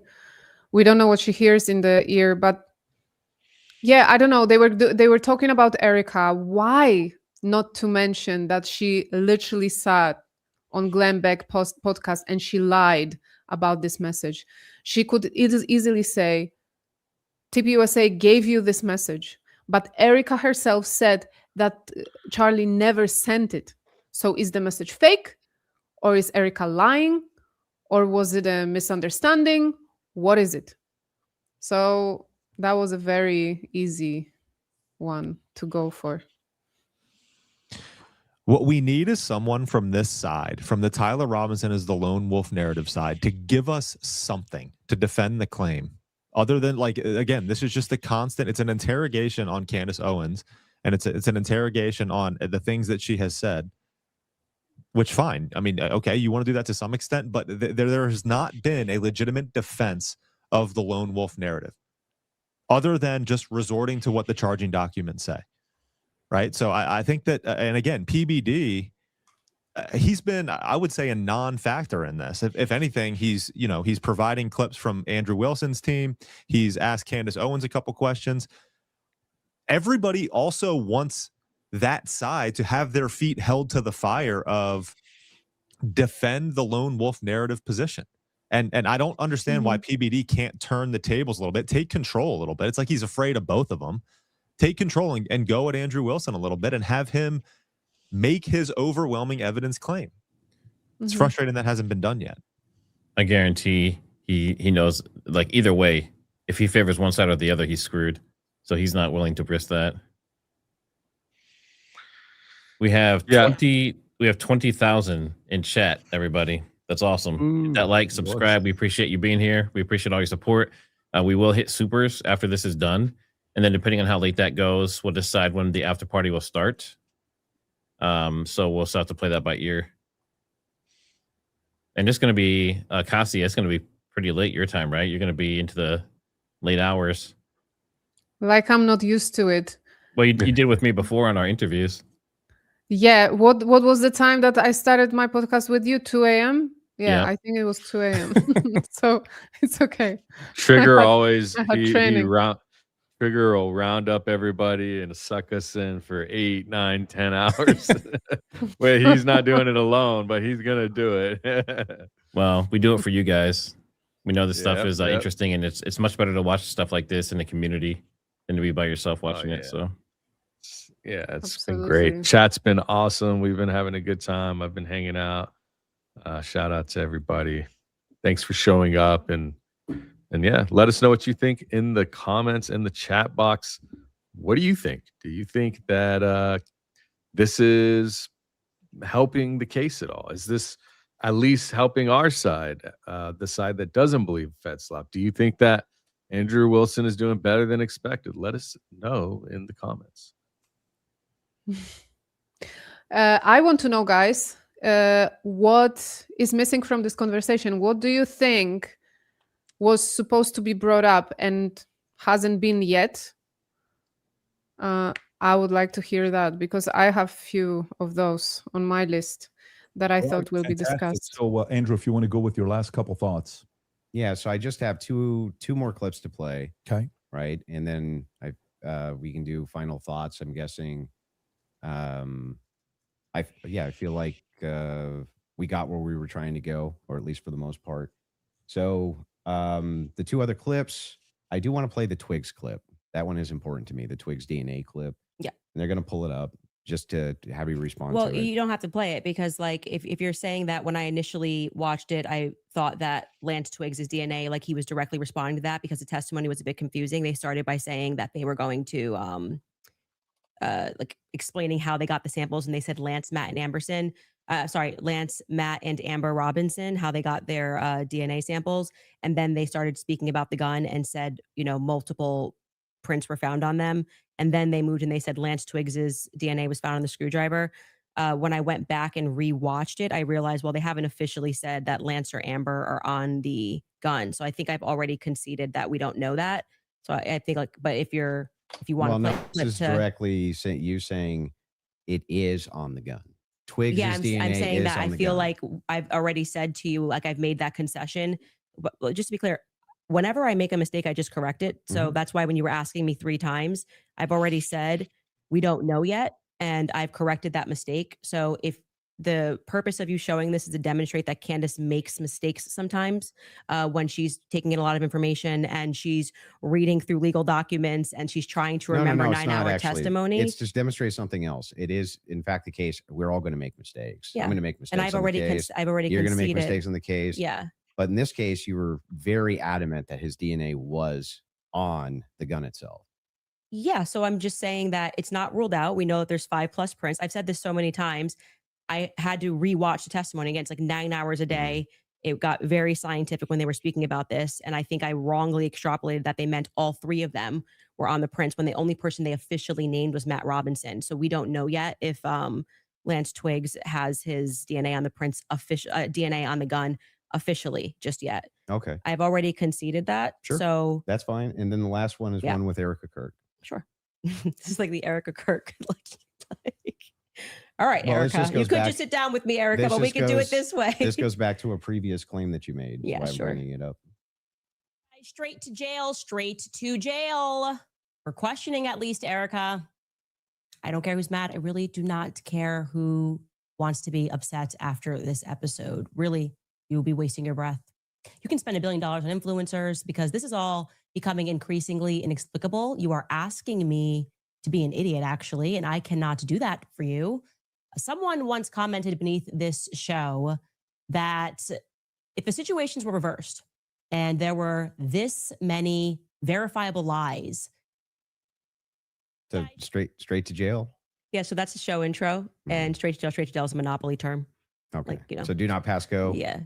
Do not collect $200. Yes, it's obviously tongue in cheek. And then we explain that actually I think that she should be brought in for questioning because of inconsistencies. So this is the exact episode when I started to think that she should be sat down and questioned. And I still believe that. I still hold the perspective that Erica should be sat down and she should be properly questioned. Do you know that she hasn't been? No, actually, that would be a great thing for the spokesperson of Turning Point USA to say that she's already. Yeah, but why do they? I mean, my guess would be she hasn't because they returned everything to her. Yeah. But why do they owe you that though? Why they don't owe me anything. That's my show you're watching. Just the clips that you're pulling are from my show. So if I want to say something on my show, I can say that. I didn't say they owe me something. I don't think that's ever unless you have but another if you clip. say like you need to be sat down for questioning and you don't even know if they haven't been, that's strange, right? Do you know if they have been? No, I have no idea. So you're just saying, what if they haven't been? Yeah, if your entire just kind of filling the air if your with entire thing is junk. No, it's not junk. If the query is why is it that Erica Kirk's not being sat down for questioning, but you have absolutely no knowledge whether or not she's been sat down for questioning or not, what that does is it creates an innuendo. It creates an inference. It creates out to the ethos that this should be happening because something's wrong here when you actually don't have the knowledge that anything's wrong at all. I just think that my opinion is that she should be sat down and questioned. But you're not sure if she hasn't been. Yeah, and you're not sure if she has been either. So, like I said, I feel like now you're just kind of filling the air to with my nonsense. knowledge, because Turning Point's like, we want to my make knowledge, sure that you go in there and you defend Erica. And I have to say, I don't think you've done an extraordinary job at that. But I'm not here to defend Erica. The thing is, though, is like that since 4 out of 5 of the clips that you had on the ready when we asked you guys ahead of time. I mean, I want to just assert how professionally we have dealt with this debate. As you can see, we have not planned any gotcha clips for Andrew. I expressed to him that what we were going to do was just to use people for fact checks, and because I might not remember something, or I do remember something and you're saying no, and that is what I think will register to people as very fair. I expressed we did not take out of context clips of Andrew but to try to expressly said please that don't I was cut me going to off. bring claims. We did not. Right? No, when you said you were going to bring claims that you would want me to speak to, you didn't say I intend on sitting you down with out of contexted clips to which we said to you before in an email. Any clips that you want to share with us, send it over. Let's assert a debate claim so that we can both be ready to respond to it. That's not really what happened. Well, what didn't happen? The way that you're framing the exchange, that's not actually what happened. We were negotiating. It is true we negotiated out the claim itself, right? Which one's going to take which position. I wanted to make sure that I had at least an hour and a half on mine, and you got the time for yours to question me. We did. We got through your hour and a half on mine, roughly an hour and a half now on mine. That's basically how this went. But in the beginning, I did not take an hour and a half to just pull out of context clips with Andrew. I actually debated the substance of what's going on in this trial and this hearing. And I do think that you fell short of that. There's nothing out of the, hang on. And There's I nothing did not here say, except I'm holding just you to going to account get for you your to say claims. yes or no.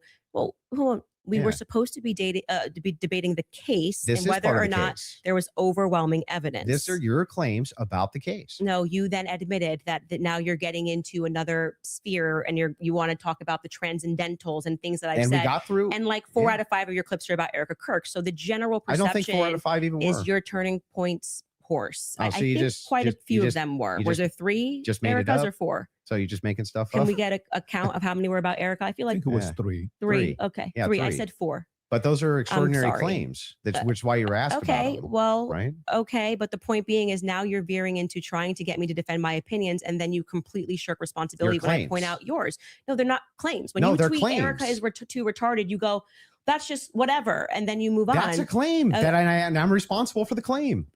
Well, earlier when I brought it up, you said that it was tongue in cheek. Yes, sure. That's me responding to your criticism of the claim. That's all I'm doing here. I was interested, and I'm happy to get into also the Patsy stuff now, if you would like to. well, Your that team was has one more supposed to clip be they want the to play whole from thing. 7 Okay, days ago. sorry. They got one They more had clip. to. and we then were can getting go into to the Patsy stuff, and you stopped it, and I was explaining to you. Oh, they have one more clip. Okay, let's go. They want to hit the minimum of 4 clips you were saying with Erica. So 100%. This is absurd. okay. And this is the one you're saying from 7 days ago.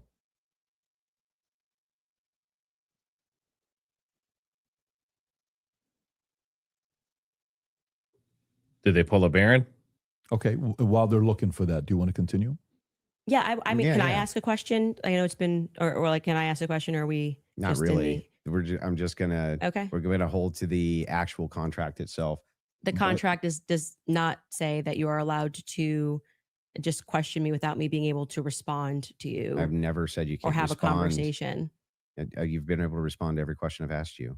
And by the way, the other thing is like Let's have it your way. I want it to look like Still happy we've to have done the everything debate. Andrew wanted to, so that people can fairly assess the situation. So you have it your way. I Totally will not fine. ask a question. Totally fair with me. So are you good with her asking a question or He no? said no. Waiting for the clip. Okay. So you want to wait for the clip first. Mm-hmm. Okay. You guys have it in the back? Okay, beautiful.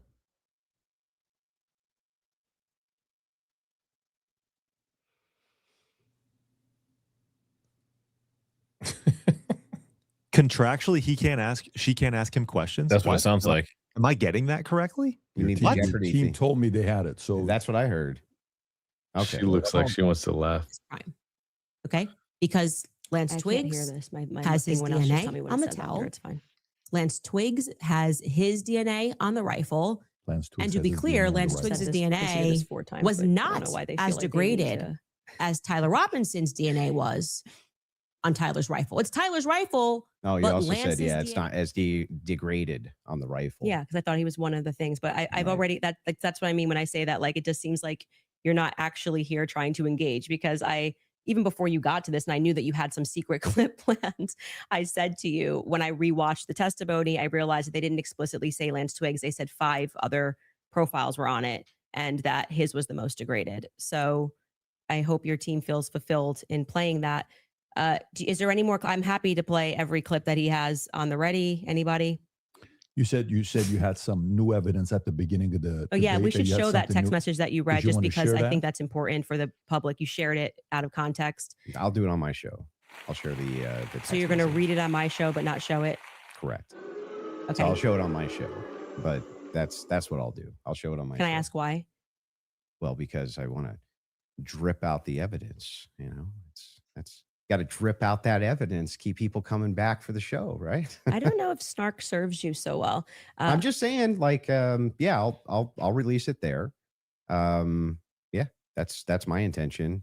But yeah, I'm fine with closings if you want to do closings. Well, I also would just, if I may ask a question, is that permitted? Go ahead. Just so I also have clarity. since your basis has been evidentiary, you keep saying that you have evidence or like you are following evidence. Which one of the charges against, or all of them, do you think Tyler Robinson is guilty of? The specific charge? Yeah. Yeah. So I think is that Tyler Robinson shot Charlie Kirk. Yeah, but of the 7 charges that he's being charged. Yeah. with. Can we list them real quick? I'll tell you exactly which ones. We'll pull them up. Well, do you know any of the charges that he's up for right now?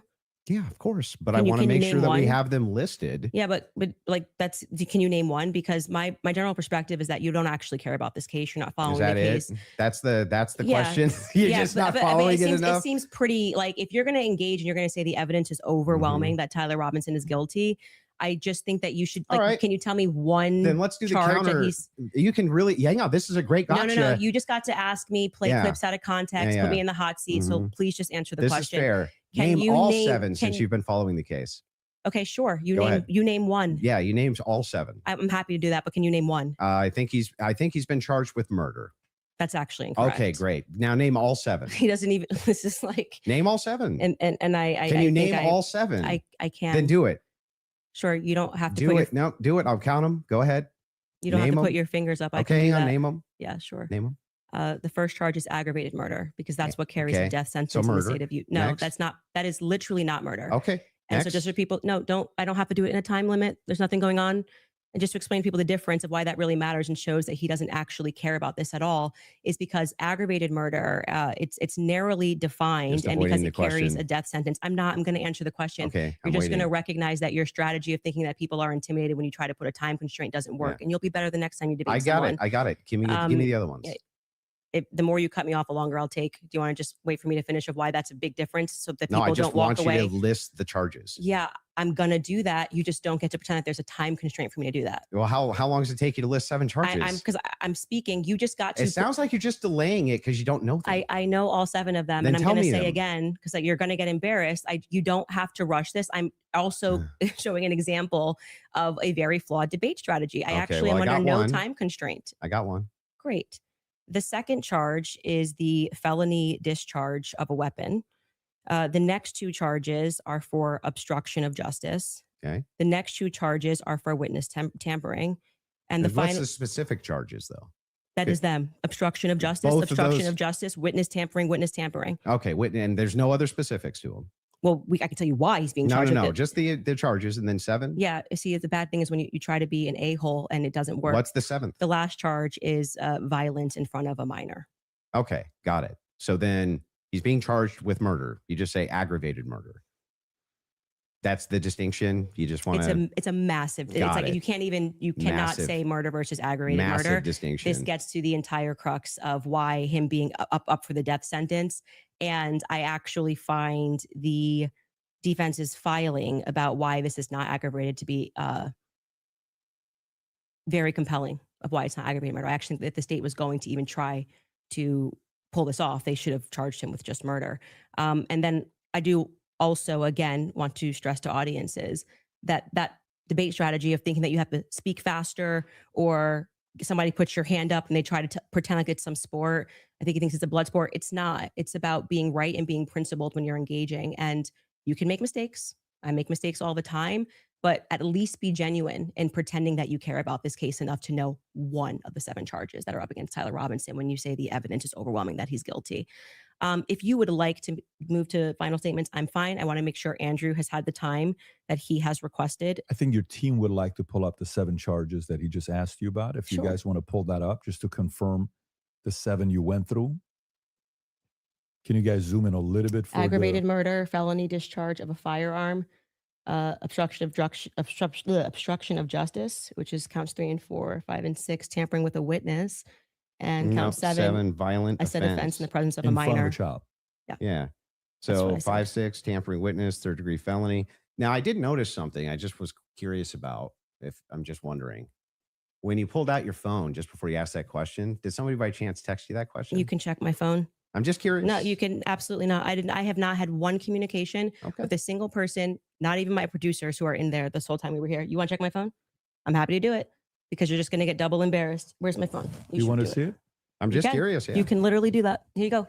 PBD, you're the moderator. Wow.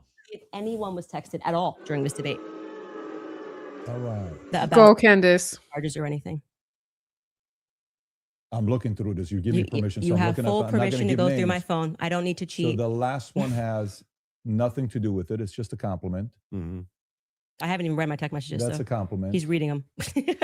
You're okay. You'll give me permission. I'm Yes. just going to read 3 of them Yes. to 1132 because after that, I don't need to read it. And you know their texts.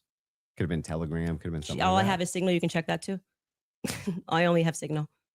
Telegram I used in Russia, Okay. And that was it. I downloaded for I'll Russia. take your word for it. Yeah. Then- I don't need to like. I Okay. deeply care about this case. I don't need to I pretend get to it. know If you stuff that deeply I care don't about know. the case, I Yeah. just, I have my other question is about Mhm. the steakhouse receipt. You just said that you were done asking all your Nothing, just so questions. you know, Yeah. nothing there. There. I don't. Yeah. Do you need to have do the that. steakhouse receipts? My question. I have said several times that I have never said I have the receipt for the steakhouse. I have said the person who's working on that story is going to be forthcoming with the receipt. And that was what I was responding to. And he then dropped the receipt. He redacted elements of it. And I said, stay tuned. He's the one working on that story. Okay. So you, I you never- haven't actually confirmed that Robinson was at that steakhouse. All I did, as I said earlier in this conversation, was I spoke to the owner when I broke that story. I think it was back in January. I spoke to the owner, understood what had happened, and that there was a receipt. That's it. That's the extent of what I shared is what happened. Okay. So to be clear, there's no receipt. You No, don't, I just did the opposite. I said there is well, a you receipt. don't have a copy of the receipt. The receipt was published online. Yeah. Right. With blurred The out. person working on this story Yeah. that blurred that out Mhm. is what I was referring to when I said stay tuned and keep following his stuff, because he went to go do what I hadn't done, which was he interviewed the actual server. So there's no evidence that Tyler was at that steakhouse. I would say the receipt with his debit card number, it would be some hard evidence if that I agree with that, Yeah. but- So that's it. But you're questioning me. But is there, as of right now, He paid. If you're asking me, did he pay with a credit or debit card? The answer is yes. No. Is there proof that that was actually his debit card that he paid with? I think you should follow the person that is behind that story. Well, It's the more reason I'm something that- asking you is because you always include it in your timeline that he traveled to the steakhouse. Yeah, we've been building a timeline with things that we Mhm. feel are But is there any actual Utah 1102 evidence? approved. I think speaking Yeah. to the owner, knowing that there's a receipt, seeing the Mhm. receipt is good enough to put on But- our timeline. But the receipt itself, the question I always had about it is, couldn't you just call the merchant? Like if I've ever had a merchant account, I just Mhm. call the merchant Well- account processor and say, what's the name on this? Yeah, I would stay tuned. I feel that having spoken to the owner, that the evidence is compelling enough to put onto my personal timeline of Mhm. what took place on that day. That's where it's gonna stay. And if it gets debunked, I'm happy to take it off. If Mhm. that's what you mean, that's how an investigation works. Like I said, I did more than enough. It would definitely pass the test by the Utah 1102 rule, for sure, for certain. To be submitted as hearsay. Yeah, well, yeah, beyond that, because they Yeah, didn't even but- have receipts. They were like, Bob told But me the this. question is, the receipt itself, it has not been verified to have been Tyler Yeah, I just want to Robinson's, say you're right? holding me to a higher standard than you are. I'm not even holding it. in I'm the just prosecution. asking specifically. Yeah, I've been very forthcoming. I've told exactly Mhm. what happened. I spoke to the owner. I got the tip, and So should that be chased it added in down. an official timeline that It's you in give? my timeline. It's my show, and we can add and subtract what we want, and we do. If You we can get do something what you wrong, want, sure. But Well, I'm I just wanted to asking, make sure. should you include a thing that you know hasn't actually been verified to be Tyler Robinson's? yes, you should. If we're trying to build a timeline, you should. You don't think that falls And then under... you should remove it if someone somehow debunks it. But I think that there is very strong evidence that is where he was, and that What's the is, strong evidence? Just the two people who said that they saw him? you know, I'm actually all good with being. I feel like Okay. I've sufficiently answered your question about how I got All the right, fair enough. information, what happened next. Would the next stage of this investigation being somebody accessing knowing what his debit card was and confirming it? Yes, and I do believe that will happen. If it does not happen and it gets debunked, I'll remove it from my personal timeline that I share on my show. That officer, the first officer that was up on the roof, Mhm. do you remember his name? Officer Bagley, Yeah, what was his first name? Christopher. Christopher. When Christopher got up on the roof, you talk a lot about how his camera died. Well, he talked a lot about that during Yeah, the about his preliminary camera hearing. died. Yeah. Do you think that he planted that screwdriver up there? No, No. Who do you think planted it? if we're just going on am I allowed to have an opinion? Of course. At this stage, I would say that I don't buy his assertion on the stand that he didn't check to see if anybody went onto the rooftop before he got up there. I do think that it's possible, it's at least plausible that the screwdriver was planted. I don't believe him. What I can say strongly is that his cam died at just the right time. His body cam died at just the right time. I think that, as you were just grilling me about whether or not I had got the merchant receipt for a debit card, that kind of makes it difficult that we just have to sort of trust that a screwdriver was found and we don't have any should be evidence of a police body cam. But like I said, you accept that stuff and then are like, did you call the merchant and get, like, it just seems like you Well, I'm not adding. hold, I'm like not I said, adding you this hold the to prosecution to Well, a wait the a state second. to a bit a higher standard I'm than not you do to adding people. unconfirmed evidence to an official timeline that I'm putting out either. What do you mean an official timeline? This is my Well, this is timeline. I made it at home. So then it would be official to your show. Sure. Yeah. Okay, great. So then your official timeline, Candace Owens' official timeline, Yeah. includes a steakhouse stop Mhm. that has not actually been confirmed at all. Well, yeah, it hasn't even been discussed by the prosecution. So it's not like you're debunking that it happened. Well, there's no evidence for it. There's no good evidence for it at all. There's no camera there. And the steakhouse receipt itself has never been confirmed to be Tyler Robinson's. I'm assuming this is just like a talking point they gave you and you got to like keep pushing this, or like I've been 'cause following it very closely on X. the receipt. You weren't even following the charges of Tyler Robinson, but you really You wanted to think know. that I've been because- following it do you very think that closely on because- X. Wait, you think I'm calling owners of do you know steakhouses that- and having a wait, conversation. You're following Congo Yeah, on I X. literally followed the entire trial or the preliminary live. I was live with an attorney. We covered all of it. You think because I have a momentary or lapse where I'm like, oh, it's murder? No, it's aggravated murder. Come on. You didn't know any of the That's charges. splitting You hairs. didn't. No, that's not splitting. It means you didn't follow the preliminary hearing at all. No, it doesn't Like mean you that don't at know all. any of That's the charges that are ridiculous. against him. When this is like getting literally to the crux, Oh, aggravated man, murder versus murder. It's a death ridiculous. sentence. And not only that, let's point this out. One of the major things here is that this is your official timeline. It's mine. Yes. Who else could it be? Who else? There would be Candace What's your Owens' issue? I just timeline. don't know what What's his your issue issue is with my timeline. What's your issue with that? Well, so the issue is that the entirety of the evidence revolves around two people who claim that he was there Mhm. and supposedly a receipt. There's supposedly a receipt where Tyler Robinson paid for his steak and his soft drink. No alcohol, right? No alcohol, right? You know nothing about the case. But anyway, this particular receipt, they could have called the merchant account, confirmed it, this type of thing. To date, this receipt has only the blurred information on it that would actually give you the information to confirm whose receipt it is. We have to date, nobody has confirmed that this was actually Tyler Robinson's receipt. And yet inside of Candace Owens' timeline, which she states over and over again, when she says, this is the longest 13 hours, this is 13 and a half hours, the requirement for about what, roughly 5.5 or 6 hours of that is that he went to the steakhouse. Mm. And that's not been confirmed at all. Not even a little bit. I feel like saying that I spoke to the owner of the steakhouse is me, like, not just being on X looking at opinions, but actually doing the legwork. And that's why like I said, if you think this builds up a rapport with your audience and makes you seem like a serious person, we don't have to keep belaboring the point here. I feel like I've demonstrated that I did as much as I could to confirm this when it came in. I spoke to the owner of the restaurant, obviously took down everything he said, noted that there was in fact a receipt that he pulled. That receipt that was published is real. A debit card and a credit card was used. If for some reason somebody misidentified something down the line, or we find out it's a different Tyler Robinson, I'm happy to remove it from my timeline. But for right now, I think that there's enough under the Utah 1102 rule for me to keep it there. I don't really think we need to keep going into circles about this receipt. It's my timeline. I don't know why the 1102 rule would apply here for your Because timeline. you were constantly cite things that are said in that courtroom that have less evidentiary support than me contacting and speaking with the owner of the restaurant. It's not like I dreamed it, as to use your expression. So it's in my timeline and I'm going to keep it there if that's Sure, you can keep whatever Great. you want there. I'm Okay. just saying that there's no evidence he was ever cool. there. Okay. Thank you. I think No I hard remembered the evidence point. anyway. Yeah, I'm fine with closing. Okay, so the last thing we're going to do before we go into ad break, right after this will be final thoughts. I'll be asking both of you if anything on your opinion, thoughts changed on the case, and then we'll finish it up from there. So with that being said, a 3.5 minute break, and then we'll come back for final thoughts. All right. All right, you guys have All right, what are we thinking? Well, it got at least a little bit more aggressive, I will say. But what we've noticed, we all reacted to, was the mention of the agreement and the contract that they had. And that was at the point when Candace said, "Can I ask you a question?" He said no.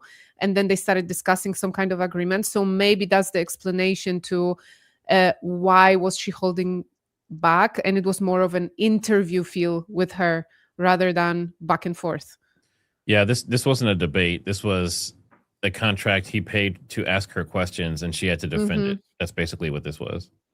That's what it was. It wasn't an equal, definitely wasn't an equal debate.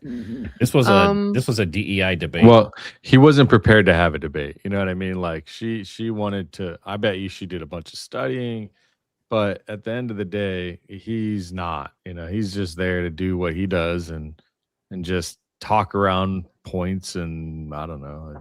It was kind of useless. It felt like he didn't serve any real purpose.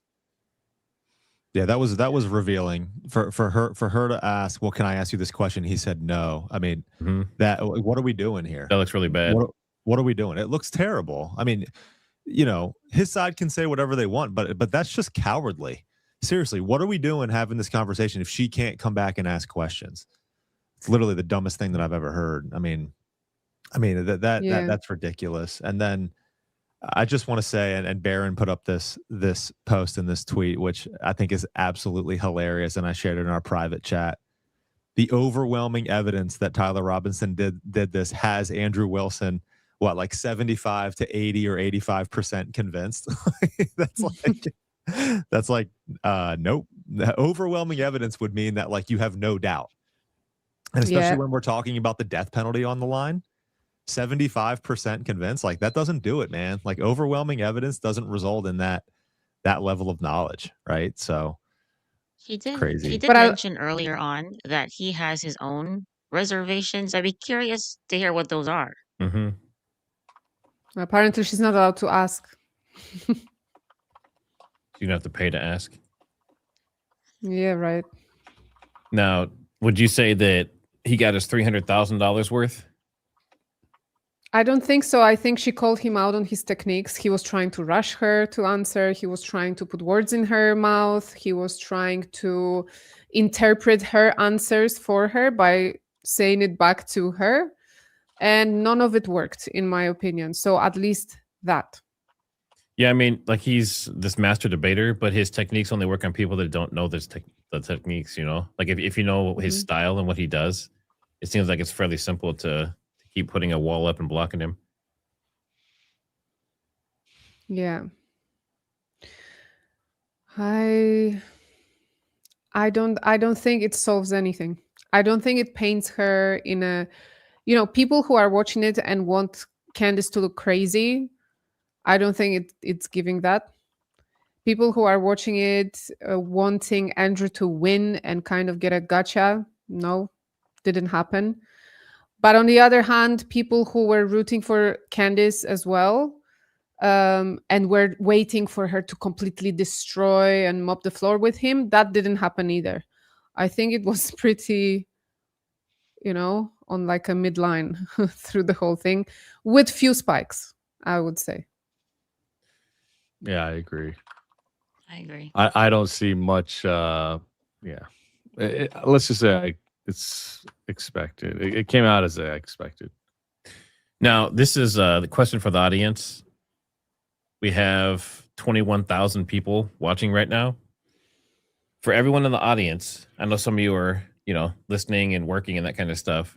Can you put a 1 in chat if you think that we need an after party, or put a 2 in chat if you don't think it's worth it?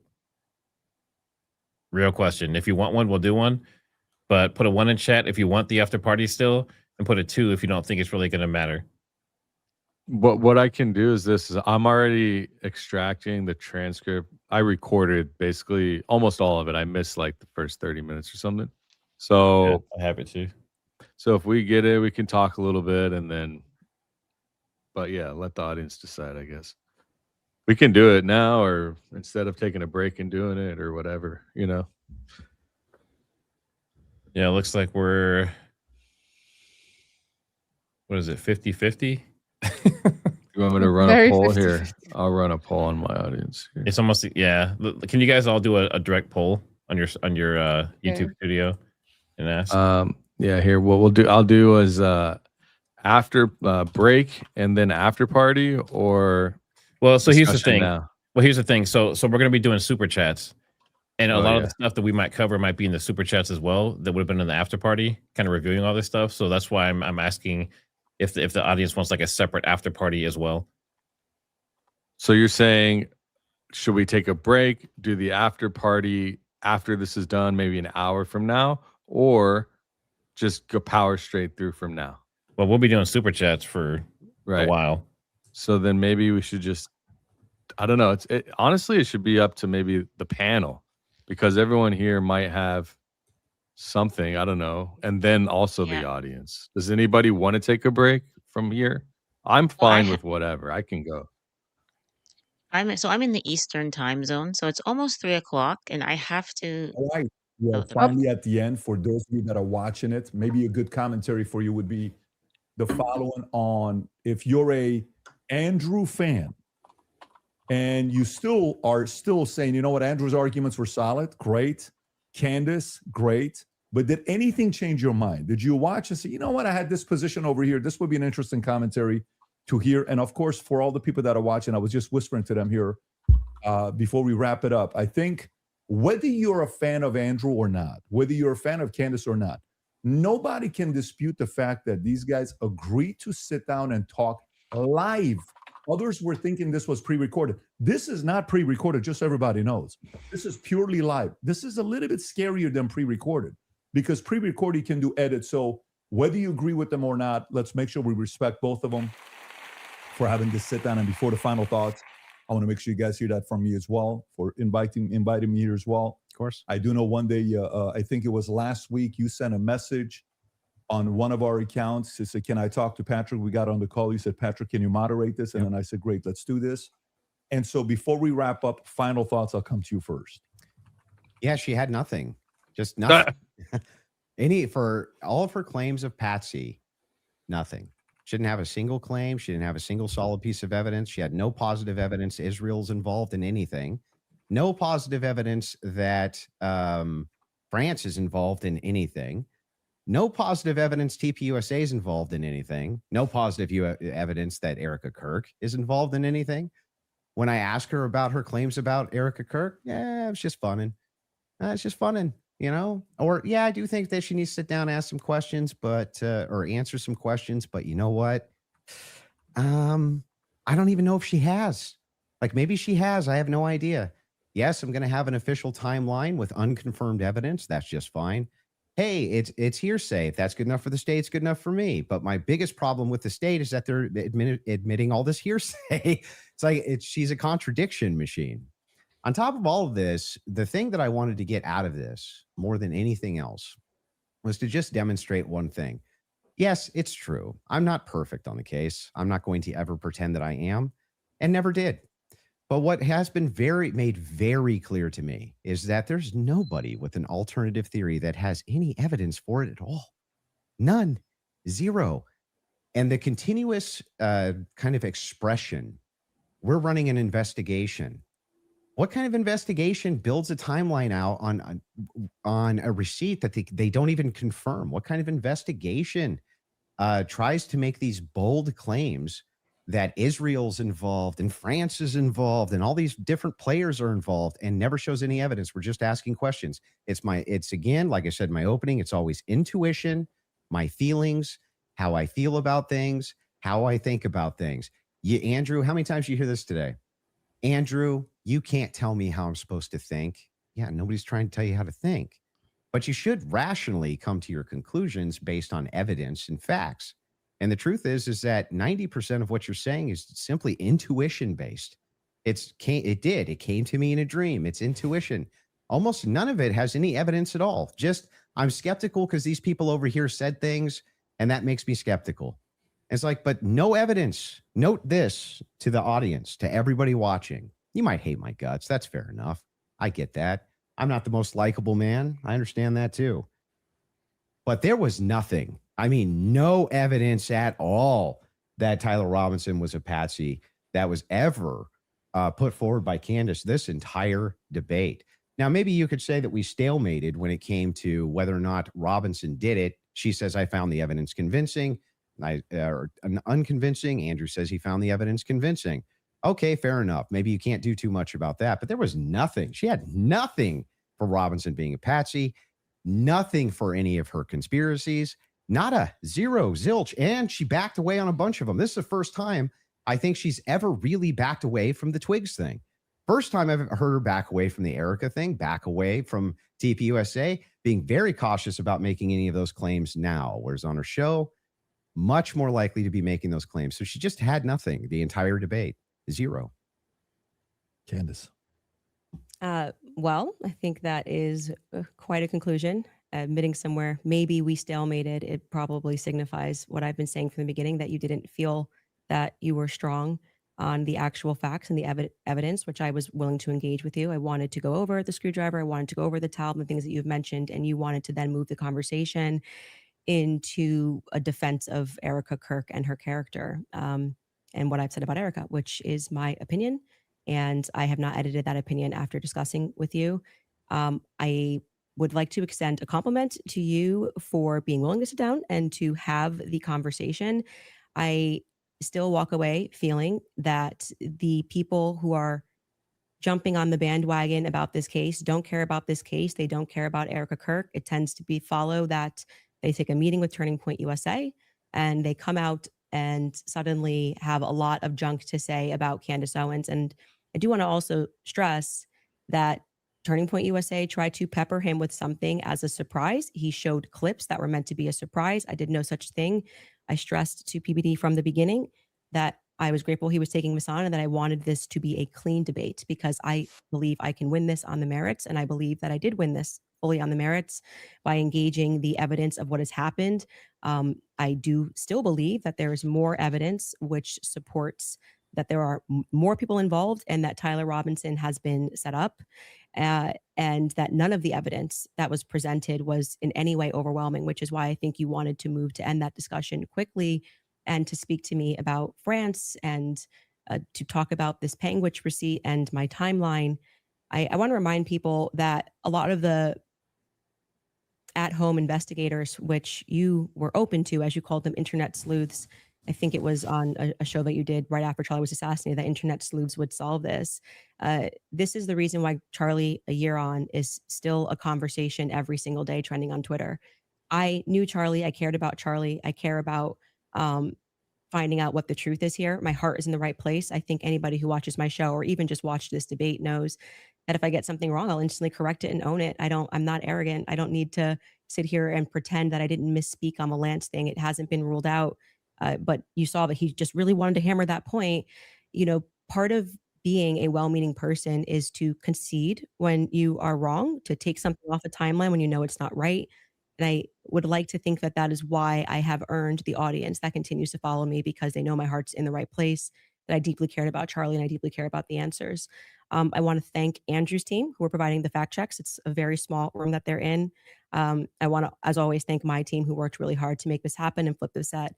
And to you, PBD, just for being a great moderator, I think very fair, letting us both speak and making sure that Andrew got out of this what he wanted, which is a little more than what I wanted. But I'm very content with how I dealt with this. And I trust, I don't need to convince the audiences with the magic trick of what they need to think about this debate. They can watch it and draw their own conclusions.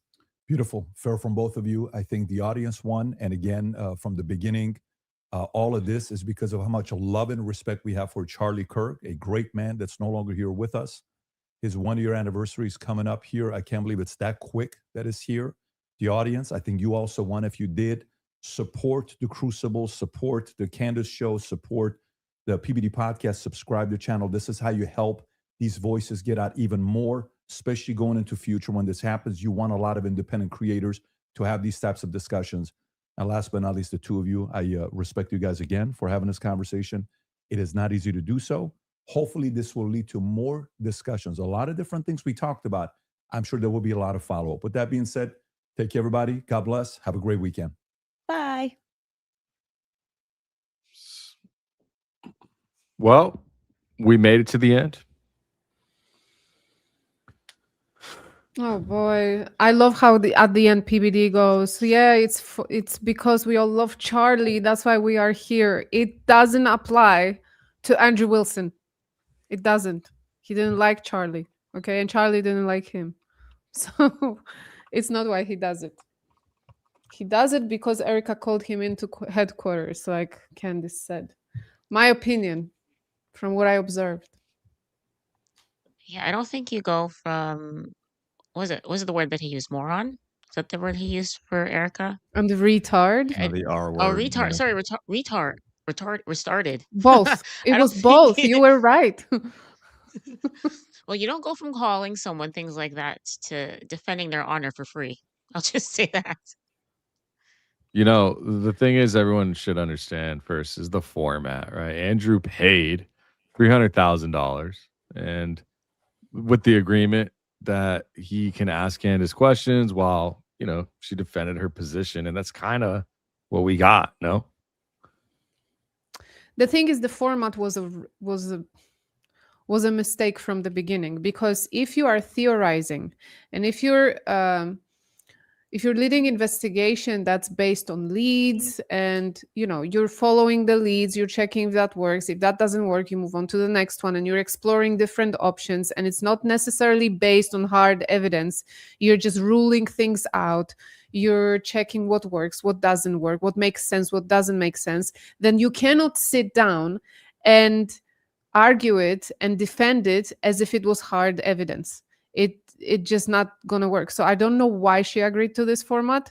I think it was doomed from the start, and she was on a lost position on the format only. I don't know what was in their agreement as well, because if she wasn't allowed to ask questions and cross-examine him back, which is weird though, because this is what he proposed at the beginning. He wanted an hour for each person to be able to cross-examine each other. So I don't know what happened there in between, since he asked and this debate. I don't know.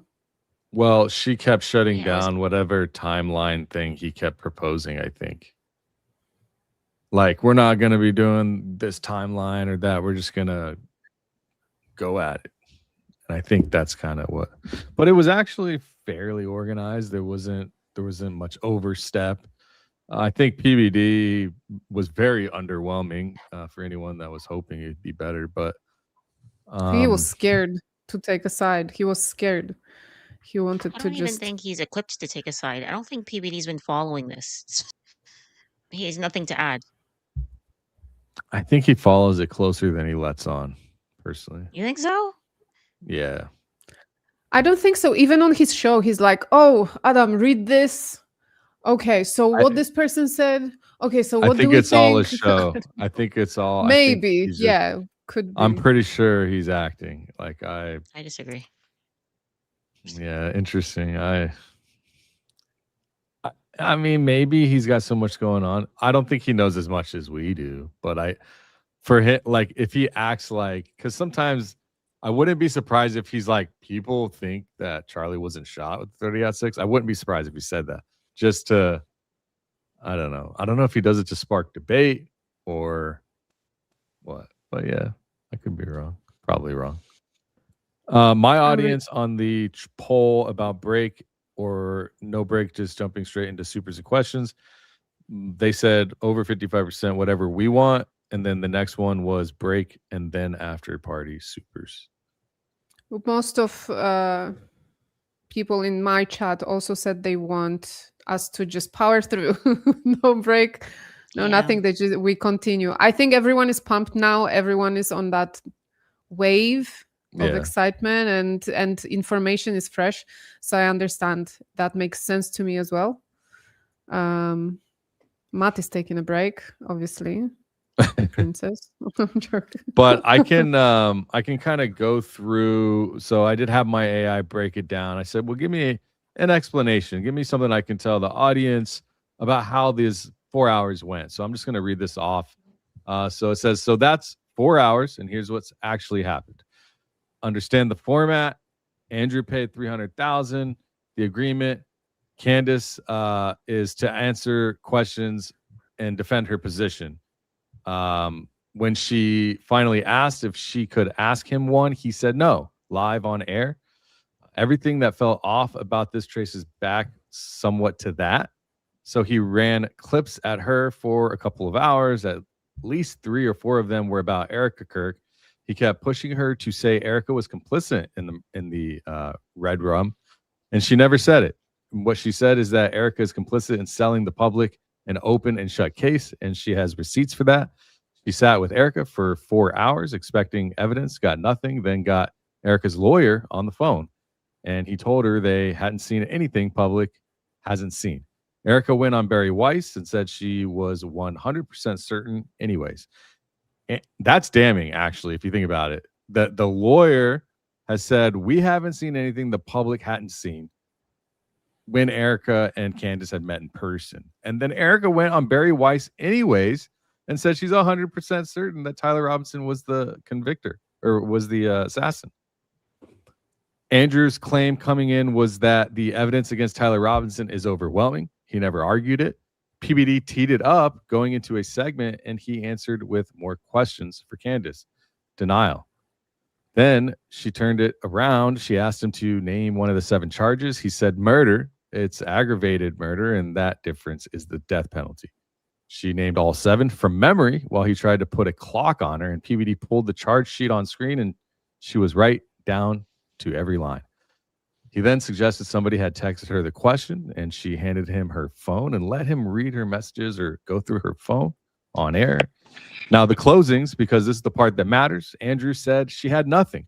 No positive evidence against Israel, on France, on TPUSA, or Erica. And then he said this, quote, maybe you could say that we stalemated when it came to whether or not Robinson did it, unquote. That's the debate. That's the thing he came in calling overwhelming. And in his own closing statement, he called it a stalemate. Andrew is 75 to 85% convinced, it seems. Overwhelmingly means you have no doubt. You don't have to say a man should face the death penalty on 75%. Candace closed by pointing straight at that concession, said it's why he spent his time on Erica's character instead of the screwdriver and the talisman, and owned the one thing she got wrong, possibly. She said Lance Twiggs' DNA was on the rifle, went back through the testimony and corrected it herself. So the outcome, he didn't prove overwhelming evidence, admitted as such. She didn't get to prosecute the Patsy case because the contract didn't let her ask a single question, seemingly. PBD called it for the audience, and that's about it. $300,000 to Candace, and probably some more airtime for Andrew, unless his career gets nuked. Wow. That's about summarizes it. I don't think he got his money worth. I don't think if he was hired to get something out of it, something specific like a defamatory statement out of Candace, well, then he failed. Sorry. Yeah. The AI picked up on that more. It didn't seem like it, but the AI definitely feels like he was trying to get her to say that and then criminalize herself. Yeah.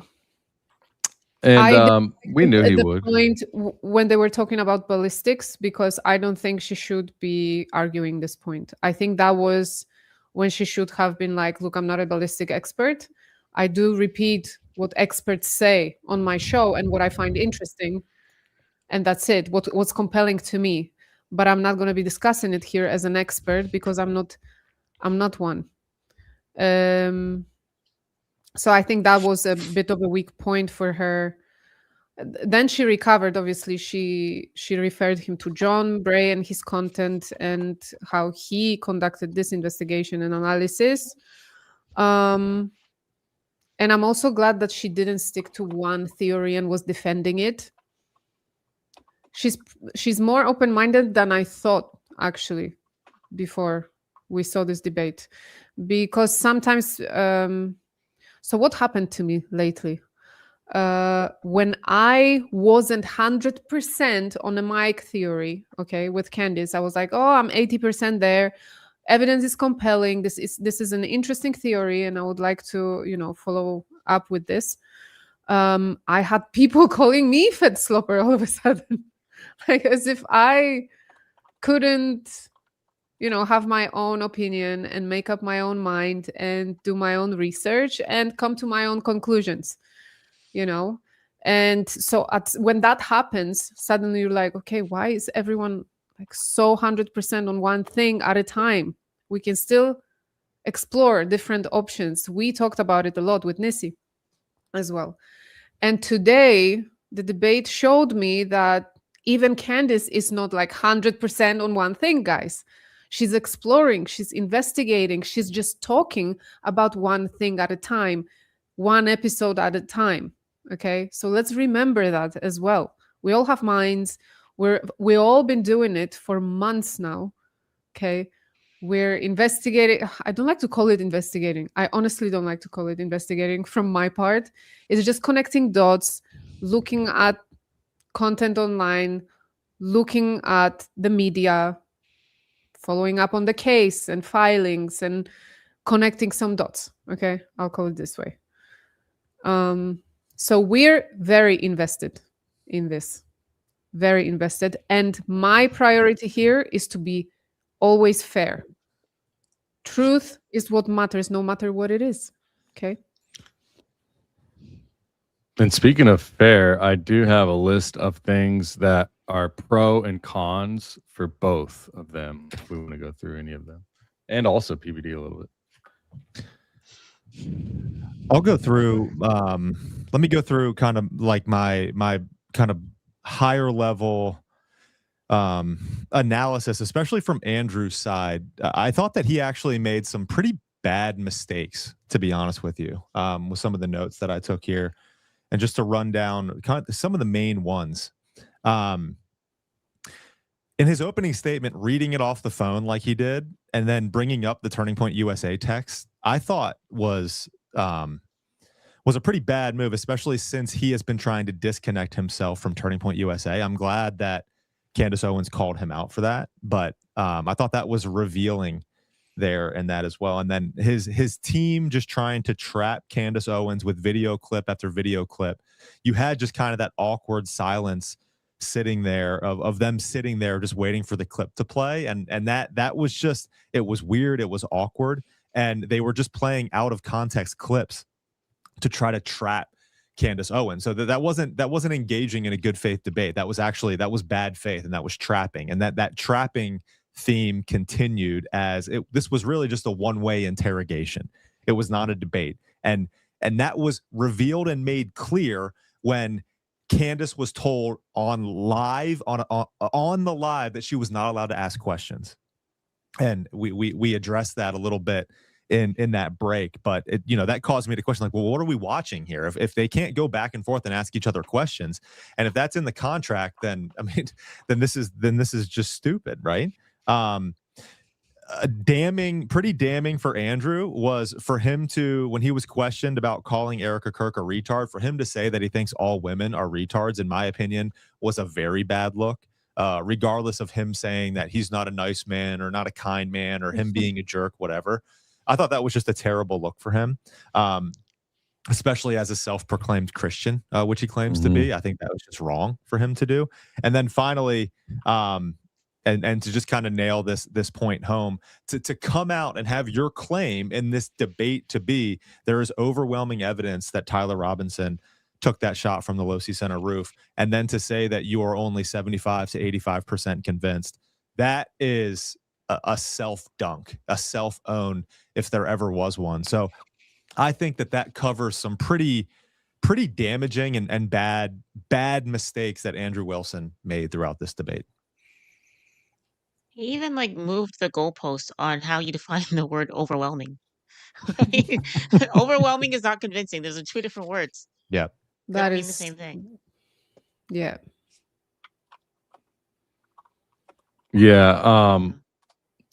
Yeah, good breakdown. I also found it interesting that he opened out of the gate with that. It was very interesting. It was there obviously for a reason. I think he was trying to throw her off or something and give her something unexpected, like, oh, I didn't expect that. But she just bulldozed right through. I was like, all right, like, great. Do we have the exactly the text message he quoted at the beginning? What was it? I know it Well, was like it might be the left or something, but proof of the left in Charlie's text that he was concerned that they were gonna take him out. That's what I believe. yeah, I want the actual quote. I want to read that message, but I'll find it. I got it right reason here. would you Okay. have to I don't know. be concerned about that on that specific day? I mean, Charlie has been controversial for so long. mhm. Well, I'm sorry. They wanted to share that text message. Guys, Andrew Colvett is the one that shared the text message with the authorities, with Joe Kent, as he said, that Charlie Kirk was leaving the pro-Israel cause. Andrew Colvett is the one that shared those messages. So what? Now they're selectively sending different messages to share to Andrew Wilson to have in his debate with Candace Owens. It's like, okay, like, I mean, it seems like there are multiple messages. So this opens up a can of worms because there were multiple messages apparently that were being shared by Charlie, being afraid that someone was going to kill him. But then you also have Erica Kirk on Glenn Beck saying that these messages didn't exist. So Yeah. what is it, Yeah. everybody? It's very Didn't she conflicting. say something to the effect? Didn't she say something to the effect of like Charlie always knew that there was a risk? It's like something to that effect. Like it was like this Yes. is a general feeling that he always has. Yes, but the thing is, we forget that did she say gave interview. She did a sit-down interview with New York Times. Okay, 7 days after Charlie's unaliving, mind you, she had a reporter from New York Times come to her house. They sat down and they talked about it, and she said yes that they were receiving threats always, stuff like that. And the day before, they had the priest come to pray. And they were both telling Charlie to wear a vest the next day. He was like, no, it's fine. What happened? What happened? If it wasn't the Little Hatzland, people, if it wasn't it, something happened. They were praying. They were begging him to wear a vest, allegedly. I don't know. It's weird, to say the least. It is very weird. This debate needed to happen between Candace and Erica, not Andrew Wilson. Who's this guy? I agree. Yeah, maybe Candace can pay Erica to question her. Let's give that 300K to Erica. He to takes have the her online. 300. Yeah, exactly. Just rewire it. It would have to be someone from TPUSA. I just want to check quickly. Blake Neff posted 57 minutes ago. He goes, the woman who has spent a year defending her conduct as just asking questions gets very upset at the prospect of answering direct questions in person. Wonder why. I just want to see she how was literally interrogated the entire time about everything that she's brought up, and they were things were even taken out of context to ask her, to try to trap her on these questions. Contractually, this was a one-way interrogation. What are you talking about, Blake Neff? Baron just answered 40 seconds ago. You guys should take a month or two off and hope today gets memory hold. Nobody lost worse than your team did today. What? He's like on it. Yes. Let me see. Definitely gonna take Andrew Wilson's closing statements and then like circulate it all over Twitter or X to say this is, you see, he dunked on Candace lost. Well, like they're gonna twist the narrative by just clipping his closing statement. Yeah. And the funny thing is there is a hypocritic statement from Blake Neff because so he posted that and someone answered, because it's a debate, not a Q&A. Stop playing in our faces. And he goes, most good debates feature cross-examination, which we didn't get. Oh. So were we supposed to get one? What was the agreement? I don't understand. Dude, most good debates include a contract where one side's not allowed to ask the other one questions. I haven't taken many debate classes. I guess I need to learn from Andrew Wilson. I guess that's the way to be a master debater. Maybe that's what he's teaching the Turning Point USA debaters for college campuses. Hey, enter into contracts to where the other side can't ask you questions. Oh, just call women retards and you're good. That's all it takes in our times, apparently. Can you let me No. know if you guys can hear me? It's probably going to not sound as good. Yeah, you're using We a can. different mic, but it sounds fine. I'm using my headset because you guys have no idea what I just went through. I basically like pulled old audio equipment out and video equipment and rewired everything real quick so I could still keep going. Something happened with my USB port. My whole setup crashed. Oh my But goodness. we saved it, I think. We saved it. So, now, so I've been gonna, listening. Yeah, I was okay, going to say I've well- been listening. Do we want to hit supers before Nissy leaves? Well, yeah, I wanted to play this intro where Andrew read off whatever he was saying about on his phone in the beginning. I have it queued. I think it's like right Awesome. here. I pulled it from my live studio. Very convincing. That's I think that's what most people mean when they So say let me- overwhelming evidence. Let me here. He's going into it right now. So I have a brief opening statement. On September 10th, 2025, Charlie Kirk was murdered. Many of you already know a lot about the events which occurred after Kirk. Hold on, this thing is freezing up on me. I wouldn't say it was brief. No, it wasn't Kirk's brief. death. You remember the ghoulish laughter, celebrations, and madness we saw It's we fine. saw from leftists all over, from TikTok invasions, debates, posts on social media. Man, this thing is killing my computer. what are we showing here? If you want What's to the point go of showing to, this? it's what he was saying about the text. About the text message. message, like the exact words that he used. I just wanted to remember because also I things don't like have it this. memorized. Within weeks of Kirk's Yeah, death, it's dying though. Well, you have the transcript, right? a Can you cottage just in pull the the state exact of words and North read Carolina. them. Oh, I guess I can. Yeah, let me do that. I closed because here, Yeah. just pull it down. It's I'll do breaking up that. a lot. Yeah, my computer's falling apart. My CPU, everything else is strong. I need a new motherboard. I think I need a new USB bus based on what I just saw. Oh, you know what? I missed the first half hour. So it's only on here. If you want, if someone else can play it, my computer is dying. I don't know. I'm doing all this vibe coding and shit too. So it's like 3 hours and like 56-7 minutes into our stream. And like it'll say it because we're live. So if you go to the beginning and then go forward, you should get to almost a little past 4 hours. What's the 3 hours and- timestamp? What's the Three- timestamp? Thanks. From right now, it's roughly 3:57:21. All right, I got 3:57:15. You got it? When you got here, I Try got it. You want to try that? And it's around Yep. that time, I think.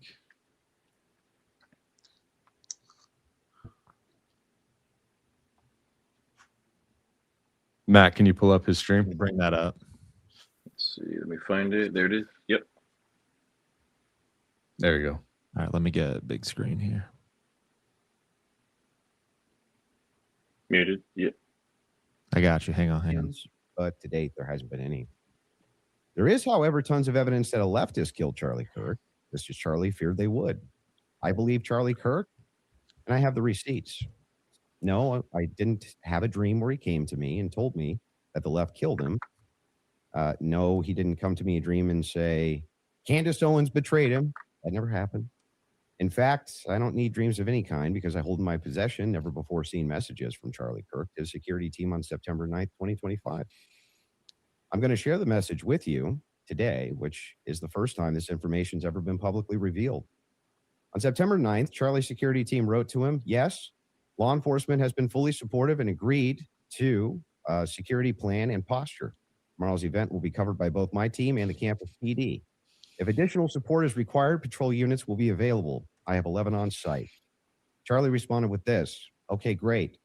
Remind them that they are there for one person's security only because I'm somewhat worried the left is trying to kill me.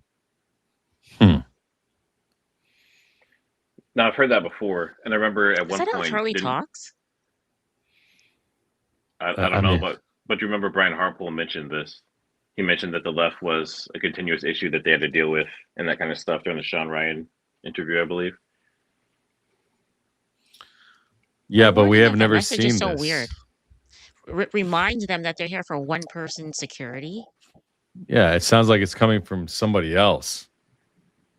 Like, Sounds why would something he say that? that's a very bossy type. That's a personality shift, actually, right? I would say so. Yeah, but you're talking about private messages versus public persona. True. Yeah. True. I think he would be talking like that to people. He actually, in an interview, said that he was very strict with his employees. Like, if you weren't up to the challenge, you were out. You had to be fully on with him. And he said he was getting rid of weak links. I'm paraphrasing, but it was an interview. I think the coffee break. I don't remember the podcast name. The two guys, they were talking about him as an entrepreneur, as a businessman. So I wouldn't be surprised if he was using that type of tone when speaking to his security team. The point is, I don't know. We still didn't see the message, right? So it's like, again, one person word versus the other. I just think it's a little redundant to have to tell your security that you pay for that they're being paid to protect you. Like, duh. Yeah. So I have a couple of things. I'll just kind of quickly list them off of what Andrew and Candace did well and what possibly hurt them. So I would say let's start with Andrew, perhaps. What he did well, I think if he was trying to be persistent, specifically, how do you get from that to Patsy? How do you drilling consistent questioning on Erica Kirk? I think he did that well, if that was his intent. He did come in with some cued clips, tweets, or timestamps, it seems like. And he gave some ground freely, right? Where he says, of course, conspiracy theories exist. And also in the closing statement. What hurt him, I think, would say that he gave up his own case, I think, because he used the word overwhelming for 4 hours after saying that he was 75 to 85% convinced. I think I might have missed that, but it seems like in my transcript here, it pulled that he said that. Do you recall him saying that? That he was, about 75. What did he say he was convinced of exactly? The official narrative. Okay. So yeah, whether Tyler Robinson did it. Yes. Yeah, rather if he unalived Charlie. So he so said does overwhelming evidence equal less than 90% to you? Because he's saying he's 75 to 85%. Does overwhelming evidence get you as low as 75 to 85%? It's the definition of reasonable doubt. Like, you can't give someone the death penalty on 75 to 85% certainty. Right. Oh, good point. Excellent point. Was that a C if you were taking a test? Yeah. Yeah. It's a poor sport. That's a great point. Yeah. So what else? Positive evidence stopped being an argument and became more of a tick. He said it so many times. She's told him it was annoying, and she was right. When a phrase turns into a bludgeon, it quits persuading, where he's like positive evidence. He started every clip mid-sentence. 4 of 5 clips were about Erica Kirk. The phone accusation was a low point. He implied she was fed the question. That was kind of a low point. And then asking to see the phone. Yeah. So he's obviously was sitting with his phone in his hand. And what I've noticed that happened, maybe it's nothing, I don't know, but he was asking her questions. He asked about the screwdriver. He asked about the Patsy, asked her to defend her claims, to provide proof, all that, and about the receipt. We spent a lot of time at the beginning or first half of the debate on those things. Then comes to closing. We're right before him giving his closing. And he's like circling back to the beginning, and he starts asking the same questions again, as if he got a message or something, like, try one more time. We need that statement. We need her to break. Maybe now, like, I don't know. It felt like that to me. He could be, what is it when you're putting what you're doing onto somebody else? Projecting. Yeah, he could be projecting. Maybe he's getting fed something, or he did a couple times. Exactly. Yeah. Because I'm why I'm I didn't surprised you it didn't didn't ask even that. cross my mind. Yeah. Yeah. Maybe she can't Um, by agreement, by the contract. Yeah. We have to do supers with Missy here. Let's Have do to. it. Let's do it. Can you? Yeah. My camera's frozen. It's jumping around. It just refreshed. It might just be slow internet rate or something. It's all It right. could be the camera on for a while. I've been fixing issues since we started. Yeah, since we started, I've gotten it to a point to where it's not jumping. But it We're could be almost a at- hot, it could be settings, Yeah. it could be all kinds of stuff. We're almost at 5 hours that we've been streaming. All right, run them. So it looks like Kasi's gonna have to do it because when I refreshed, I lose them. So Kasi, you have to pull up the supers. All righty then. So Let me just everyone, make it bigger because I'm blind. Yep. So everyone, go to comments in your screen on StreamYard. Go to comments and then go to starred, and then any of them that have the little links in them is yours. So you know Yeah, which one on to your on your picture. Okay, first one is mine. I yanked and banged the whole way home. What a good one. Thank you so much, James the Least. Oh my God, that's such a good one. Very good start on supers. Okay, we continue. Nice. Do we do all the supers or do we just one. Yeah, let's do yellows. Skip the and up. jewels and stuff. Oh, Yeah. about yellow and up? So you can hit the star and it'll go away when you're done. So that way you can keep track. Okay. Yeah. So right. I am going to be skipping. Sorry, guys, but we will be here for the next 3 days if we will Yeah, go just through all of look them. at. Yeah, just do $10 and up. Okay, whose is it? For jumping like that. Oh, that one's for me. Thank you, Michael Freeman. All righty, we have this one. Oh, thank you. Chili 2353. All right. I lost the order completely now. Yeah.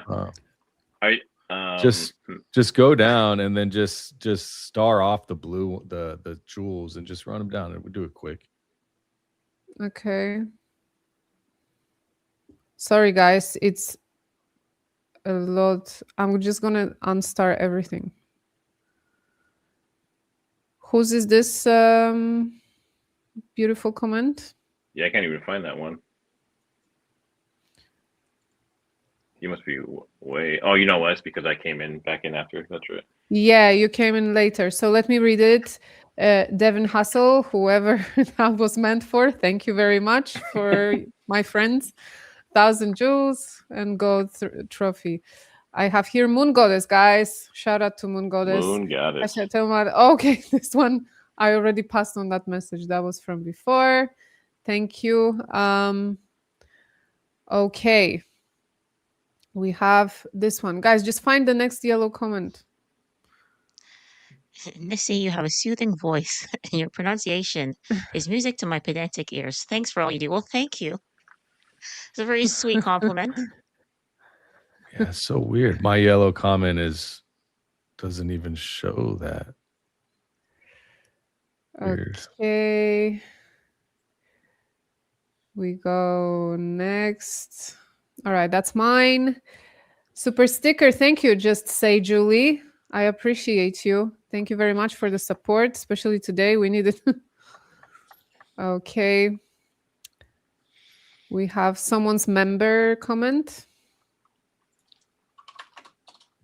Thank you for all that you do. Yes. Not sure that's for. We thank you guys for being Thank you. here. Thank you so much. Absolutely. Guys, let's pick up the. You guys need you guys. It's like You need everyone me needs to a Red run Bull 'em. at the moment. You don't have to hide them. You don't have to hide them after each one. Genie. Just leave the one up until you go to the next one. Yeah, Okay. Jeannie, what's up? Thank you, Member Missy, for for a month. covering this, and then great vibes to Candace. Thank you, Jeannie. She's one of the mods in my chat. So thank Yes. you. Yeah, Jeannie's she's a gangster. She's been around for a while. Jeannie, she's also little Fredo. So yes, she's amazing. She's supporting all of us actually. She's running. Wow. She's running my Discord, guys. I'm not even. I Oh, don't really? even know how to do it. She's running You're a it. superstar. Yes, she is truly. Okay, I'm looking for the next comment. Here. Why is this red? 99 Okay. cents. Thank Yeah. you. Super sticker. Thank you very much. And thanks to everyone, even the ones we can't get to because of time. We appreciate everyone's support. Zach, Absolutely. it's for you. Oh, Zach, just wondering how Charlie had a Catholic funeral mass as a non-Catholic. Are the rules different in Canada? Was it 100% confirmed that he had a Catholic mass or a Catholic funeral? It was not. Actually, Candace was wondering if he was cremated as well. We never got an answer. I mean, I believe there are circumstances where like somebody who would be considered a non-Catholic or like a non-practicing Catholic can sometimes have a Catholic funeral.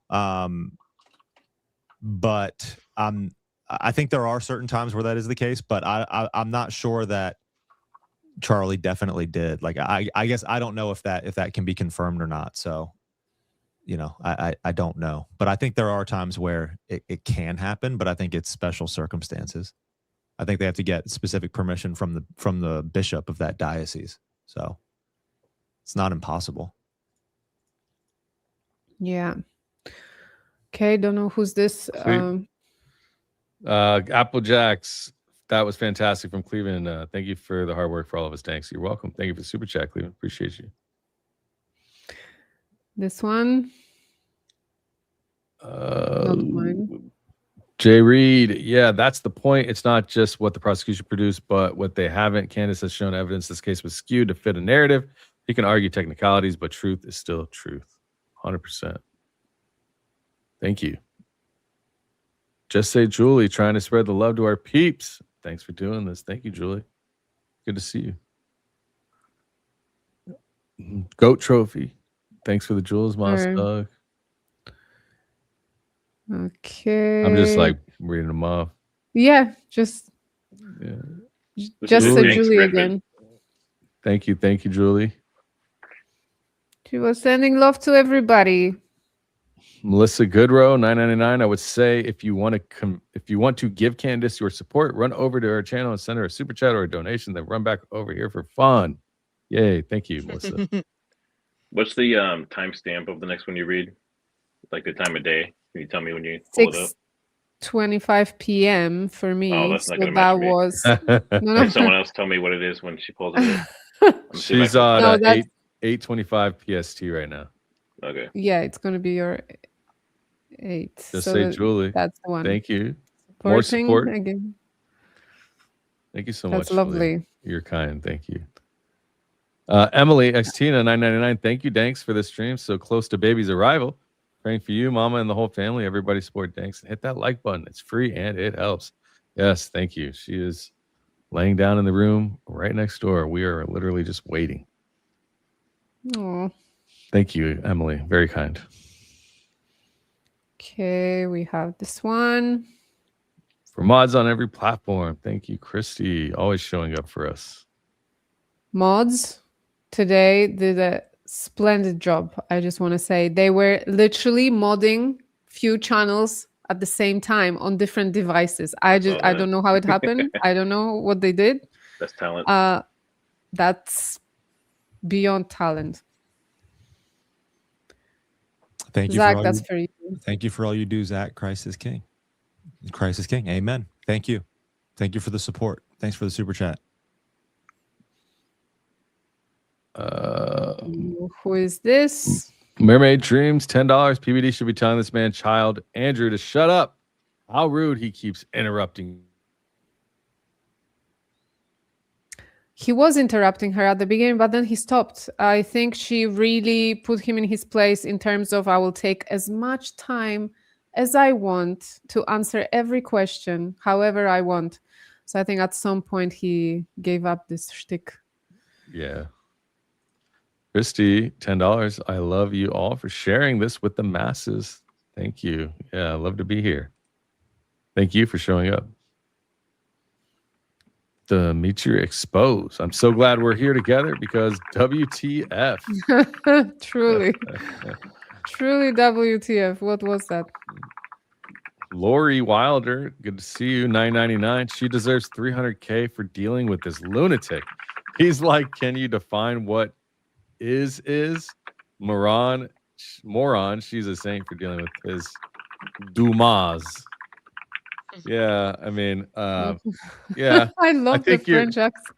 At the at the end there, I realized the Dumas, the 300K is actually is well deserved. At first I was like, that's a lot, but now it's worth it, I think. She's laughing now. Lori, thank you again. $10. Listening to this man on a daily basis would make me check myself into the psych ward. I hope you're not talking about me. Andrew, I presume. The Dumas. The Dumas. The Dumas. Punch Bowl Puppy 17. Oh yeah, that was when we were running the goal. Okay, someone here got a very generous super. That was for me. Thank you so much, Denise C. Thank you for hosting at Nissy Social, Cassia, Danks, Trigger, folks that I trust presenting evidence. I'm 62 and I respect all of you, incredibly intelligent people. Wish I could watch everyone more. Looking forward to after party. Thank you so much, Denise. Thank you. Very kind. That's amazing. Thank you, we have Falona. some Jules. Faluna. Oh, sorry. The difference between evidence and proof is the difference between reasonable doubt and guilt. The prosecution needs proof, says home with 6 kids. This is very true.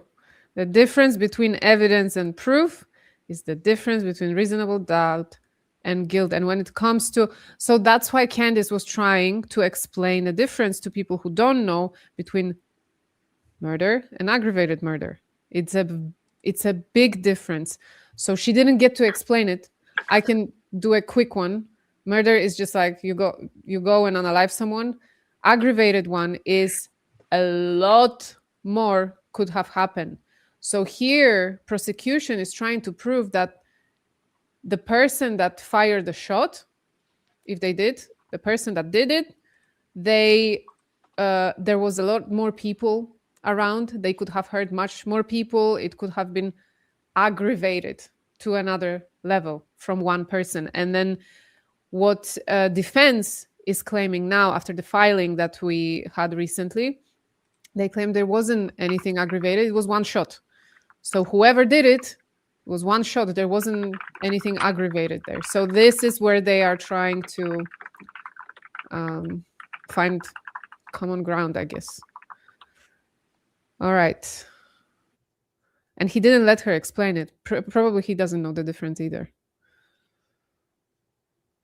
Okay, we have... Thanks for the 5 TriggerSmart memberships. Make sure you guys show some love to anyone doing memberships. It's completely random. We have no control of it, but very awesome. Thank you. Okay, this is mine. Want to share these experiences in real life? Come to TruthRCon. Okay, go to TruthRCon. Thank you, Hard Luck Kong, for your generous super. Who laughed? Okay, another Nanny one. Mom. Thanks, go for it. Nanny Mom, $10. Jesus Christ is King of Kings and Lord of Lords. Has already won the battle. Ball is lost. Yes, Christ is King indeed. Just wanted to say hi, Danks. Haven't said hi. Hey, Christy. What's up, girl? How you doing, girl? Your wife is pregnant on the couch, dude. I'm just messing around. I know. My personality is my You'll learn to love it. Learn to love it. Legendary Legacies, 1999. Candace is 10 steps ahead. She's here to get information that she doesn't have and expose the lies, not win. She wants to know what happened, not convince these people of things they already know and refuse to acknowledge. It's a good point. You know, I think that we all, I find it so hard to believe that they don't see what we see. But that's part of having your opinions and and we might never see what they see. I Right. don't get it, man.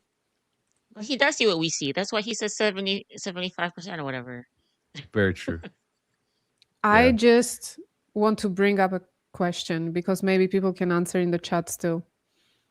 Why they didn't talk about Fort Huachuca? I'm baffled that it wasn't brought up because it was such a main topic of the debate with Stu Peters, and it was such a big part of this whole investigation. How come he didn't say anything about Mitch Snow? This is such an easy blow, you know? Oh, you raised money for him, and he said he's a Zodiac sign. Was it in an agreement? Did she say, like, you can ask me everything except that? But I don't think she would do that. So I don't know why he didn't bring it up. Something is up with the Fort Huachuca, guys.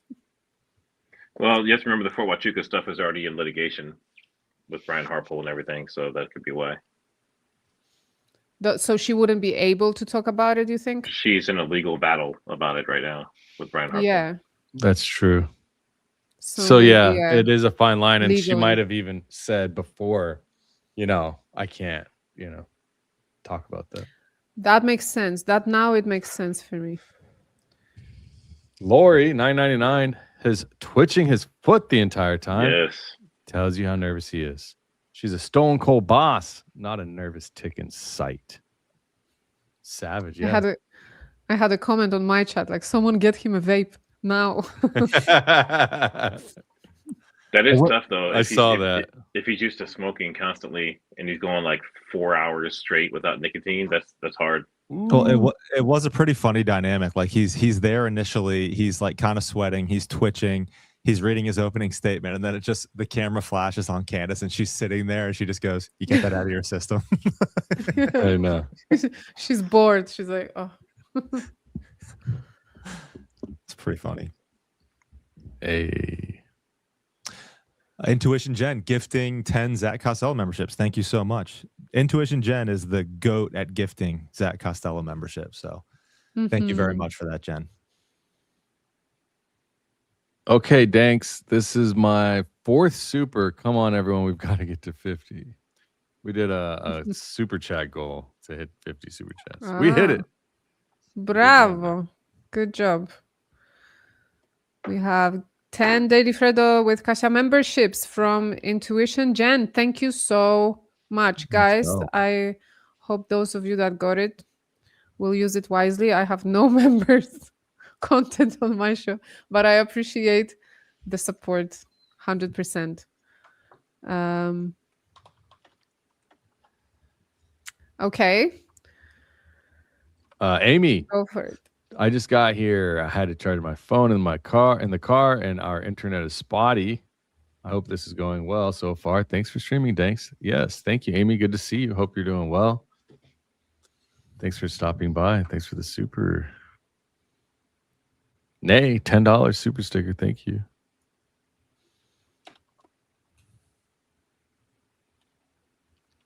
How has PBD been doing so far? Yeah. What do you guys think? We haven't done a final autopsy on his performance, but I think he was pretty balanced. I think he did pretty good. I thought he was meh. I was like meh. Ornament. Yeah. I mean, when I think about debates, I think about what we've seen for presidency and stuff like that, and they get more involved. So maybe I was thinking that, but that's because they have a slant they're trying to push, and they're trying to get rid of some of the people. And they're asking the questions actually too, right? Yeah. So yeah. I just thought he could have done a better job at making sure that it remained on topic. Like when he asked Andrew to explain the overwhelming evidence position, and Andrew just went off to ask Candace Owens questions, I thought that was a moment that PBD could have taken more charge and been like, let's get back to what you're arguing, right? We only got a couple pieces of Andrew explaining why there was overwhelming evidence. And he mentioned the text messages. And then I think maybe they got into, I don't know, was it DNA that they got into? But I feel like it was really only a couple points. It wasn't everything. And then his claim was like, well, we're only arguing about a couple points. Like that doesn't, this specific item doesn't paint the whole picture of overwhelming evidence. But then he would turn around on Candace and be like, hey, because you only said this one piece, like that doesn't prove Patsy. So he didn't apply the same standard, the same analysis to Candace that he was applying to himself. But I just feel like he only talked about a couple things. And I feel like PBD could have done a better job at keeping him on task as far as that goes. Maybe it's in the contract. Maybe PBD couldn't ask questions either. Oh, 100%. I mean, well, I think that's what we're seeing. I think I want to see the contract. Expose the contract.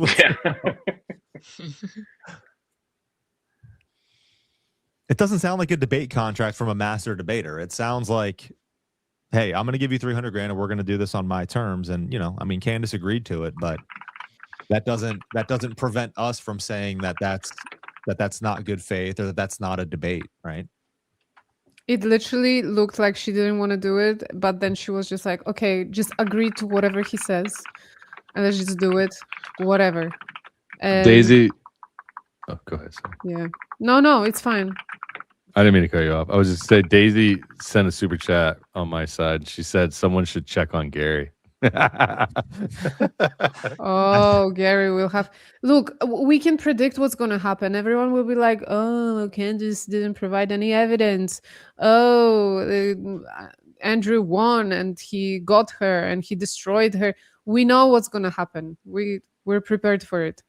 I knew from the start, no matter what will happen in this debate, that would be the reaction. Yeah, Andrew's cult is going to say the same thing, that Candace got bodied, that she shouldn't be like her argument was obliterated, destroyed. Like they use all the same terms, right? Yeah. Like Yes. she should never be able to talk about this again. They say the same things. Yeah, but I saw Daisy's tweet. I think or post on X, like somebody check on Gare Bear. Yeah. Oh, sorry, I didn't read it. Sorry. Like the video and support Kasia. Esteban Esquivel. Thank you very much for being a member and supporting. Go Darren, in your friendly voice. Darren, every investigation will have hundreds, even thousands of leads, and 99% of them go nowhere, but you still have to follow them all right up to any dead end or overwhelming proof. Candace is doing the same. Yeah, I researched and I found out that I think it was like over 100 people called in and they said they actually committed the crime. And this is very common in high profile assassinations, where you have sometimes thousands of people call in to say they committed the crime. A lot of it is people that are crazy. A lot of people just want a 3 hots in a cot, or they don't care. I don't know why they do it, but you can look it up. People, they call in all the time. Look it up. I think it was like 500, for every crime or something like that. I don't know why I'm laughing, but like it's crazy. Why would you do that? I don't know. All right, you guys, sorry to interrupt. I do have to head out. It was an absolute pleasure doing the live stream with you guys, and thank you so much. It sucks I don't get to read all the super chats, but thank you guys in advance for all of the super chats that were given to my channel, all the memberships that were given. I truly, truly appreciate it, and I thank you guys for watching with us. We definitely appreciate you being here, and we'll have to. I like these events. I like doing these creator events, so we'll have to keep doing these. Yeah, it's a lot of fun. Really nice meeting you, Nissi, and great time today. Thank you. Yeah, it's nice to meet you guys too. Like I said before, I met Trigger and Cassia before. My first time speaking to Zach and Dank, so it's a pleasure to finally formally meet you. Nice to meet you. Great to meet you, Nissi. I really enjoyed doing this with you, and hopefully we can let's plan to do something at some point again in the future. Of course, I'm gonna come on your channel and you have to sing. Because you baited me with that. I thought you were being serious, and now you have to do it. Yeah, and then I rapped and you didn't rap. What happened? I played violin. We're forming a band. They took control of the rap and then got me all shy. So I couldn't follow that up. He was like, "Wait, is that a freestyle?" No, we can't. All right, thank you, Nissi. All right, thank you guys so much. Take care. Everyone have a great weekend. Bye, Nissi. You too. Yeah, flock cameras are everywhere. Nothing with Tyler Robinson. Nothing. Yeah, interestingly enough, if you don't mind, can I share real quick? I want to share something. I would just keep going. We're short on time for everybody. I was just going to show there's so many flock cameras. I have a map, and you can see the whole area is like at least 50 to 100. It's crazy. I have 100 just in Omaha. Jeez. Oh, sorry. I think that was one of my comments. Can you guys pull that one back up? The flock cameras one?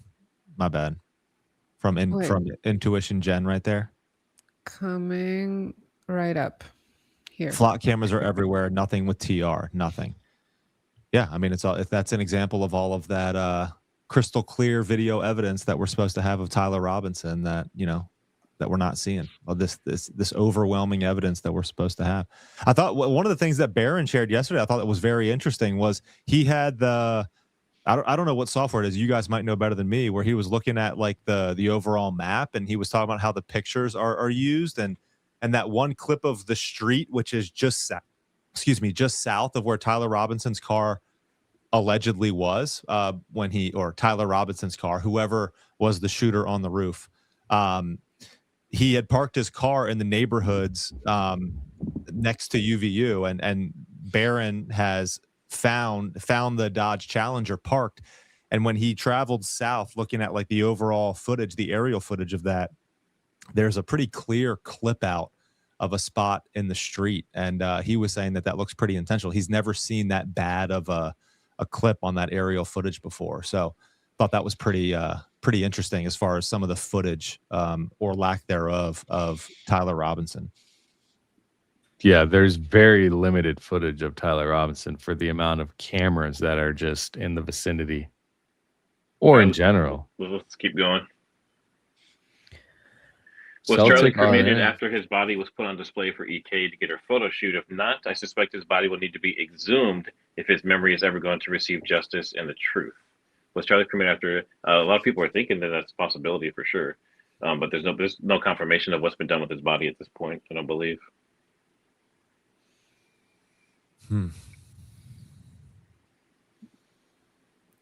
Yeah, they don't show up the same way for some reason on mine. Like when I scroll to the next yellow.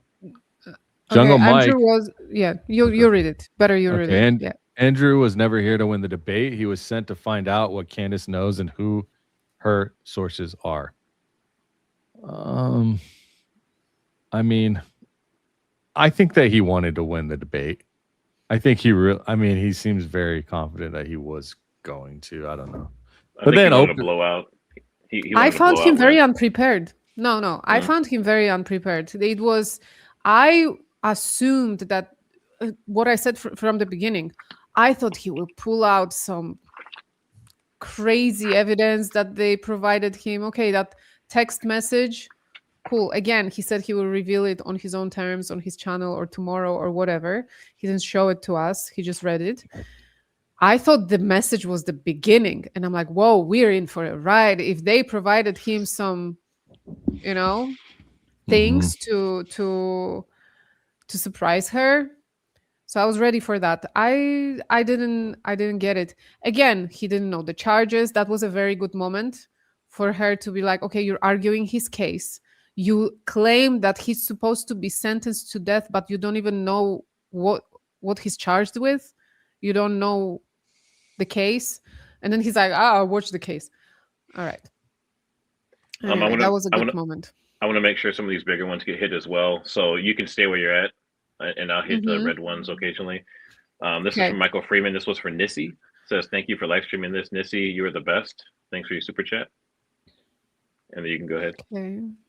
Helga Shabalaba Ding Dong. I'm listening on my phone. I have every other device in my house watching all of your channels, so you get all the views. Appreciate you all. Wow. Very sweet. Thank you. Thank you. Felony murder is only if someone dies during the commission of another crime. I think you mean conspiracy to commit murder or charged as an accomplice. And I believe this is Octavia Levon, who I've had on my podcast a few times, the lawyer that was talking about the prosecution and defense filings. Oh, I was just watching it today. She's great. Yeah, thanks for the super. Waste my time. $20. This point was reaffirmed for me in the defense reply. They need the capital punishment removed so they can talk about what Tyler actually did. Yeah. So that right there, where Zach covered it, I covered it, Baron covered it with Benny Johnson, acting as if this defense filing motion it's the exact opposite of what they're trying to sell you. It's so sinister. You're taking information and you're using people, the fact that they're not educated on the specific topic, or they don't read it, or whatever it might be, they're using that against you, and they're saying, hey, we're not going to give you real information, we're going to spin it into our truth, and it's opposite truth. It's not true. Thanks, that's you. 49. Oh, wow. Hope Bean, thank you, and love you all. Thanks for mommy and baby. Thank you so much. Keep up the great work, everyone. Christ is King. God bless you. Thank you, Hope Bean. I appreciate the big super chat. Andrew, no, that's not mine. It is mine. Andrew is a proud graduate of the Kamala Harris Word Salad School of Debate. Go Max. Nay 4556. We almost. I mean, he tried. He tried. I see. He's just too transparent for Candace. That's why none of it worked. I mean, when he's going on whatever podcast and he's debating OF girls who don't know those techniques, like Trigger said, they will fall for it. He can sit there and he can extract whatever he wants. Not out of all of them, apparently. I noticed he goes like this. He leans like he was leaning like in a corner. I would put his hand on his chin. It seemed like when he was doing his like sneaky tactics. Mm-hmm. So maybe she caught on to that too. She did, and the fact that he was rushing her, he's like, "Okay, I didn't name 7 charges, name them right now," and she's like, "No, I'll take my time. What are you doing?" So yeah, it was cool. I'm not sure who this is. It's further down, so I won't have you guys skip. Rosas, thanks for the large super chat. Andrew was wearing an earpiece and had his phone. In addition, he could hear the clip that Candace could not. Remember when PDB was given the play-by-play, he exposed that he has access she did not. They both had an earpieces so they could hear whatever was played through the media. So any clips that were played, that's what they were listening to. But we also don't know if in addition to that, they had someone in their ear talking to him or something. It doesn't seem like they did. But he did have his phone, and she didn't check his phone. Yeah, she did not check his phone. He wouldn't give it. I wish she was like, okay, show your phone to PVD if you're receiving tips. It looked like, I'm telling you, at the end when he circled all the way back from the beginning, what they were already went through, it looked to me as if someone like, okay, one more chance. These 3 things, ask her these 3 things again and try and get her on that. I don't know. She just addressed some of the holes and they are both ignoring it, and Andrew is doing the same circle nonsense. No matter what she says, he will continue to gaslight, and PBD is doing nothing. Yes, Kati 5003, we agree. We absolutely agree. Thank you for the super. Matt, pull up my tab real quick. Andrew Wilson just put out a post 14 minutes ago on X. Let's see it. They had nothing and never had anything. Done. Wow. Ew. That is so lame. How much did he raise? Let me pull up. Want me to pull up his Give Send Go real quick? Yeah. I wonder if he's going to get more if it pours in after this. Boy. That would be very That's what telling. I'm curious about. That's what I'm curious about. Yeah. Oh shoot! Hang on, I got it. I'll give you a second. It went to a different tab. Hold on. Let me get this tab up. That's so cringe. PBD posted as well. He said the people won today. Whatever side you're on, respect to Candace Owens and Andrew Wilson for stepping into the arena and having the debate. It's not easy. Agree or disagree with either of them. Give credit to both for showing up and putting their ideas on the line. He made it a marketing and business ploy, basically. Yeah. All right. Cassie, do you want to read that one? Yeah. Ivy Angel, thank you for the super. He didn't go into her conspiracies and let her lay out her full claim and evidence because him and PBD don't want their audiences actually hearing Candace's evidence because she will win over their audience with common sense. Same reason to Fort Huachuca talk. Yeah. Like I say, for the first half or like most of the debate, we were complaining that she's not going aggressive enough, that she's not cross-examining him, she's not asking enough questions. And then there was this little slip up where She's like, can I ask a question? And he goes, no. And then there is a contract mentioned. It's driving me insane. I need more details about it. I hope she's going to do a podcast on Monday and she will go point by point and she will explain what was in the contract, what was the clauses, what she was able to do and what she wasn't able to do. I'm very curious about it. Okay. So we have this one. Oh, is it me? Yeah. All right. My problem is this, JV says. Why is the onus of proof on Candace? His stance is, you must prove to me this man is innocent because he's been deemed guilty by our government, guilty until proven innocent. Mm-hmm. Yeah, we all have issue with that. I don't know why would she agree to that? She can't defend it. I already said why. So we agree here. All right. Zach, do you want to read this one? This is another one by Ivy Angel. Yeah. He started with Charlie Kirk text because he was hoping she would get nervous and drop her unrevealed stuff to counter. He had no intention of revealing new things. That was bait. She didn't take it. See, he didn't go back to it or let her see it. So lame. Yeah, I think that opening statement that he had prepared that he read, it contained a number of different traps that he tried to lay for as bait. We talked. I mean, I think that revealing those text messages and never before seen type of stuff, I think probably was maybe a little bit of an intimidation factor, and it was also maybe a trap. I thought she played that really well, though. I don't think she played into it poorly. I think she was like, "Well, it's good to know that you're working with Turning Point USA." I thought she actually spun that really well. I thought her response there was really good. I want to just add something. I want to add something to this because if it's true that he just texted them and they provided stuff to him, that was it. They had this magnificent opportunity to play a video of Charlie appointing Erica. They had so many things that they could clarify through this debate. They chose not to, or they just don't have anything to back it up. So I don't know. This is where in a foot. I think this is where a list of topics should have been given to PBD, and he should have said, "Hey, let's dive into this." But instead, you didn't even get to the other part of the show, the second half, Patsy. Yeah. So now, are you setting up a round two? Like, what are we doing? You know what I mean? Well, they did Patsy in the first part of the show. Well, what was the structure supposed to be? If the second half was Patsy, when was the overwhelming evidence side? Yeah, it was supposed to be. Yeah, that's the thing is whatever they said they were going to do, they didn't really do it. I don't feel that there was no overwhelming evidence side of this debate. If that was supposed to be discussed. All right, Zach, no, there was nothing. And his overwhelming explanation hold up. is that we got to keep going, guys. We have a lot to get through. Julie, thank you for the 5 Zach Costello memberships. Zach Costello membership show every Monday, if you guys are wondering. I didn't know we were fishing today, Mr. Teep USA, man. I forgot my fishing pole.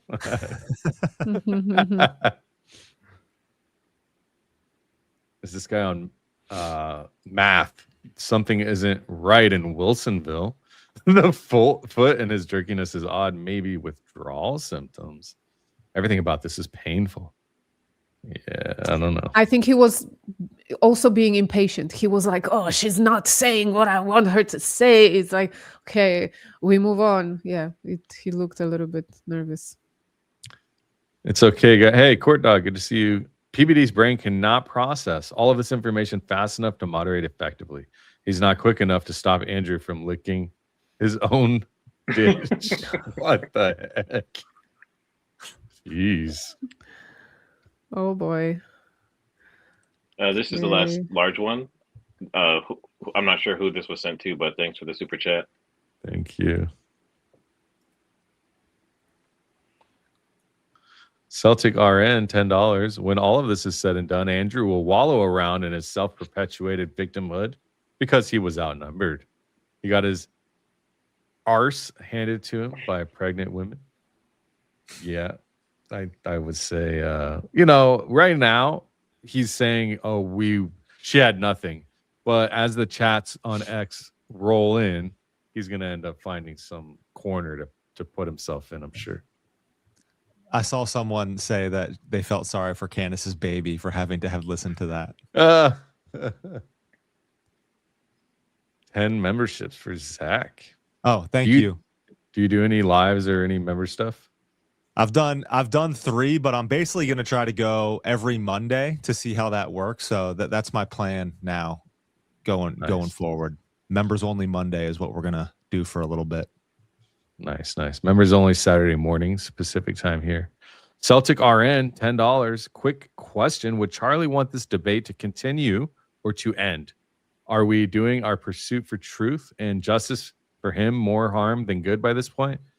Trigger, maybe do a poll. Thanks. What time did that come in?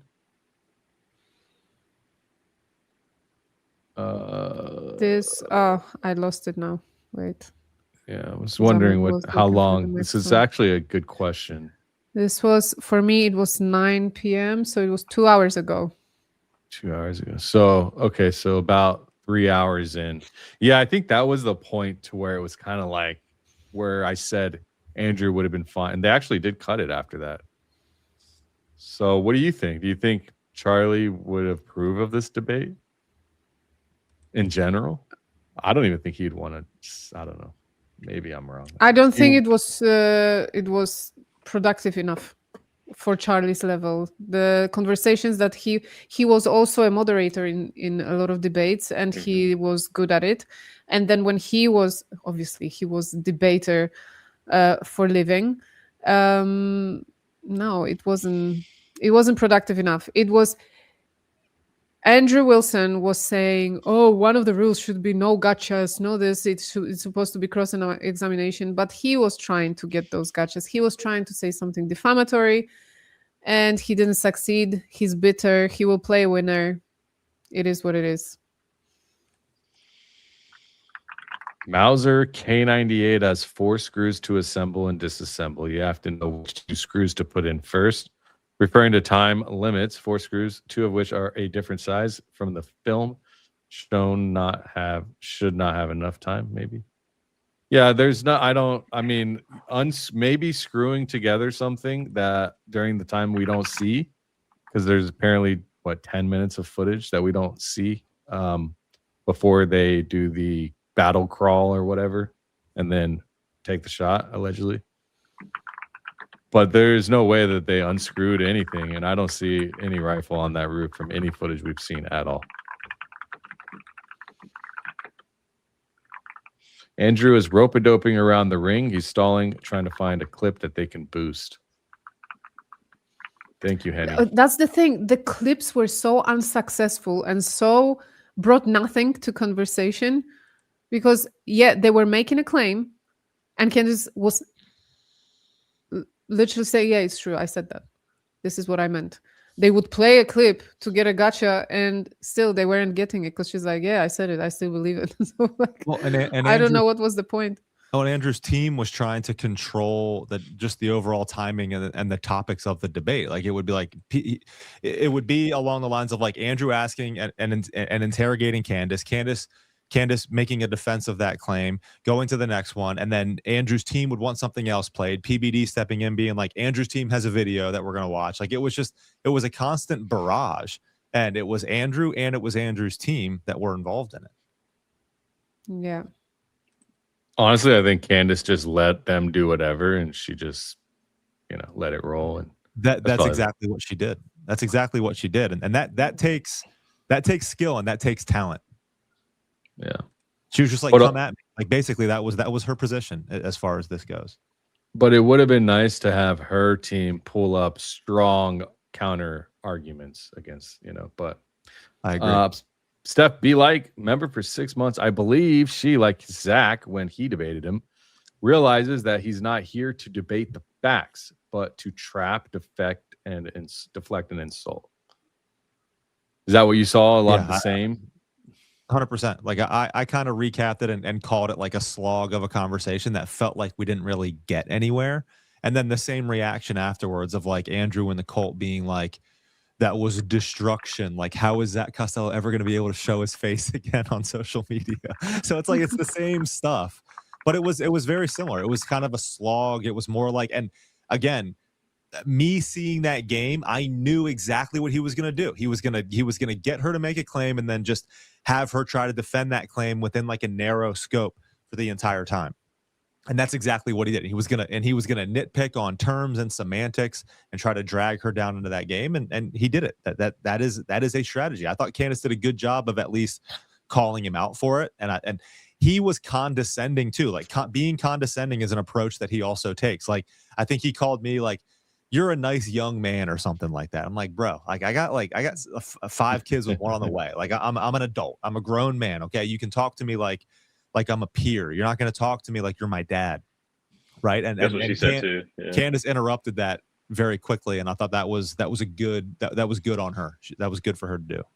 Just real quick, Baron said that on X, Candace obviously is trending as you would expect, but guess what else is trending along with Candace? Smoke Boy. Oh, Smoke Boy. Officially we trended. Let's go. Waste my time. Candace Owens with some good faith and prepared for Andrew Wilson not to. Came with good faith. Yeah, she came with good faith and Andrew Wilson not to. She said the internet and CO have clocked that Andrew Wilson is only there to get Candace to say something. He even said he didn't watch the gotcha clips. He was never coming with good faith. Yeah, I can see. No, he came unprepared. Like I said, the stuff he was addressing, even the way he was addressing it, he was clueless. JV asking for the defense of lone wolf narrative is a zero-sum game. Candace is playing this perfectly. Stand your ground that reasonable doubt exists and prove legitimacy to questioning the narrative. Yeah. Asking for defense of a lone wolf narrative is a zero-sum game. It's perfectly. Yeah, I mean, it feels like a zero-sum game no matter what we do. Like we're not winning. Nobody's winning, so. But it's what Zach said. It shouldn't have been her defending that Tyler was a patsy. It was supposed to be the lone wolf narrative.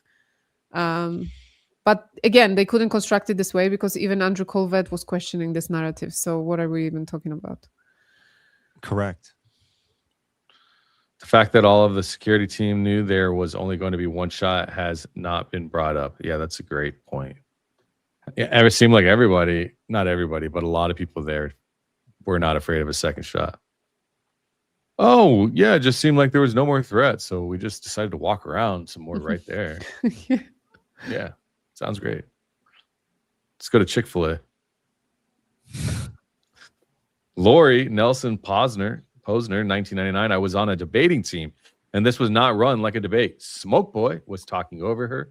The moderator lost all control and let SB run all over her. I wish she didn't agree to this with such an unknown character. Yeah, again, it should have been one of the TPUSA people, in my opinion. Yeah. This one wasn't read. Esteban Esquivel.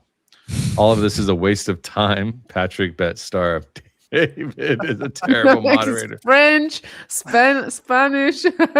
We're discovering some talent. That's a hilarious nickname. That's good. It feels too. Yeah, that came out in the show yesterday because of the fact that he said he was being looked at for Iran leadership. It happened as I imagined. This was terrible. Smoke Boy, in my opinion, was sent by TPUSA. They got her into a lawsuit or sources being revealed. Yeah, that's what I was concerned about as well. Yeah, I think part of the strategy too was to send him out to make her look really stupid and crazy, and they did not succeed in doing that. I think she showed that she has a lot of very detailed knowledge of the case. Like she knows the nooks and crannies of it, and she doubts the official narrative. I think she did a pretty good job of that, despite not being able to be in a spot where she could really pick apart the overwhelming evidence, because I just felt like she didn't have many opportunities for that. It kept getting deflected back onto her, just because it seems like because of how it was structured and structured both by them, but contractually, it seems like as well. You know what it looks like to me? As if Andrew Wilson, it literally looks like this. He got interested in the case because Erica, Kirk, or whoever from TPUSA called him in. And it's like, okay, let me catch up quickly on what's going on. And he did it on social media, on X, quickly. What are the like main stuff people are talking about now? He is absolutely not familiar with the case, with nooks and crannies, with what Candace was covering at all. And that's why it all felt very underwhelming. He couldn't get into it with her because he simply doesn't know. He has no deep knowledge of it. Yeah, I think he decided to get into this debate because it's a hot topic to debate right now. Yes, 100%. Go Dunks. Now in Chinese. Bobby Lin. I've always disliked this. I really dislike him more now. I can't wait for you guys to destroy him in the other recaps. Yeah, there's going to be plenty of content this weekend. We are going to destroy, body, obliterate, atomize Andrew Wilson. You heard it here There you first, go. ladies and gentlemen. Coffee for Crazy. I'm as excited to hear Kassia's breakdown of this as I was for the debate. Hey, there you go. I got you, girl. I got Hey, you, let's girl. It's go. coming. Maybe not tomorrow because I might need to sleep. But because what is it? 11:30 p.m. for me now. We'll see. I'll try to do something. So this was Okay. Andrew Wilson interviews Candace Yeah. Owens. I thought he was a master debaters. Yeah. Interesting, yeah. It turned in from a debate to an interview. But that was such a crazy answer when she goes, "Didn't you call Erica a retard? Why did you do that?" And he's like, "Because all women are retards." What an answer. This is just so embarrassing. I'm sorry. I can't get over it. And I'm not embarrassed for him because like feminism and stuff. It's just like, this is the comeback you came up with. That's all. This is your win sentence. Ew. Super sticker by Walter, 65, 65, 65, 65. Lori Wilder, he couldn't name a single charge and was throwing a fit like a 2-year-old when she pushed him for an answer. Was wild. You guys said she had to remain calm, and she did. She was amazing. Yeah, I agree. She did great. She wanted to boost the intensity. It's just that he wouldn't match her. No, he was refusing. Yeah, he wouldn't go there. No. But again, I think part of it is because he doesn't have a deep knowledge. He memorized the points that he was attacking her with, and he couldn't go anywhere outside of it. Yeah, she did great. I think under their contract, she wasn't allowed to ask him questions during the second half. It was supposed to be just him asking her questions. That's why she asked if she could and said no. Oh, I see. So the first half was half and half. Him ask, she ask. Is that what it is? Okay, fine. But the first half was not just Candace peppering Andrew with questions. No. No. It was literally just Andrew accusing and asking Candace questions the entire time. So, yeah, I don't know. We need to see that contract. I can already see X feed now. Andrew totally obliterated Candace and the Candy Crew with the overwhelming evidence. Evidence. He brought evidence, Andrew. But the receipt, it was fake, bro. Evidence. So Andrew didn't have a evidence for the receipt to be fake. Yeah, he couldn't prove anything back. So that's another thing. He wants her to defend it, but he also is not bringing anything to the table himself. He's like, "Oh, I went and checked.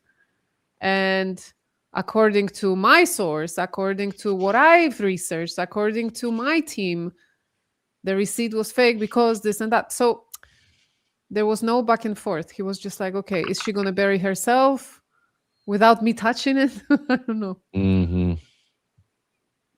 Show me the evidence that Tyler Robinson was on the Losi Center rooftop. Like you can't, you cannot do that. Cassia, do a live in a day or two with your opinion so we can ask questions, please. Okay, I will. You don't need to ask twice. Okay, next one. Yes, girl, bring it back to Charlie. Yeah. It's all for Charlie at the end, right? Truth for Charlie. Oh yeah, definitely. Andrew, his first priority is to keep the legacy of Charlie Kirk. You know, because he loved him so much. He lost when at the beginning he said he was only 75 to 85% confident in the overwhelming evidence. Debate lost instantly. Yeah. Yeah. It gives him an out at the beginning, you know. And to address the comment from before about does it support how they were asking questions, it says that partly. Candace said that I wanted to make sure that I had at least an hour and a half on mine, and you got the time for yours to question me. We did. We got through your hour and a half on mine, roughly an hour and a half now on mine. So yes, the back half was his block to question her. The supporter is right about that. But where it breaks is 2.5 minutes later, she asked a question and was told to go ahead. Well, I also would just, if I might ask a question, is that permitted? Go ahead. The question she asked was, which one of these charges do you think Tyler Robinson is guilty of? And then that was the most damning exchange, where reading the no in context, it looks like it meant wait for the clip first rather than never. I don't know. It's saying it breaks. So yeah, obviously it breaks. I don't know. But here is the thing. That's why he changed the word, because yeah, it was overwhelming evidence, and he's like, the way I understand overwhelming is it's convincing. Convincing, yeah. Convincing at 75%. Exactly. So again, he's very transparent, guys. Before you do that one, I'm just gonna hit these really quick. These just came in for everyone. Okay. Marvio Moke dropping bombs on everyone. We have one there. We have one there on another channel. We have one there on another channel.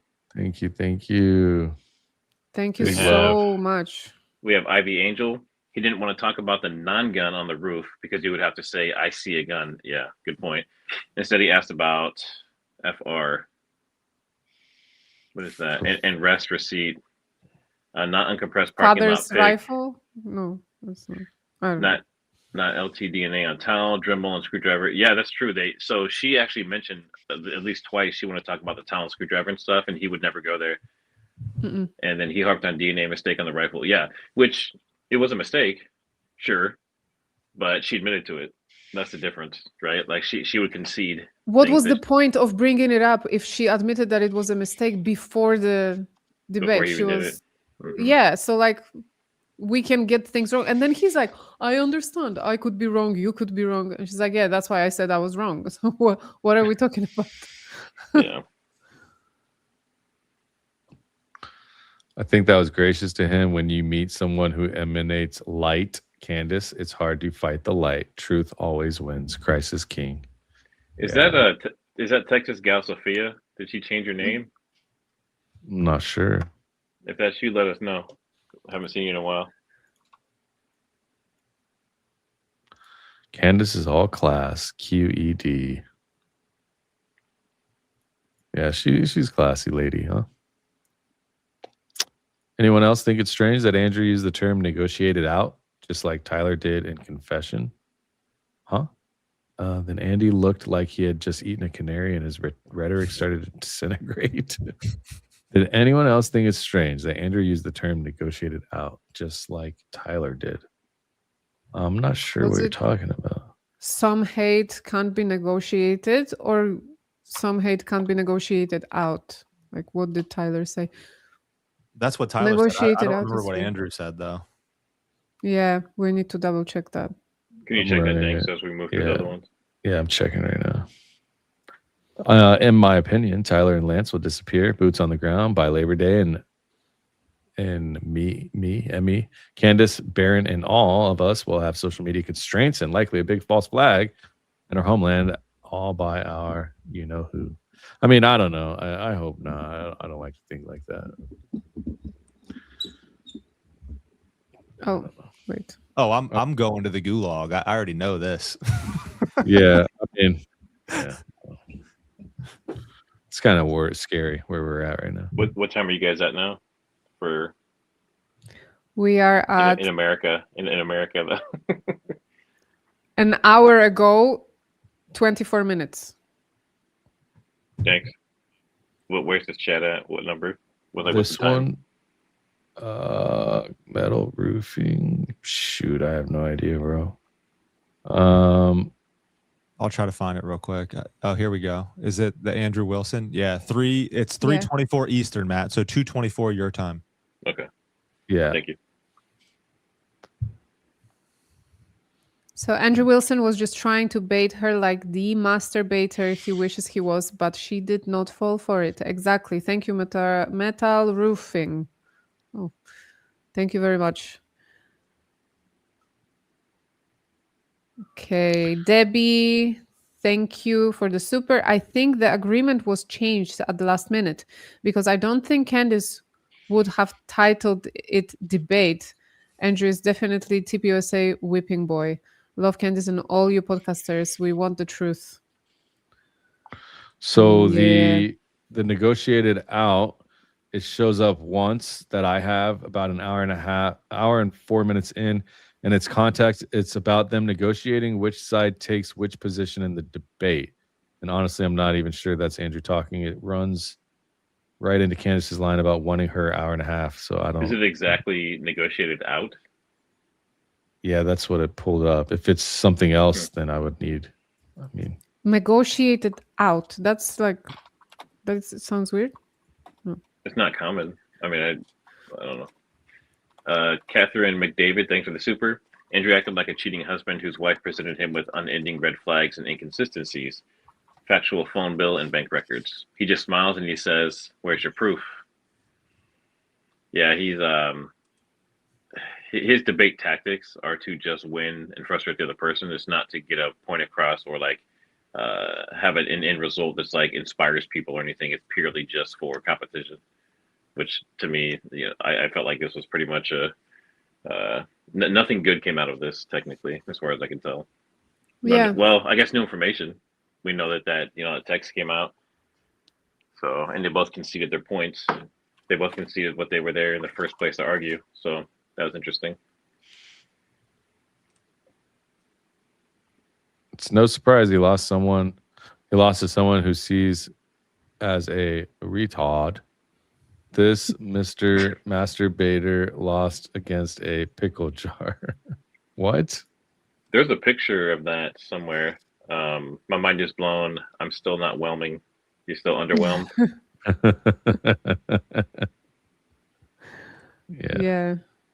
Now you need to say I'm unconvinced, you know, because there is a new meaning of that word. Sorry, not sorry.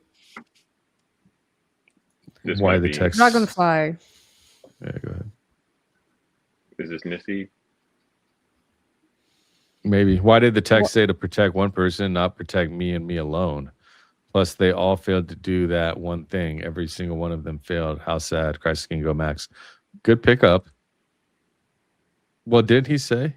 Did they say you have one person to protect and that's me? Yes. Tell them they have one person to protect. Not. So they're saying why did the text say protect? You have one person to protect, not just protect me and me alone. Basically, it's semantics. But everything. This is going around on the internet. Oh my It's Andrew gosh. versus a jar of pickles. That's terrible.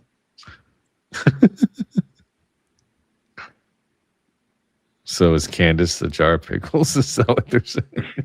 He can't handle it. He couldn't break her. He couldn't handle it. You couldn't. I don't know if we want to Yeah. get to this, but there's so Andrew Wilson is he's basically in his car on the way back, it looks like, from the debate, and he is talking with Steven Crowder, and he's got a pretty Oh no. It's got a pretty hot clip. I don't know if we want to bring that up right now. I'm down. Whatever. I'm curious. Zach, what was your stop time? I was trying to remember. I told my wife I was going to be a little bit later, so I have till 5 Eastern, so I've got about 22 minutes left. Okay, that's what I thought. Okay, yeah, let's do it. Yeah. Right, let me get this.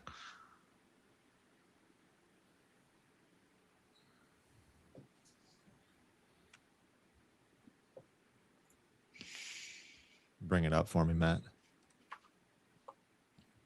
So this is a post-debate recap here. Fresh off the debate, Andrew Wilson saying why he didn't need to push Candace Owens harder on her claims. So he admits it. Okay. There are people who will agree with you. And by the way, PBD's crowd mostly thought you won. We'll bring up our own poll. But you know that there are people who will already agree with you no matter what, people who will agree with her no matter what. Then there are some who have ears to hear, eyes to see. How do you think that needle will be moved from today? I think it's the beginning of a snowball effect. Okay. So now that she's been challenged, I think, and had to give an accounting for the evidence, did a very poor job. I think that more of them will feel compelled to do more of these debates, or at least I'm hoping so. And I think that that'll create the snowball effect. At least that's what I'm hoping. But ultimately, there wasn't a need to push back too much on too many things, because she just admitted that she didn't have any evidence for anything.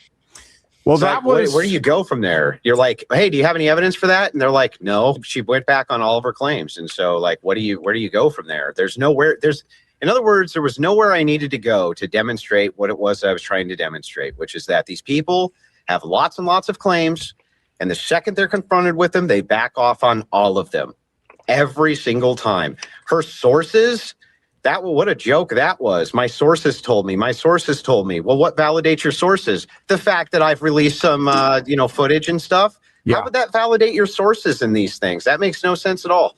These, I think ultimately, I'm sure that there's going to be some negative clips about me, especially pushed by the Owens people. But ultimately, I'm going to do some negative clips on you, but that's just for funsies.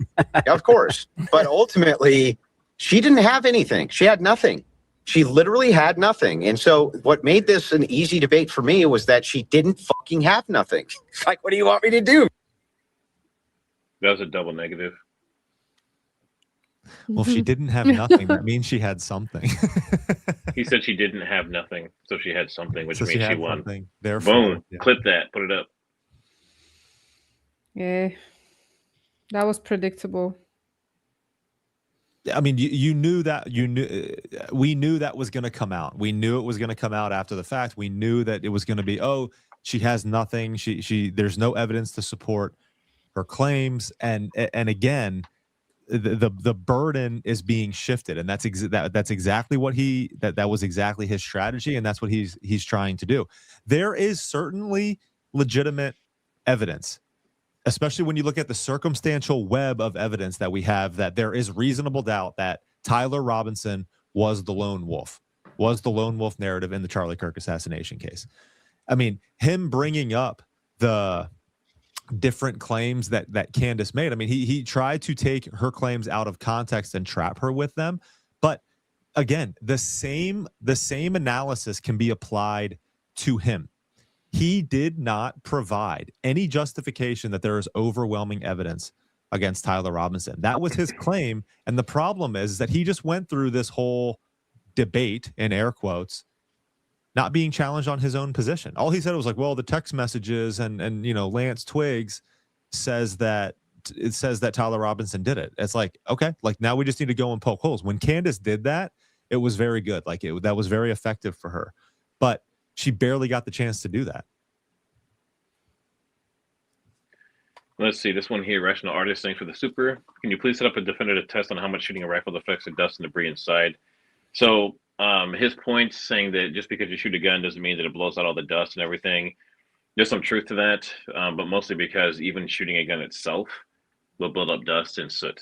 So if you've ever shot a gun regularly or a lot in one day or with a suppressor on like a rifle, for example, there's going to be all kinds of buildup inside that barrel.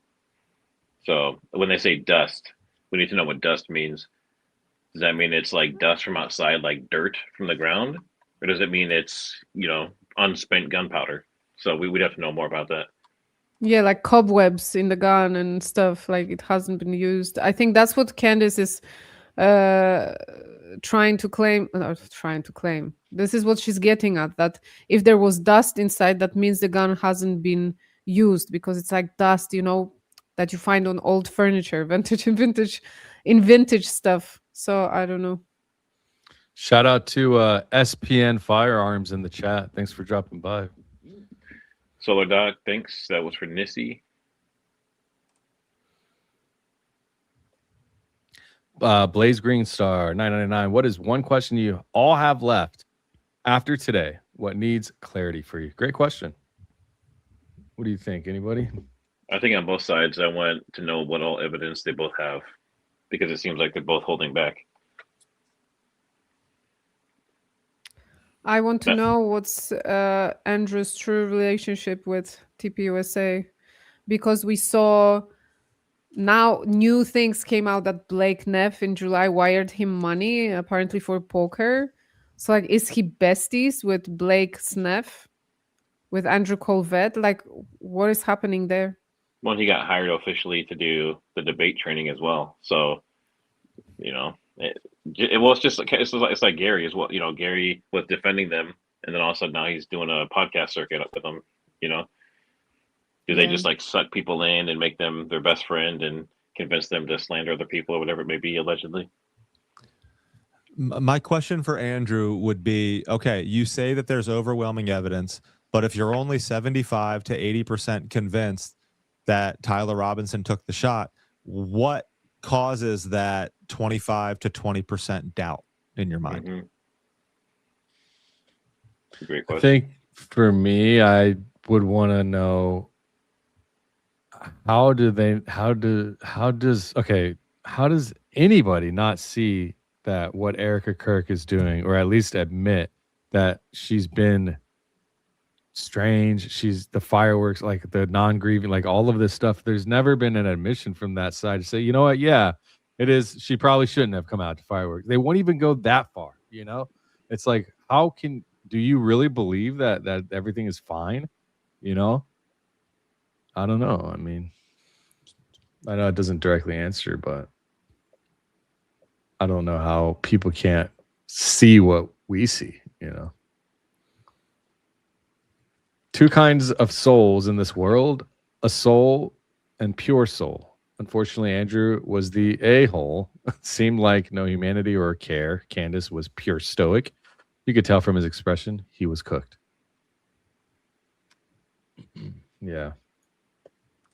No. He strikes me as the type of person that just thinks he's going to always win, and he always wins in his head. Barbara April, thanks for the super. Thank you all for being here with us. Hugs, love, and prayers. Always Christ is Deanna King. So proud of our girl. Deanna King. Christ. I think that was maybe a typo. Christ is King. Thanks for the super. Super, thank you. Super, thank you. $50. Dynamits. It appears they manipulated the framework to ambush Candace. By imposing a one-sided interrogative debate format, they created a tactical trap. If she withdrew, they would weaponize it against her. Oh, I did want to, on the one, because I didn't mention Candace, I want to know if she would have done the debate if the money wasn't involved. Well, the fact that she was... Sorry. Yep. Well, just the fact that she seemed very motivated by boosting it to 300 and higher, I think that played a major factor. So I would say there's a pretty good chance she wouldn't have even entertained the idea for free. Yeah. Probably true. I think it was because he went on Rogan and he was like, look, we have all this money. And, I think she was trolling him by taking the money. Because, look, now he's scrambling. He's trying to, give send go and whatever. So she called him, she called his bluff. And he had nowhere to run after that. Yeah, I mean, you're not going to, even if you were to recoup, I know, Trigger, where we're going to go. Let me just say this. Even if you wanted to recoup the money through going and doing appearances and growing, you'd have to get like another $200,000. You'd have to literally get like 50,000 views every single day for a year. You know what I mean? Like, no matter what, it's just not, I don't know. I mean, I don't think it's going to be able to pay off ever for him. But thank you. Christy Hughes. He's only got like 71,000 of the 300,000. So he's a couple 100,000 and some change short. So, which I think is a good thing. Yeah. Christy was responding to when you guys laughed because of how I was talking. She says, wasn't trying to find a husband. LOL. Sorry, Christy. I thought you were. I didn't mean to pose. Miss Jendal, $20. He did not convince me with any overwhelming evidence. Much easier to believe Tyler Robinson did it. I want that. Was hoping this debate would convince me Charlie Kirk gets justice. Now I've lost hope. Charlie Kirk's murker is still at large. I'm so sad. What's crazy is they don't think so. They think that is right where they need to be. So crazy. Wendy, thanks for the super chat.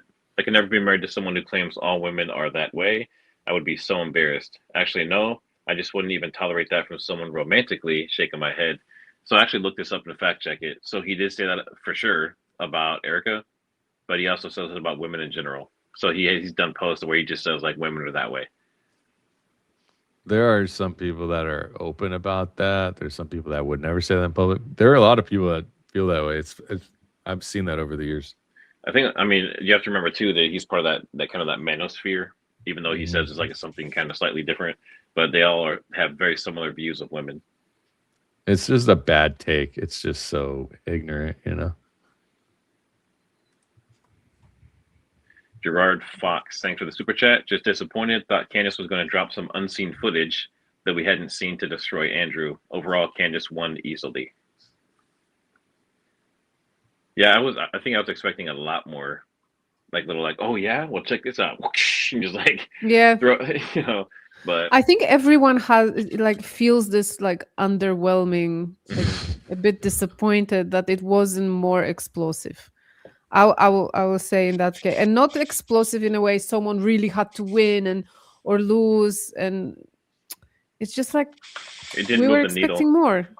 Yeah, didn't hit the spot for me. Too little more drama. Yeah. Pickle Boy looked like a sweaty, nervous, arrogant excuse of a man. You guys are all so awesome and much appreciated. Keep going, Max, guys, and God bless. Catching up on all your content. We are always of getting married. Oh, congratulations on getting married, Missy Alaskan Princess. Congratulations. We have kids on the way. Pregnancies, marriages. How lovely. My wife just asked me, she said, how's the stream going? Are we going to be able to afford the baby? I said, I hope so. It's going pretty good. You could just buy a baby at this point. After I don't 6 hours. want to buy it. I know, huh? Just do a give, send, go, Danks. I mean, hey, look, you and your wife decided to have a baby. Make it everybody else's responsibility to pay for it. Like this is what I'm doing with Joe Rogan. Look, I want to go on Joe Rogan to advance my career. I'm going to give, send, go. It's going to be really good for me. It's everyone else's responsibility to pay for it. Okay. Don't be selfish, you guys. This is great for my career. This is great for Dank's family. Give him the money. Come on. Yes. Come on. Let's go. I don't care about your guys' grocery bills. Okay. Give Danks the money. Yeah, I need the. We got a baby on the way. You don't need to eat. You can lose some weight. I guarantee. You don't need I to. guarantee You guys do not need to eat. Support Danks' family. Support my career. Okay, this is the way that it works now. And then go donate to Andrew Wilson. Don't forget. Yeah. We have about 8 minutes, so let's get these last few out. Our bad. My wife is a retired Fed prosecutor. I'm retired lieutenant, maybe LE. We follow Nihilist, Cassia, Law enforcement. Candace Owens. Oh, law enforcement. Okay, good. Thank you. Candace Owens, Barron, and all of you. We strongly feel most of what the government and Toilet Paper USA has presented as garbage. The widow was poured into by many men in Satan. Did you all see that clip of she poured into? Yeah, it's kind of It's weird. her favorite word, like intentional as well is her favorite word. We need another compilation for this. Very intentional. Oof. Oof.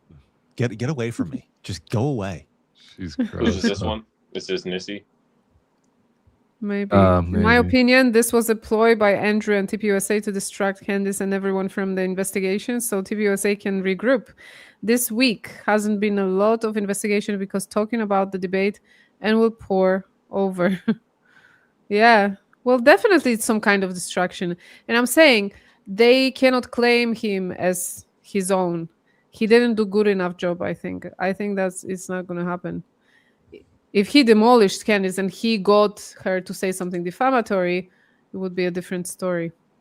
I'm a new follower, Kasia. What time is it for you? What country? I'm in Cyprus. Taco Bell. Thank you, by the way, for the super.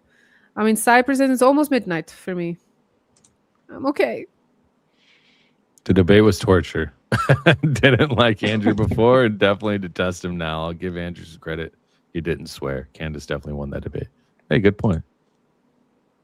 If they had so much overwhelming evidence, why didn't Erica ask Candace to be in that room instead of those already on her side? That would have debunked Candace's claims. Erica asked Candace to be in that room instead of those already on her side. What would Candace Owens sitting in the courtroom do for anybody? Like, I mean, if the prosecution or the defense is going to call Candace Owens to the stand, like, is that the defense wasn't calling any witnesses to the stand. To do what? The point of the preliminary trial was for the prosecution to submit evidence to prove probable cause against Tyler Robinson. I mean, putting Candace Owens in the courtroom, sitting next to Benny Johnson, Jack Posobiec, and Brandon Tatum, like, would have done something. Like, I don't think that's a relevant claim. Crypto, thanks for the super. Candace should have stressed that Andrew Wilson, aka the TPUSA megaphone, that's funny, had no thought of sending TR to death on a 75 to 80% certainty. Yeah, we discussed that and we agree. That's a very good talking point. Maybe it's something she'll bring up on her show later. It is very good.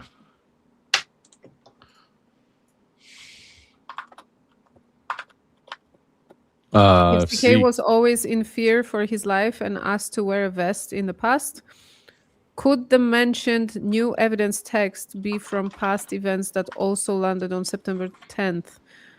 Andrew Wilson didn't mention the year of the text he read aloud. Okay, this is like very technicality. I want to finally see that damn text. That's all I want to see. We've been hearing about it for a year. One says, oh, it's left. One says, oh, it's the little huts. Let's just see the text. Let's just see the video of Charlie appointing Erica. Let's just see it all. Was that the text to Dan Flood? Is that the one that they're referring to? Because isn't that the one that yes, came from the but night he before? texted also Andrew Colvette, allegedly, and another guy. I don't remember who else. But apparently, Andrew Colvette's text was, they are going to unalive me.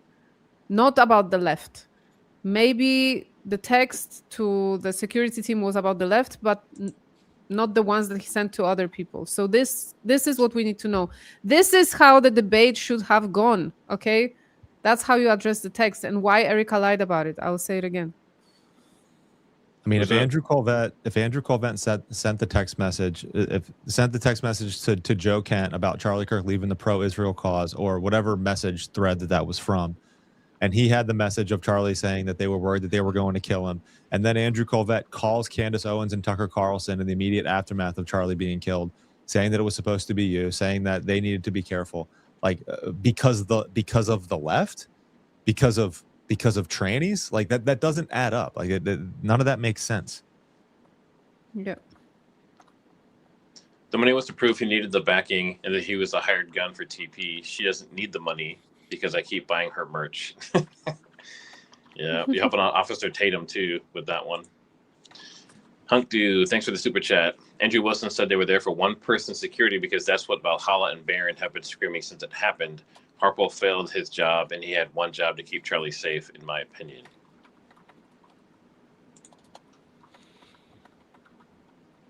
Yeah. Electronic bookworm. Andrew seemed to have a higher standard for Candace to meet than the Utah prosecution team, the feds, and Turning Point USA. Hard to get behind him when he practically needs Candace to video proof. FFS. Yeah. I think that personally, and I've said this on my channel, if you know what I've said, is that I believe that the burden of proof to get someone to death, trial for the death sentence, you should have to do everything like face your accuser and all that. This is way too low of an entry or a bar to get on trial for someone's life. It's just, I think that should be. Yeah, but like Octavia would say to that comment, that technically that's what trial's for. Like preliminaries is not where that happens. Yeah, but dude, that's crazy. Like you should have some, like for death sentence, you just someone saying that you did something and like a couple texts and that's it. That's look, I'm also gonna play devil's advocate here, and I've said it many times already that people were convicted on much less. Okay, on much less, because here at least they can connect the dots. Maybe there is a guy that looks like him. Maybe they have some cell data of his locations. You know, there are these text messages, there are the bullets, there is a gun, there is a DNA, there is a... If you put it all together, from one side, yes, it's a lot of evidence that can be useful in the trial in order for prosecution to try and convict him. Definitely. On the other side, it's suspicious that there is so much evidence, you know, that aligns. There is the confession and there are parents and there is the bullet and there are text messages and all that is also very weird to me. And the CCTV that shows but doesn't really show. Sorry, not sorry. There were murderers that were convicted on much less and they got the penalty. I'm just saying. All right, this is our last. This is our last one here. We're going to read this and then we are going to cut it there. We've been streaming for about 6 hours and 15 minutes, which is a beast of a stream.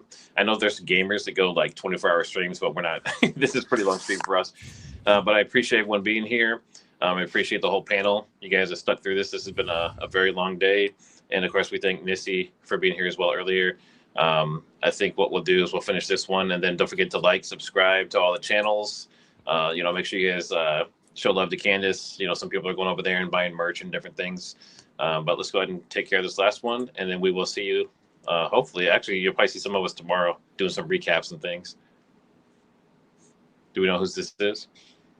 I'll read it if you want. To believe the official narrative, you have to completely ignore all common sense. Based off their opening and closing statements, you can also see who has better character, which carries far. Good point. Great way to end it as well. Thank you. All right. Thanks, everyone. We appreciate you being here.